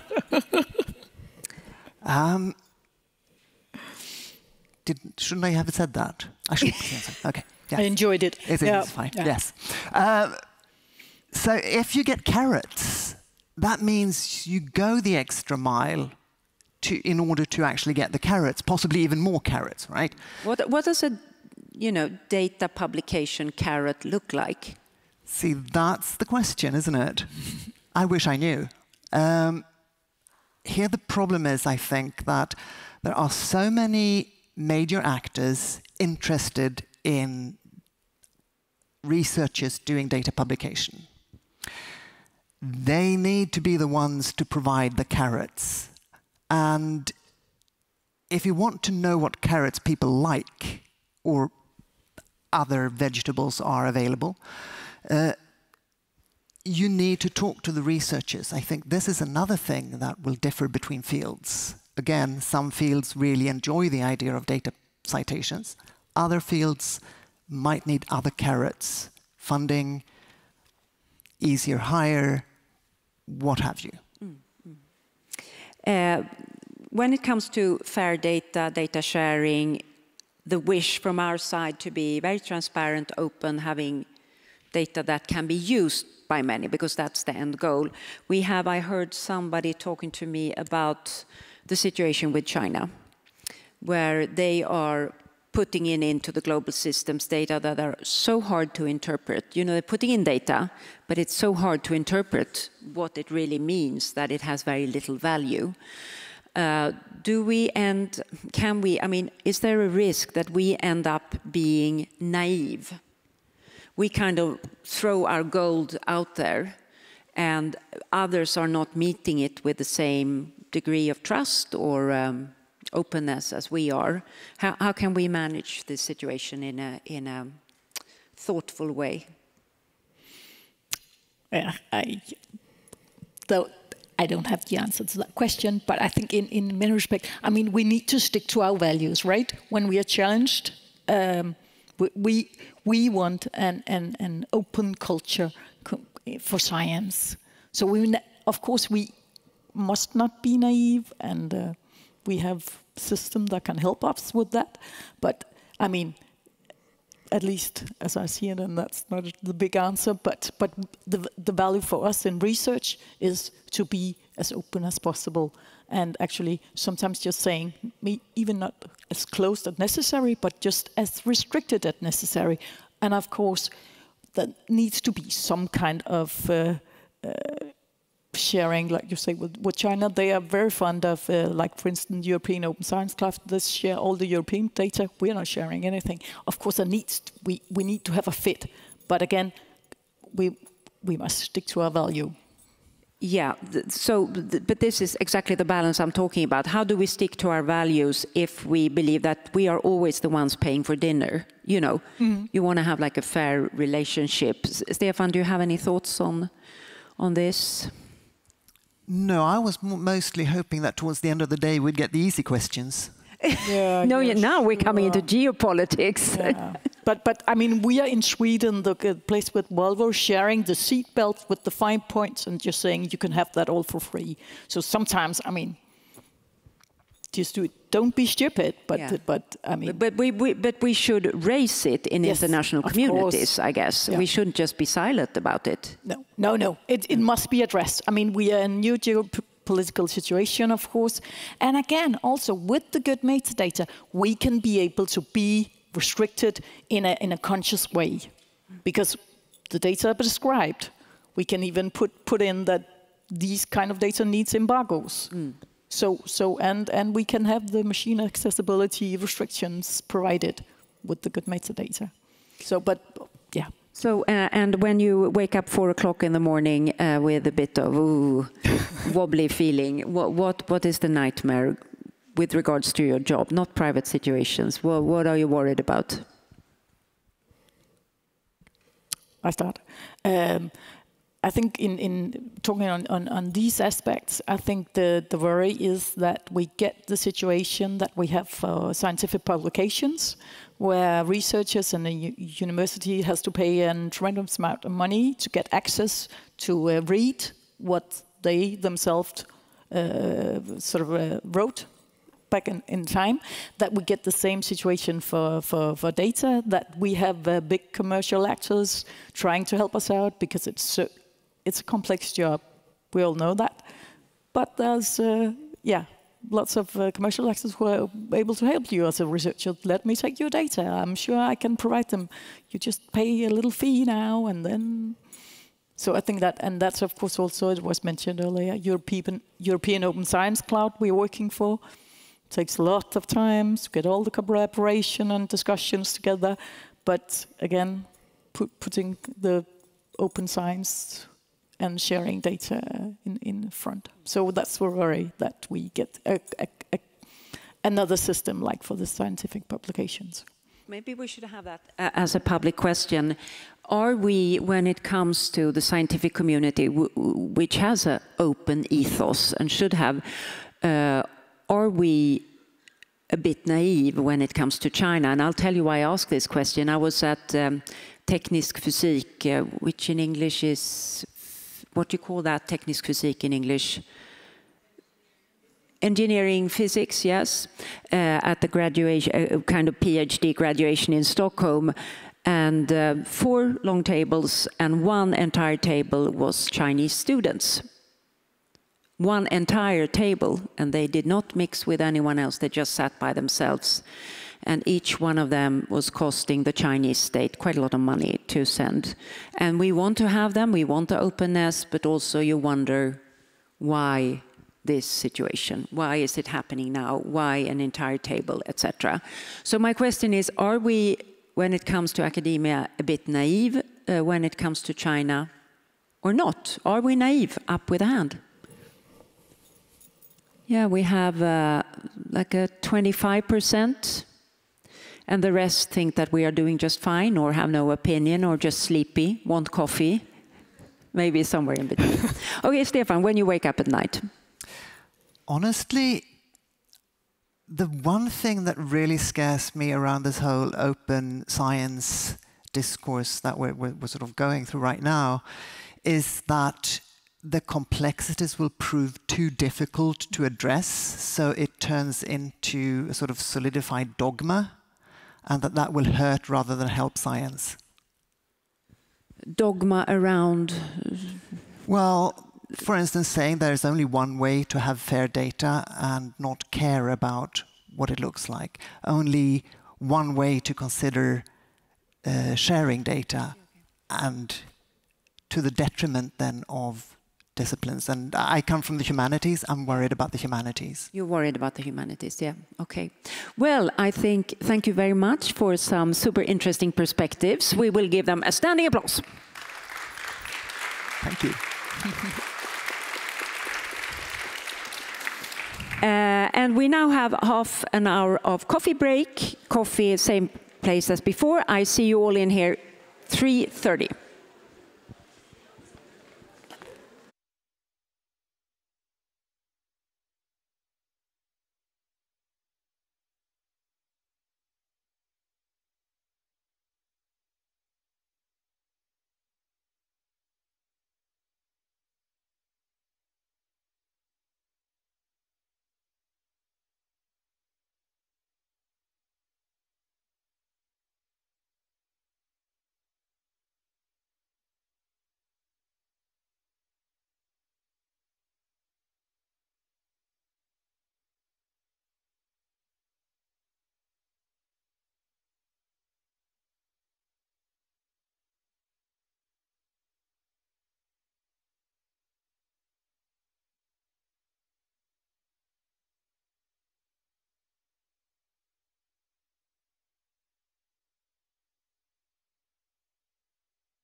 So we are approaching the end of this day, and we are going to go into the finals with a much anticipated part of the program. WASP, or the Wallenberg Autonomous Systems and Software Program, is the single largest private research initiative ever in Sweden, funded by some 6.4 billion Swedish kronor SEK, including co-financing from universities and private enterprises.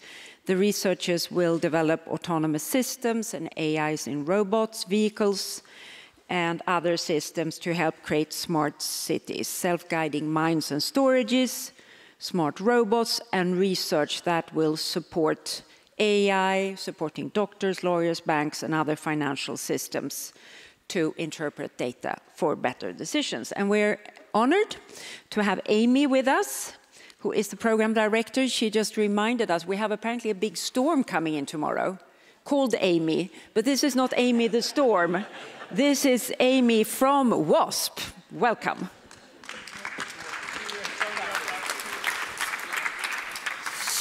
Thank you so much. And I've gotten a lot of texts, as I mentioned, about the storm coming in. I'm not sure if it's a passive-aggressive sort of peak to me that there's a storm called Amy.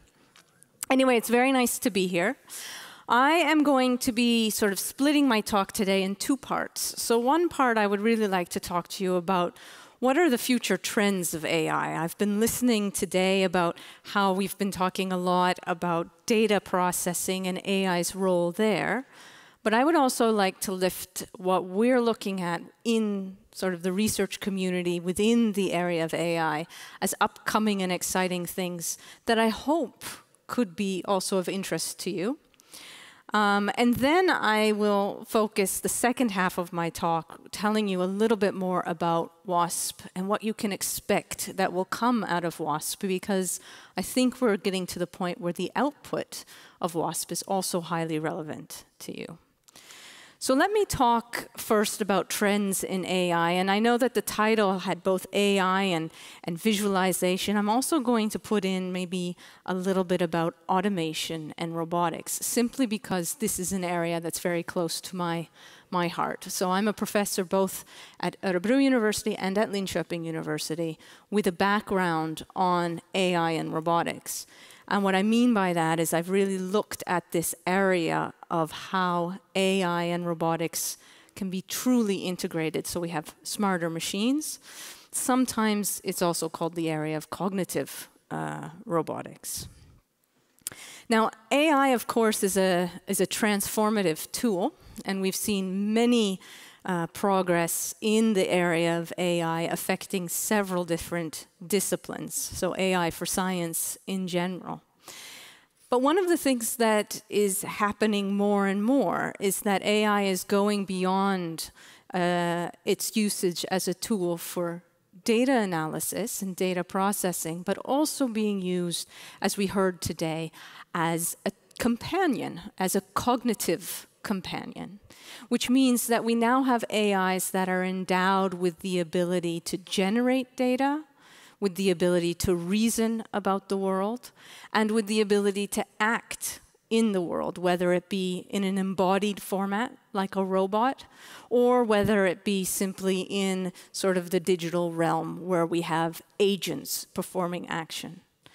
So often this is now being referred to as the fourth paradigm, where we go from data-driven science to a reasoning plus robotics plus automation scenario. And by the way, there's a picture there that I just put up that shows how AI has been used, again, in many different fields. And of course, as many of you know, here is the generation of the first images of the black hole. So, going a little bit more into AI for reasoning and knowledge integration, I think one of the things that has kind of taken the world by storm was, of course, large language models, and being able to leverage upon large language models, not only for text generation, which is, of course, a common usage, but rather being able to leverage from these large language models to treat information as tokens and then use large language models to predict the next token. And someone said something about the fact that AI is not very transparent and we don't understand, how it's reaching these conclusions. I only partly agree with that statement because, in fact, one of the things that AI does is that it focuses quite a bit on how do you encode information? How do you encode and embed information in a good way? Sorry, my mic is falling off my head. So, for example, if you imagine that you're reading many, many documents and you're encoding that information numerically, the question then is how do we represent that numeric information in very high dimensional spaces? And then prediction is simply done by looking at what's occurring somewhere in the vicinity of a space that you're interested in. And there are actually visualization tools that will help you navigate these spaces so that you can see similarities. There are also many AI methods historically that are based on what we call sort of symbolic techniques. For example, search methods that are still quite understandable. So keep in mind that there is a lot of AI out there, and not all of it is as black boxed as we think. Keep also in mind that there's a lot of AI now that is being used, particularly the generative AI, that is being used for things like hypothesis generation, combining these symbolic and connectionist approaches. And there is more and more efforts looking at how we can use these kinds of AI for science. One of them I want to mention is recently an initiative by Joshua Bengio from Mila in Canada called Law Zero, where it really is about the development of an AI scientist. And in the European context, we will see more and more initiatives around AI for science. So there are challenges with regards to trust and epistemic reliability, but nevertheless, generative AI is offering a plethora of opportunities. And this is also true not only for generative AI as kind of software solutions, but there are also a lot of progress in the area of AI and robotics, which I hope and I believe could be relevant for the work that you're all doing, where perhaps a little bit of smart automation might be needed. We talk about something more and more in our area, this idea of autonomous labs, where you have an AI that is able to generate a hypothesis, but also, because of its embodied form, can actually carry out the experiments. And you can scale this up. And in fact, I wanted to show you a couple of videos here, so I'll just click them and I'll let them run in the background. Because we talk a lot about generative AI and large language models for humans. But interestingly, there is also a potential of using large language models for robots. So on the top video, what you're actually seeing are the robots from my lab, where we allow the robots to analyze scenes themselves with large language models. We allow the robots to come up with the goals that they want to do themselves. We allow the robots to imagine what would be the result of this goal, and then the robots perform the action and self-monitor their behavior. But of course, sometimes we don't want everything to be fully autonomous, so we're also looking at situations where we're putting the human in the loop, where we have operators who are in one location and can move around in a very natural way and control the robots in another location. So there's a lot happening in this space of automation. Likewise, there's a lot happening in the space of agentic AI, and I think many of you have heard the term agentic AI, where you don't necessarily always have to have a physical robot, but you can have a software agent that can equally act, plan, come back with results, and not only share those results with you, but share the results with other AIs where they're finding different solutions and they're trying to discuss and figure out, how do they reach a consensus. So the field of AI is really booming and blossoming. And just to give you some other examples of things we've been working on, I heard a lot today about digital twins. And one of the things that we think is very exciting is not only working in the digital realm, but working in a mixed realm. So here, for example, you're seeing real data coming from satellites, but the sky is digital, is virtual. The water is virtual. So you have now mixed realities. You can simulate the world with these kinds of mixed realities, and you can start to play around with situations like, let's flood Stockholm and let's see what would happen, right? And the nice thing is that's not only interesting for us to make decisions, but it could be interesting, for example, a robot to make a decision. So the robots now can actually use these mixed digital or virtual environments. So what we've been doing here is we've actually said, well, if I want to fly from one point to another in Stockholm and avoid water, how can I find the best path? And here we have robots that can actually start to explore the world, finding shortest paths by playing around with possible scenarios. And finally, also something that I want to sort of tickle your imagination with, is that sometimes by leveraging from AIs, we can also get a much deeper insight in how we solve problems. So it's not only about sort of offloading the task, but it's about seeing how an AI would tackle the task and learning from that. So one of the things that we've also done in my research group is that we've tried to develop these cognitive robots and get them to learn how to understand how to make sense of the world. For example, if you take a simple game that we can play, we call it sometimes the shell game, where you hide one object under another and then you move the objects around. You would think that this is a fairly straightforward task to solve, but it requires a lot of reasoning. You have to know that because the ball is no longer visible, it's still present. And you have to also know that when you move one cup and the ball is under it, the ball moves with the cup. And in fact, we don't know this when we're born. This takes actually quite some time to learn. That's why when you play peekaboo with your children, it's so exciting for them, because you actually do disappear for a moment, right?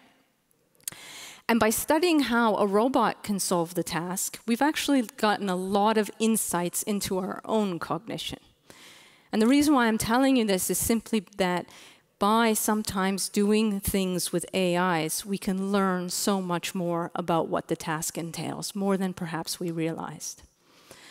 So just some concluding remarks about all these trends that are going on is that AI in science really has the potential not only to be used for all of science, but also for all of AI and many of the things that are happening in AI. LLMs, so generative AI, can definitely accelerate the progress in AI for science, and I really encourage you to look more into what generative AI has to offer for helping you, not only with your data challenges, but understanding sort of the different questions that you're looking at. And it's not only about duplicating or replacing human capabilities. There will be some aspect to that, of course, but it's also about finding ways to complement what we researchers do. So that breaks sort of the first half of my talk. And then what I would like to do is I'd like to sort of talk to you about how we're working in Sweden with some of these things, but also much, much more. And we are doing this very much within the program called WASP. And we heard a very nice introduction into what WASP is. It's basically an initiative that really takes the best of the groups that are looking at AI in Sweden, as well as a number of affiliated groups, and really trying to push the forefront of excellent research in these areas and in the core of these areas. And it does that by building up academic competences. And in terms of academic competences, you can look at it in different ways. You can look at the numbers in terms of funding, but perhaps more interesting is to look at the numbers in terms of people. And we are on track to produce 600, probably, we think we will reach 700 PhDs by 2034. and to recruit 80 new research groups in Sweden. And if you look at where we are, we have 74 today and about 500 active PhDs. Now, WASP was created in 2015, and I think what's very interesting about the program is that we are now at a point where we're producing more than one PhD a week, sometimes more than one a day, where we're really putting out talent that has these deep expertise and competences in AI. So we have just passed our 200th PhD, and we're starting to look at where they are and where they go. And what we see is about 60% of our PhD students go to industry, and 75% have chosen to stay in Sweden and continue their careers there. So this is an enormous competence injection, and we hope that these numbers stay as they are for Sweden. And I have a lot of contact with the students, and when I ask them, why stay, why go, what is it that you're looking for? They are really looking for interesting problems to sink their teeth into, and they're looking for employers, whether it be academia or industry or something in between, that values their knowledge, that values this kind of new skill set that they have. But WASP also tries to find ways to collaborate with the other programs, because we know that by working together, it's not only about applying our knowledge to your problems, but through this multidisciplinary lens, we can actually deepen the research in our field as well. And we have a number of collaborations. We have a collaboration with DDLS, so the Data-Driven Life Science Initiative. We have a collaboration with WISE, which works very much on material science. And we also have a collaboration that looks at humanities and social sciences, because some of the issues that we've been talking about today are extremely relevant for the area of AI. And we try and do the work that we're doing through a number of instruments. So we have regular calls and regular sort of opportunities. And they're everything from calls for PhD students, industrial PhD students, but also we want to create teams of people working together. And much to the same of the content that I gave you in the beginning of my talk, we've also identified a number of research challenges. And it's hard, of course, to summarize what everyone within the WASP community is doing. But if we were to try, we would say that you can find a few themes within WASP. One of them is looking at complex data and models in AI. We, of course, look at how do we involve human in the loop and how do we develop explainable AI systems. And this is very much about technical development, so making that black box a little bit more opaque.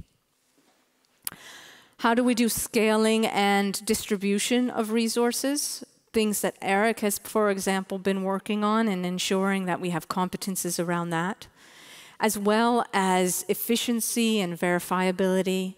We have recently started an initiative around cybersecurity, but also robustness. And this means bringing in a lot of competences, not least from mathematics. That's very much required so that we really understand these AI systems. We work quite a bit with industry, and we do that in the context of what we call research arenas. And these research arenas allow industry to provide infrastructure for us. And we really want to ask industry, if you have interesting infrastructure, data or physical infrastructure that we can use, then we try and create an arena around it. We have an arena around robotics with ABB, one around public safety with Saab, one around media and language with a number of creative industries like electronic arts. And we also most recently have an arena in the area of medicine. And this is looking at generative AI and looking particularly how we can use AI to enhance, for example, the entire pharmaceutical value chain. And we have companies like AstraZeneca highly involved in this arena. And then what I think is really exciting is that we have decided within WASP this year to really put a lot of attention to this area, AI for science. In a sense, we've been doing it already because we work with these other programs like DDLS and WISE. And we have, for example, teams of researchers from WASP and from these other programs who really combine their knowledge to find new challenges. But we've also decided to do much more when it comes in terms of AI for science. And we have a couple of new initiatives, some of which I actually can't tell you today, but if you follow what we're doing on Monday, you'll find out about those new initiatives. But what we really want to do is we really want to encourage specialists to work closer with research projects. And like I said, exactly how that will look, that will be announced next week, but we see AI for science as being so important and relevant for many of the competencies that we are now developing in WASP. And we see that there is a plethora of opportunities to work together with you. So with that, thank you very much, and I'm more than happy to take any questions.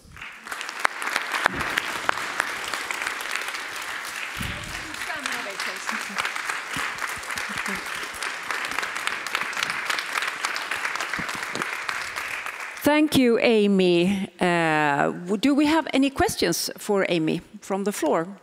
Yes. Will you come forward?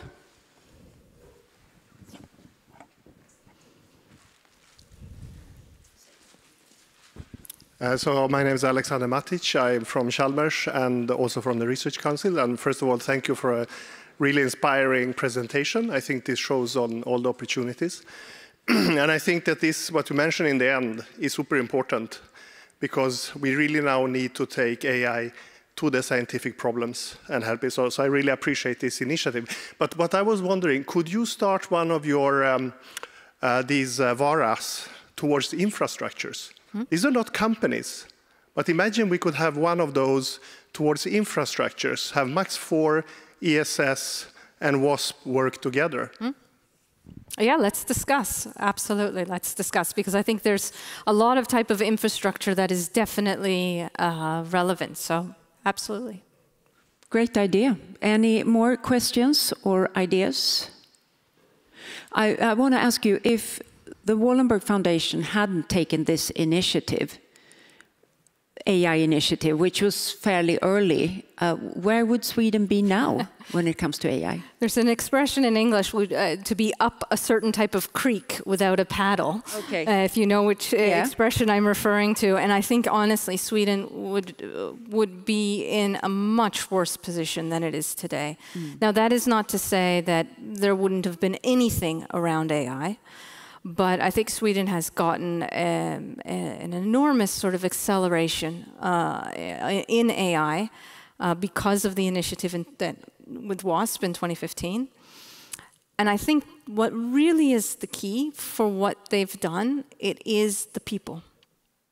It really is the fact that there is going to be a whole new generation of competences available for Swedish industry, yes, but society as well.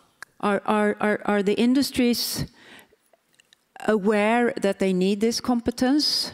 Yes, yes and no. So there are certain companies, and when we look where our students go, we see that they are very good at attracting the students and keeping the students. And Ericsson, for example, is one such company. We also see that the startups are very attractive to the students.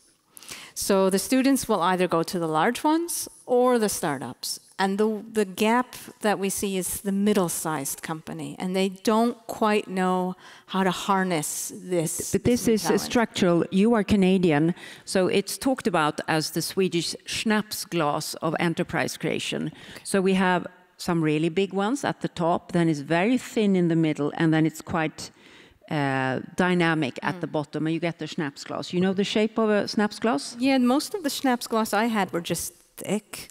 Okay. But maybe I'm drinking out of the wrong one. I'll show you a very good Schnapsglas. I'll show you. Okay, any more questions for Amy? Carl Mikaelsson, Uppsala University. Can you comment on the use of AI for the causal inference research. If A causes B in complex areas like medicine and multiomics. Yeah. Yeah, and where are we today? Yeah, so this is still one of the big challenges. Although there is a lot of progress in the area of causal inference and causal learning, I think one of the, if I could say, one of the things that the AI field, particularly the machine learning field, has to really get a handle on is getting AIs to know when they don't know. And that's part of that, because the problem is that they will always either find correlation or always find causation. And sometimes we need AIs to be aware of kind of the unknowns. And so that, I think, together with causal inference and causal learning, those two pieces, I think, can solve exactly as you're saying, does A in fact cause B? Final question for Amy. Next steps for you guys. What are you seeing as the next horizon? In terms of the program? Yeah, so there are a couple of things that we are rolling out. Because one of the things that we realized is that we don't want to take off our foot off the accelerator now. AI for Science, keep your ear to the floor, because there's going to be quite a bit happening on that front. The other thing that we want to make sure is that the VARAs, so these research arenas, really utilize all the PhD students that we have. And then the third thing that we're working with is something called futures, meaning that we want to be able, as a community, to identify what we believe will be the challenge of the 2030s and the 2035s. So not play catch up to what's happening elsewhere in the world, but really set the agenda. So I would say those are maybe the three things that is happening now, right around the corner. Okay, Amy, thanks for coming here, and I hope you're not traveling back to Stockholm in the Amy storm. No. No, you're not. Excellent, excellent. I'll manage. Thank you. Okay, I would just like to hear, I know many of you are tired, we've had a long day here in the fantastic room, but slightly dark. Thoughts after the day. Is there anything you're going to do differently? Is there any new thought? I'm looking at you.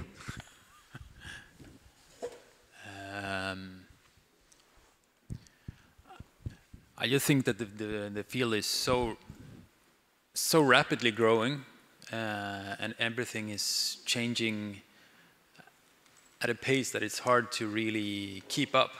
So I think it's important not to assume that you know what's going on, and really try to keep an open mind. Any other reflection after today?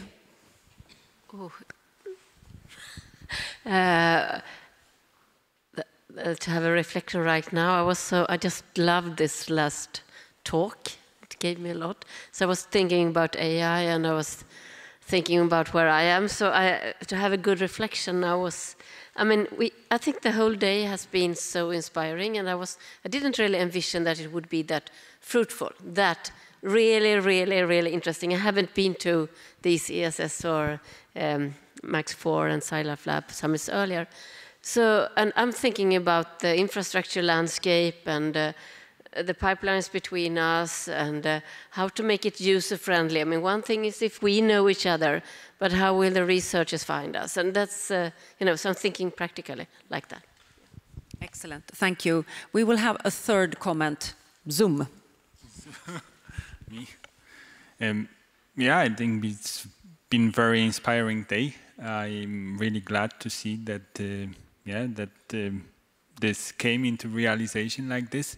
And when it comes to the changes or whatever, like my take-home messages from this, I think it's very important to remember about those ground truth things, like the documentation, even on the paper, because who knows if internet shuts down one day, what would happen then? and also the scientifically driven questions, like having those in mind. I have them, but it's always good to reflect that they should be driving forces for us anyway. Thank you very much. And last but not least, Lisbeth, välkommen upp.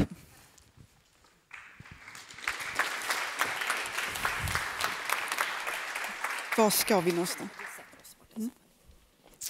So, Lisbeth, tell us why you are the right person to finish this off. Was that a fair question? Yeah, it is a fair question.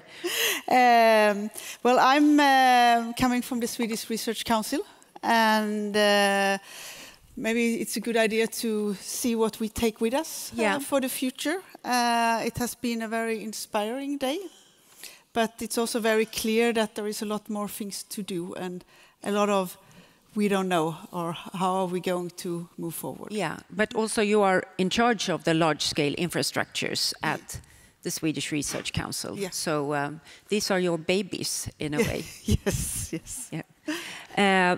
Or pride, maybe. Or your pride, or your pride. Or exactly. the Research Council's pride. What do you see the biggest needs right now when it comes to data and the infrastructures? I mean, if we look at what we have been talking about today, it's a lot about the whole data value chain, from the idea of the experiment that you want to do, to sampling was also up, sampling environments, and then creating a lot of data, and then analyze the data, store the data, make them available. So there is a really big number of steps that is needed if we go from the idea to understand what we want to understand, what we posed as the hypothesis or what we were looking for. So I think some of the challenges here is that we need to work together to come from the first point to the end point. And I think it was highlighted in some of the presentations that we do not, few do the whole chain, and the connections and the collaboration is something that needs to be further developed for us to succeed, and that there is quite a lot of urge for this.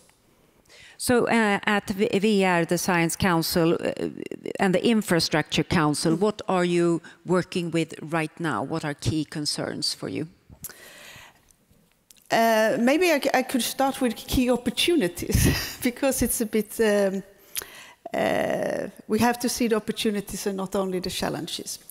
I think you are very well aware of the excellence clusters that we have had a network call for, both one at VR and also one at Vinnova. And I have been involved in the work of looking through the ones at VR. And I also did the exercise of looking in the applications because you ask if you're going to use infrastructure or not. And it was very nice and important to see that like the big ones that we talk about here, NICE, Max IV, SciLifeLab, ESS, there are very many of these excellence clusters to aim to have use of these and have involvement with these. And I think this is like a big opportunity that should be used, hopefully, by researchers. But it's also an opportunity to make the best use of all the investments we do in infrastructure. Discussions and what's going to happen now with coming to the stage of releasing some of these excellence clusters will be a very good opportunity also to bring research and research infrastructure closer to each other, and maybe have the whole value chain that we started to talk about. We have had some issues today about funding. People have said if we only had more money, not like a general kind of thought, but some sources. And perhaps we should mention there are other fora to discuss the funding. You want to elaborate? No, I think that what we have now is what we have through the research bill, and we have to make the best use of that. And when we think strategically and work with strategic plans, this is what we can then play into the next research bill. Then, of course, it's very important that we also show society and politicians what we do and why it's important. So we have good reasons to further develop it.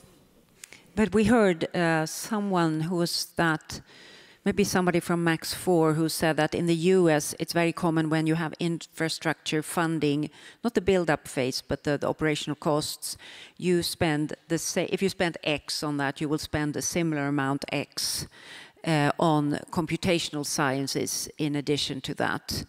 Is this something a dialogue you can bring up with politicians? Yeah, I mean, well, of course. Yeah. I think maybe also that I mean there were some that talked a little bit about this. We could also be better off when we apply for funding. I think we apply too little for the data part. Okay. Because we are too underestimated the need, and this has of course been exploding the last decade. So there are many ways of working further on that. Yeah, yeah.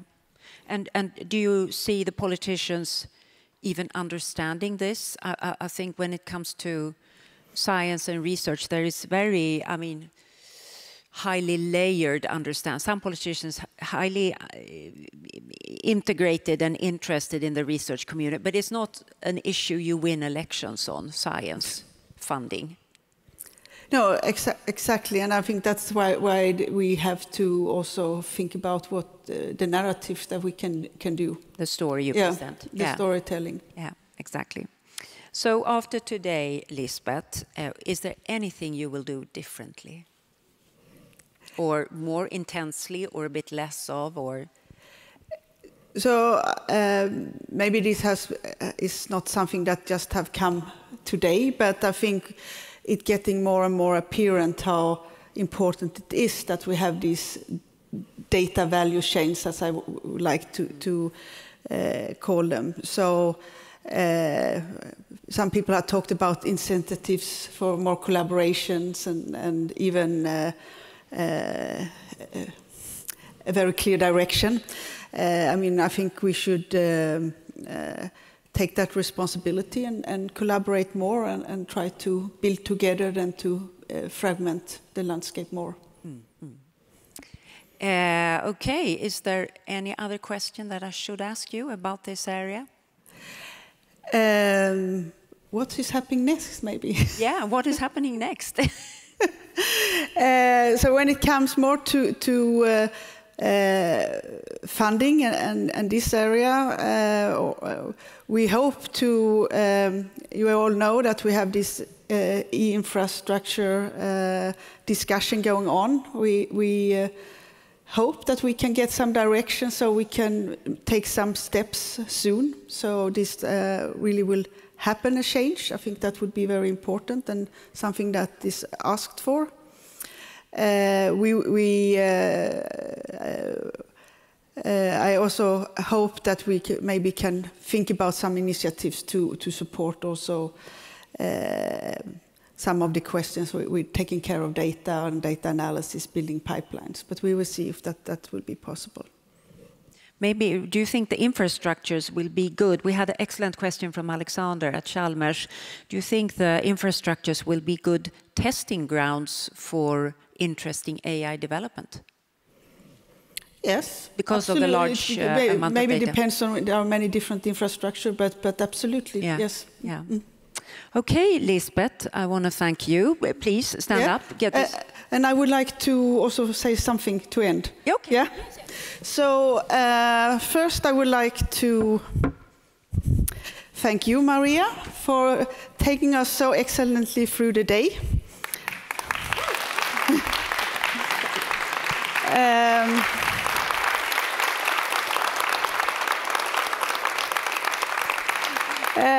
And then I would like to thank everyone that took the time to come here, to be here to have this important discussion and also interact, of course. And we are happy that we also next year will offer a summit. The details is to come. So with that, thank you very much, and I hope you have a safe trip back home.